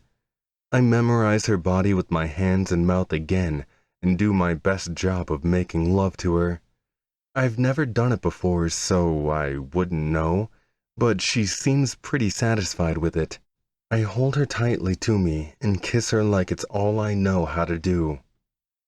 I do love you, Amy, so fucking much. I close my eyes as my lips hover over hers. I breathe her in as she stills against me in surprise. My cock is still inside her, all emptied out. I know, Darius. She exhales deeply. Her chest rises and presses to me. I groan deep in my chest as I kiss her again. My arms wrap around her like a vice as I keep her close to me, so close her heartbeat is against mine. The moment is so perfect, I don't want it to end. I thought I could keep it to myself and be fine, but I knew I couldn't leave without telling her, knowing something could happen to me. And she deserves to know that I love her. Somehow, the best way I can. I love her. Stay the night, please, she whispers against me. Her voice is so soft and vulnerable, I find it hard to deny her. I pull back to look in her eyes and they plead with me. I'll be gone before you wake up, I warn her. I know. Her lips twitch. Mine do too, except with the smile. Good. She giggles softly and bucks against me. We have another round and then I carry her upstairs. I pretty much have to from how exhausted she is. But we have enough energy to shower together. She washes my hair and then I wash her from head to toe. It feels nice, someone else taking care of me like this. We climb in her bed naked and I hold her against me. I hope that I will still be able to get up in the morning, but I know that I have to. The club and Amy are the only things I care about. My family, including Olivia. For such a long time it was just the club and my broken family, but now I see how broken pieces can fit together because I'm one of them. I hold Amy as I promised and she falls asleep before me. Her soft snores are cute as she has her mouth half open. I'm completely wired and don't think I'll be falling asleep anytime soon. I might leave without ever sleeping, but I don't want to go too soon. It reminds me that I really have someone to come back to now, and that I have to be careful while I'm gone. Whatever it takes, I have to stop the Devil's Princess because the club depends on me. What my father built, and no one knows about. I might tell Amy one day, but I don't know when. I just know that I want to. Until the sun comes up, I hold her as she sleeps against me, and I didn't get a wink of sleep before I get up slowly and get dressed to leave. I kiss her forehead, remind her I love her, and hope she can hear me in her dreams before I leave in silence. Chapter 15. Amy. As I suspected, Darius is gone when I wake up. I miss him immediately and am already worried about him, but I know I shouldn't call. He said he would talk to me when he can, and I expect him to be busy while he's there. It just worries me that he might get hurt. I know what he does is dangerous, otherwise questionable, and he does it because he's loyal to the club. But I wish there was another way. As much as I know about the club, I know some things are inevitable. And if Paige can get past it as a lawyer, I can certainly figure something out. I trust Darius, though. I know that he has a pretty sound reasoning, and I love him too. I'm glad that I told him even though I was apprehensive about it at first. Darius is much different than other men, very private, and I'm not surprised he doesn't know much about love either. But I trust that he loves me, in his own way, and that we can only get to know each other more. Eventually, I roll out of bed, tired as hell. I forgot about starting work again today, but I wasn't about to miss out on any time with Darius either. I like working at the clinic, even though I have graduated now and it's different. But it's something to do, somewhere to go, I think. I shower and whatnot before having oatmeal for breakfast and making an iced tea coffee to go. Once I get to work, I answer the texts from Tish and Danielle that I left since I got them yesterday. They just wanted to know how things went with Darius and our date. I've hung out with them and talked to them less because I'm starting to realize even more that they aren't very good friends. It was nice in medical school because I had study partners and people who understood how hard it was, but now it's just a bane, unless they want to change. I'll slowly retreat from them. My mind is occupied with Darius. Last night was really special, like a breakthrough of some sort, both being tied up in the sweet lovemaking on the couch.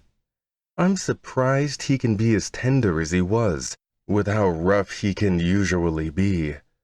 I don't think it's rough. I think he is just passionate and has his own way of liking things, and I'm starting to like it too. Knowing he's all I've ever had and I probably ever will have is special to me. I have never been glad to have waited before. I'm so distracted I almost put a patient file in the wrong place, but I luckily caught it myself. Once I leave for dinner, Kit calls me, and I get the same sinking feeling I've had since I started up with Darius. Hello? I answer anyway. Hey sis, what are you up to? He asks. He sounds more chipper than normal. Leaving work, you? I get into my car and run the engine, so it cools down. I'm still at the office. Wow, you're so old now. I giggle softly. I know, it's insane. I don't know how this happened. But do you want to grab some dinner? Aren't you eating with Emily? I ask him. I pull out onto the road and am stuck in town traffic soon after, just from people driving too slowly. I still have time for my sister, he laughs. Okay, sure, I smile, and then I feel nervous right away at being around him and not spilling the beans. I should wait until Darius and I do it together and can be united in it. That way Kit can take this more seriously. I'll bring something by the house, he says. I hang up soon after so I can focus on driving. I'm not very good at multitasking. I get home around 6 like usual, taking off my scrubs and putting them in the wash right away before I take a quick shower. I'm around sick and questionable people all day. It's a must. I put on leggings and long-sleeve college tee. By the time I reach the landing of the stairs, Kit is keying his way in. You still have your house key? I meet him in the foyer. He looks different in his suit, even with the tie loosened and stuff. But I have almost gotten used to his new corporate side. Yeah, it's still my house, is his response. I'm going to have to keep that in mind for later, that he can still come in whenever he wants to. I brought sushi. We head to the kitchen and he takes black plastic containers out of a plastic bag. Nice. I grab the edamame and Kit takes the rest of the food over to the small dining table. So, Emily was busy tonight or something? I eat a shrimp tempura. Yeah, she's with her dad. Oh, so I'm the backup plan, I joke with him. He shrugs and more or less agrees. When are you two getting married anyway? I joke with him because I know he hates that. I don't know, I'm too young. And all this stuff with the company is taking up more of my time than I thought. Plus the club too. He sighs. I keep eating. I skipped lunch and I'm starving. I get it, I sigh. My phone dings on the table and he glances at it before I do, because it sounds a lot like his sitting right next to it. Why is Darius texting you?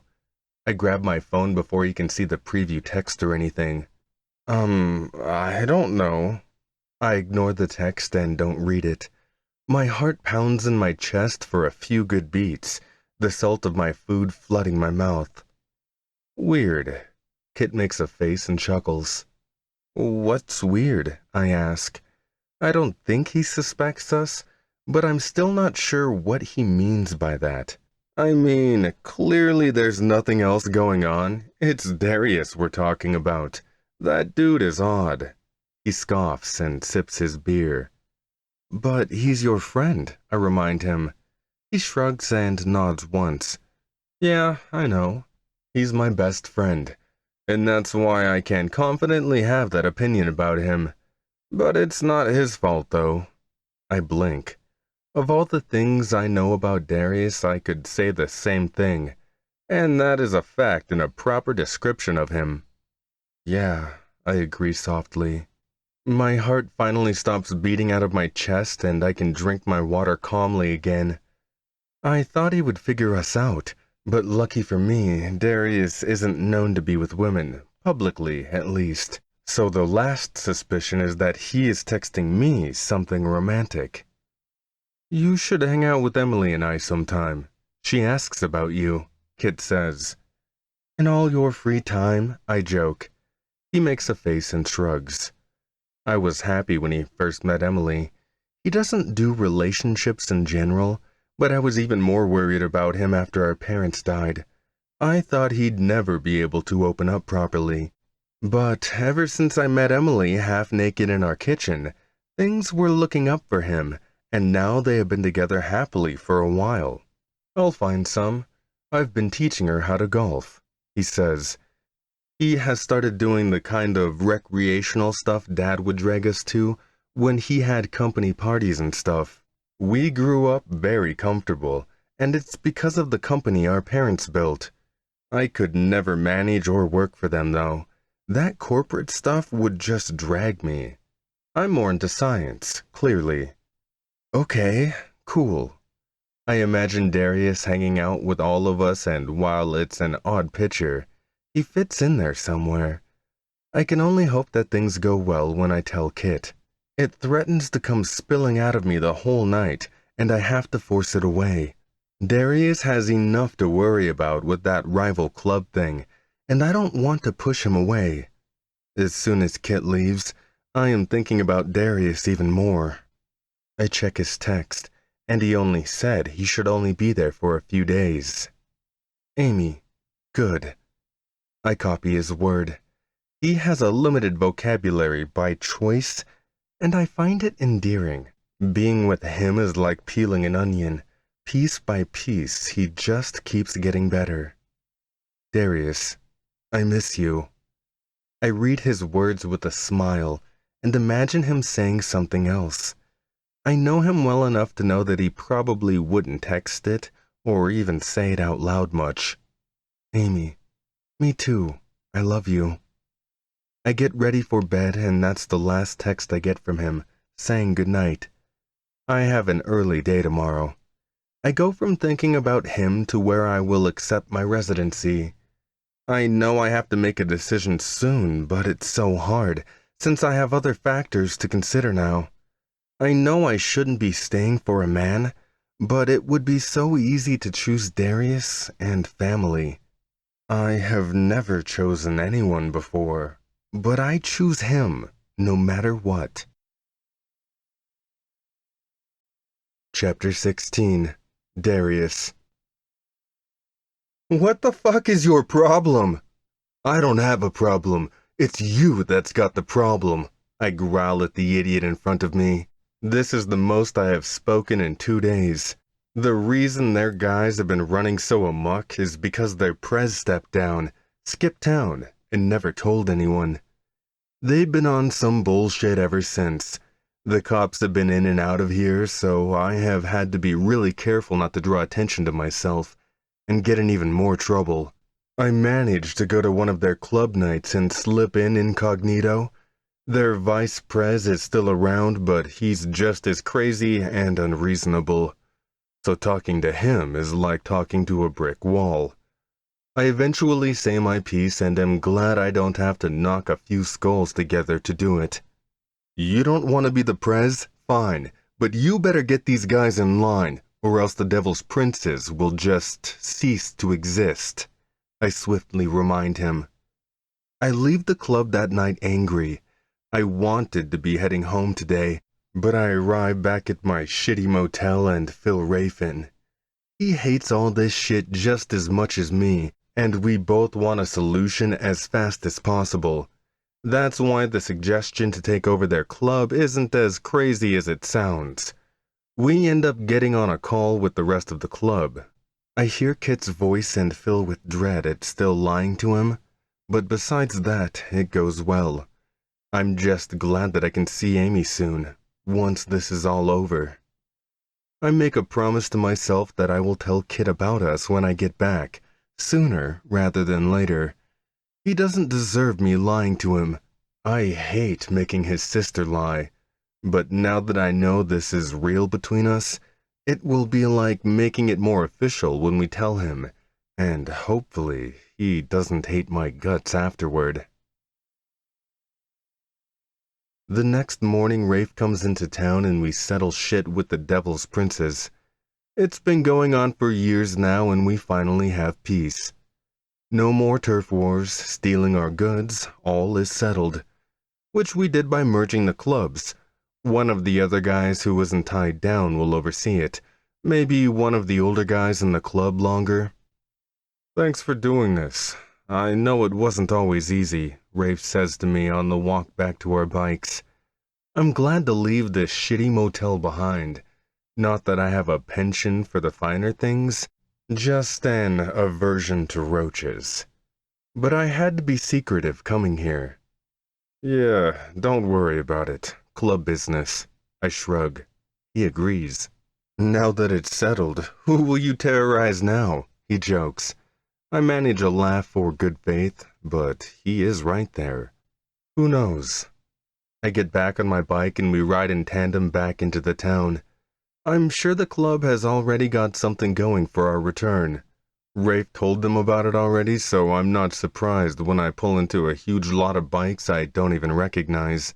Hopefully the Devil's Princess don't plan on partaking in our parties anytime soon, though. Amy is the only person I really want to see, but it would look weird if I didn't come by, and if Kit is here, I don't want him asking any questions. Fortunately for me, he isn't. I haven't got much sleep, and my reasoning isn't sound. I would just blurt it out. Amy should at least be there with me when we tell him. I'm handed a beer by a faceless person I don't even register as I make my way to the bar. My body is sore and tired, but the company and the alcohol somewhat help. Logan and Spencer talk to me in turn. Rafe comes out eventually, and they all have their girls there too.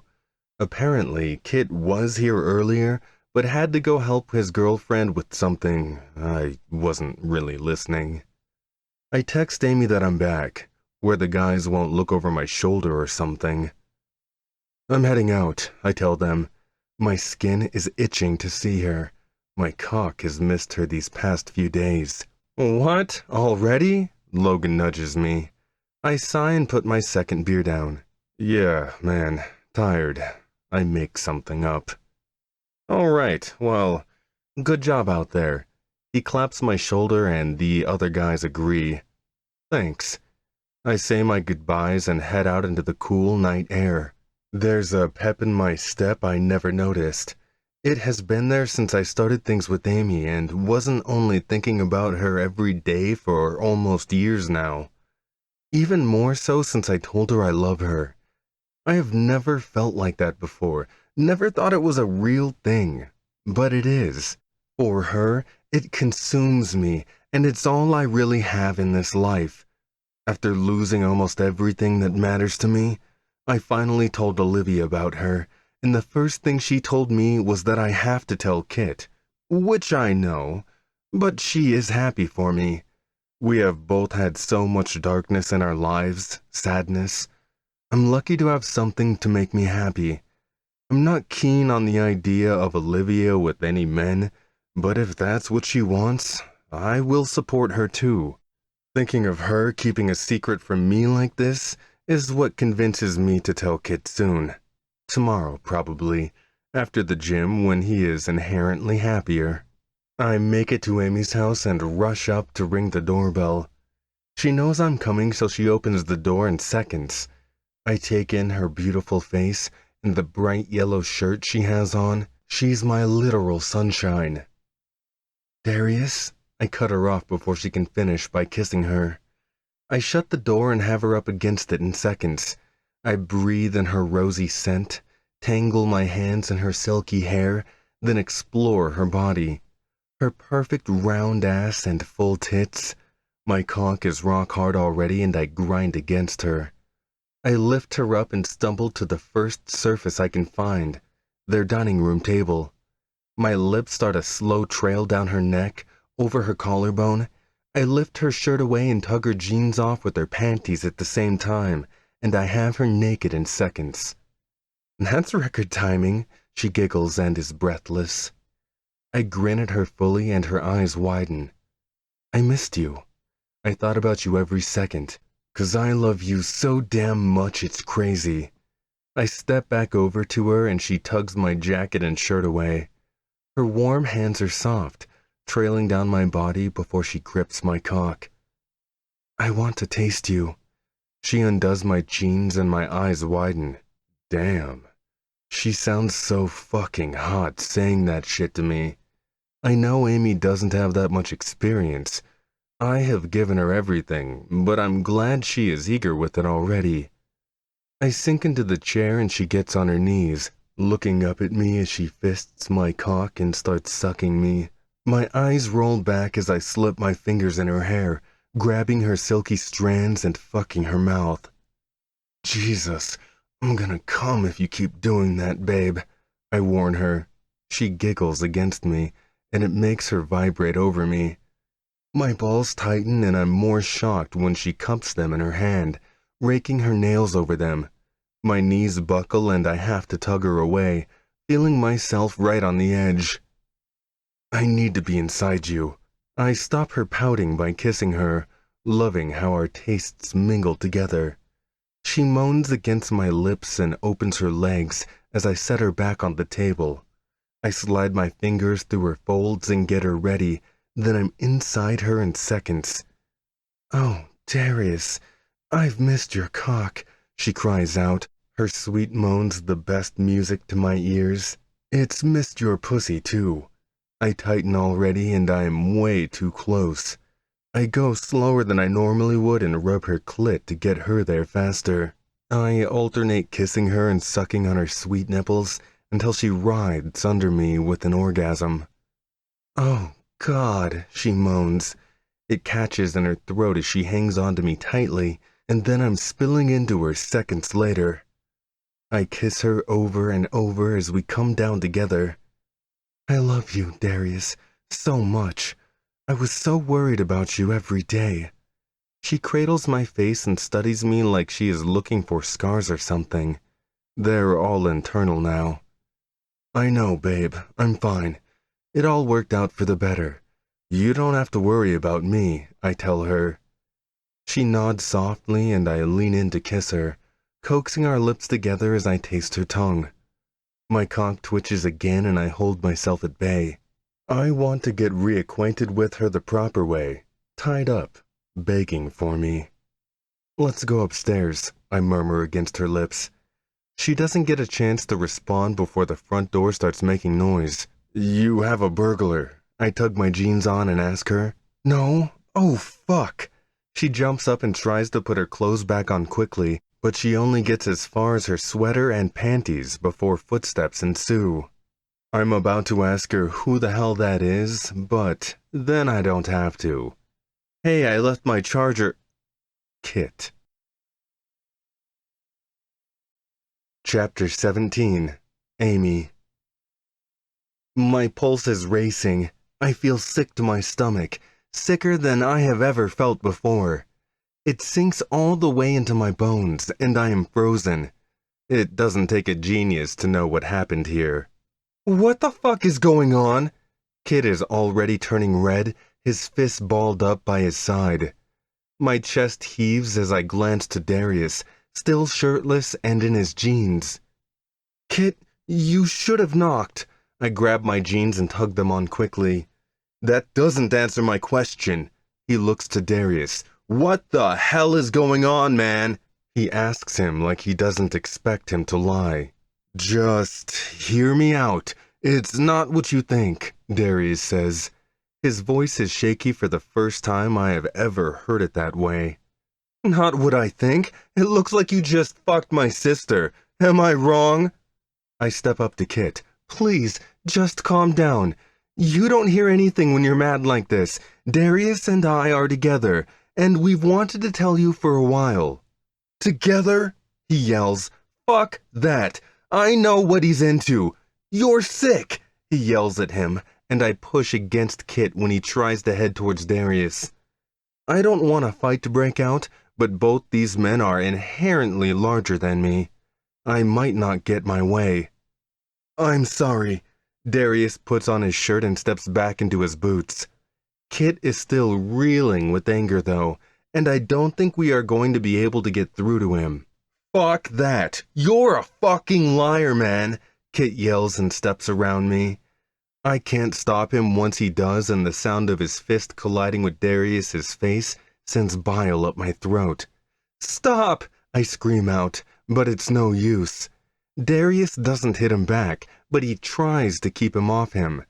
I know he is holding back because he has 100 pounds on Kit. He could toss him across the room easily, but he doesn't because of me. Stop this, Kit. My life is none of your business anyway. I grab his shoulder and pull him away. It takes everything I have, but I put some distance between them. He's heaving with anger, and Darius is clutching his split lip. I can't believe you would do this, Kit growls. I thought you wouldn't approve, and I didn't want to hurt her, but I love Amy, Darius says. His voice is deep and seeps with more emotion than when he told me he loved me. Kit is his best friend. I hate that we did this. That's not the fucking point. If you had been upfront with me, I never would have discounted you, man. But now you're just a fucking liar. Kit throws his hands up and shakes his head. I'm out of here. He turns on his heel and leaves with a hard slam of the door. As soon as he does, the tears leave my eyes and I can't stop them. I hate that I hurt him. I hate that all of this is even happening. I don't think he'll ever forgive me. I wipe my eyes and turn to Darius. His face softens and he reaches out for me. When he pulls me into a sweltering hug, I melt against him. I'm glad he's here to comfort me, but I can't decide how to feel. Of course he will. He's your sister. What about you? I look up at him. His lip is swollen and slightly bleeding. Eventually. Club brothers. We'll figure it out. He cups my chin and lifts it up. You're worth it to me, Amy. Everything. I manage a soft smile. I'm more worried about him than me and Kit. We are siblings after all. Let me put something on your lip. I tug him along to the kitchen. He's silent as I dab alcohol on him. He doesn't even jump from the stinging. My heart sinks for him, and I know it was hard to keep from fighting Kit back. And I'm not saying he's a naturally violent person, but when someone is punching you, it takes a lot of self-control not to punch back. And he didn't. He would have sent my poor brother to the hospital. For the rest of the night, we just relax, and he fills me in on some of the stuff he did over there, but not all of it. Most of the stuff from the club goes over my head, but I listen anyway. I keep trying to call Kit and he doesn't answer. Then it just goes straight to voicemail. Leave it alone, babe. He's not ready to talk yet. How can you be so calm about this? I shut my phone off and snuggle up against him in my bed.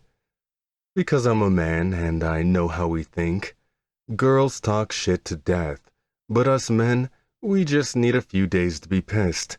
But I'm not gonna apologize to him. I know I was wrong, even if he isn't listening, he explains. I nod once. I kiss his warm cheek and his beard tickles my lips. Did you always have a beard? I trace it with my fingers aimlessly. No, he chuckles and turns back to kiss my fingertips. My hand falls to his bare chest. I thought about having sex with him all night when he came home, but now it doesn't really feel right, and I'm sure he feels that way too. You ever think about shaving it? You don't like it? He runs his hand down it. No, I do. I giggle softly. I like everything about you. I smile. Yeah, me too.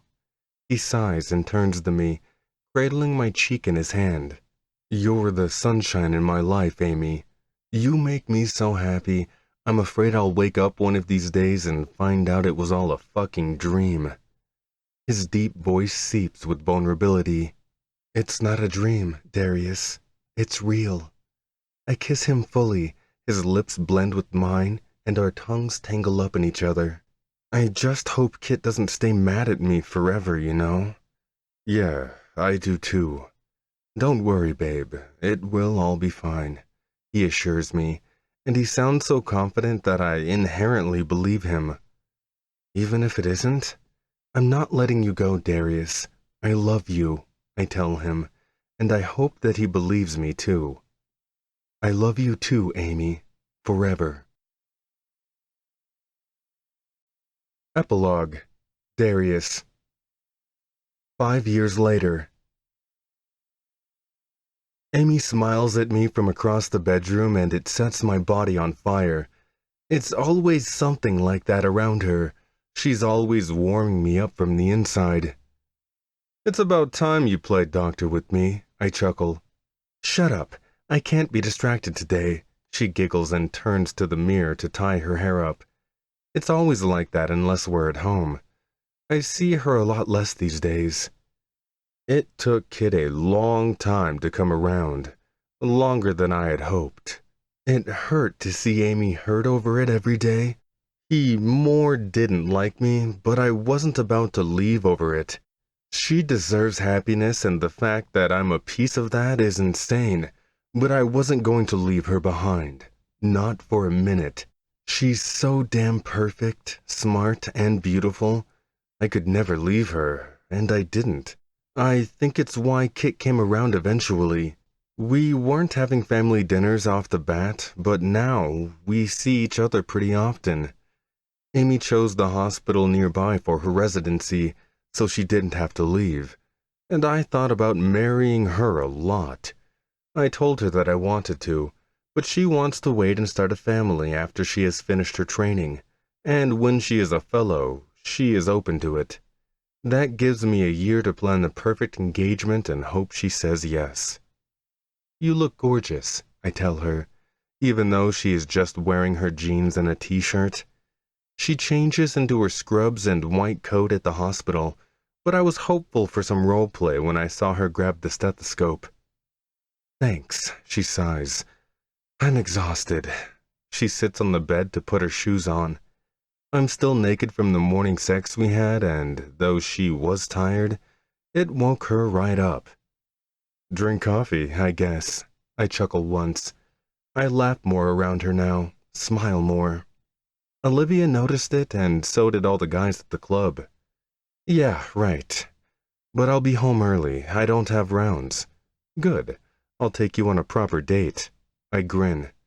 We go to the restaurant above the bookshop whenever she has time for our date night, and make out in the same aisle, too.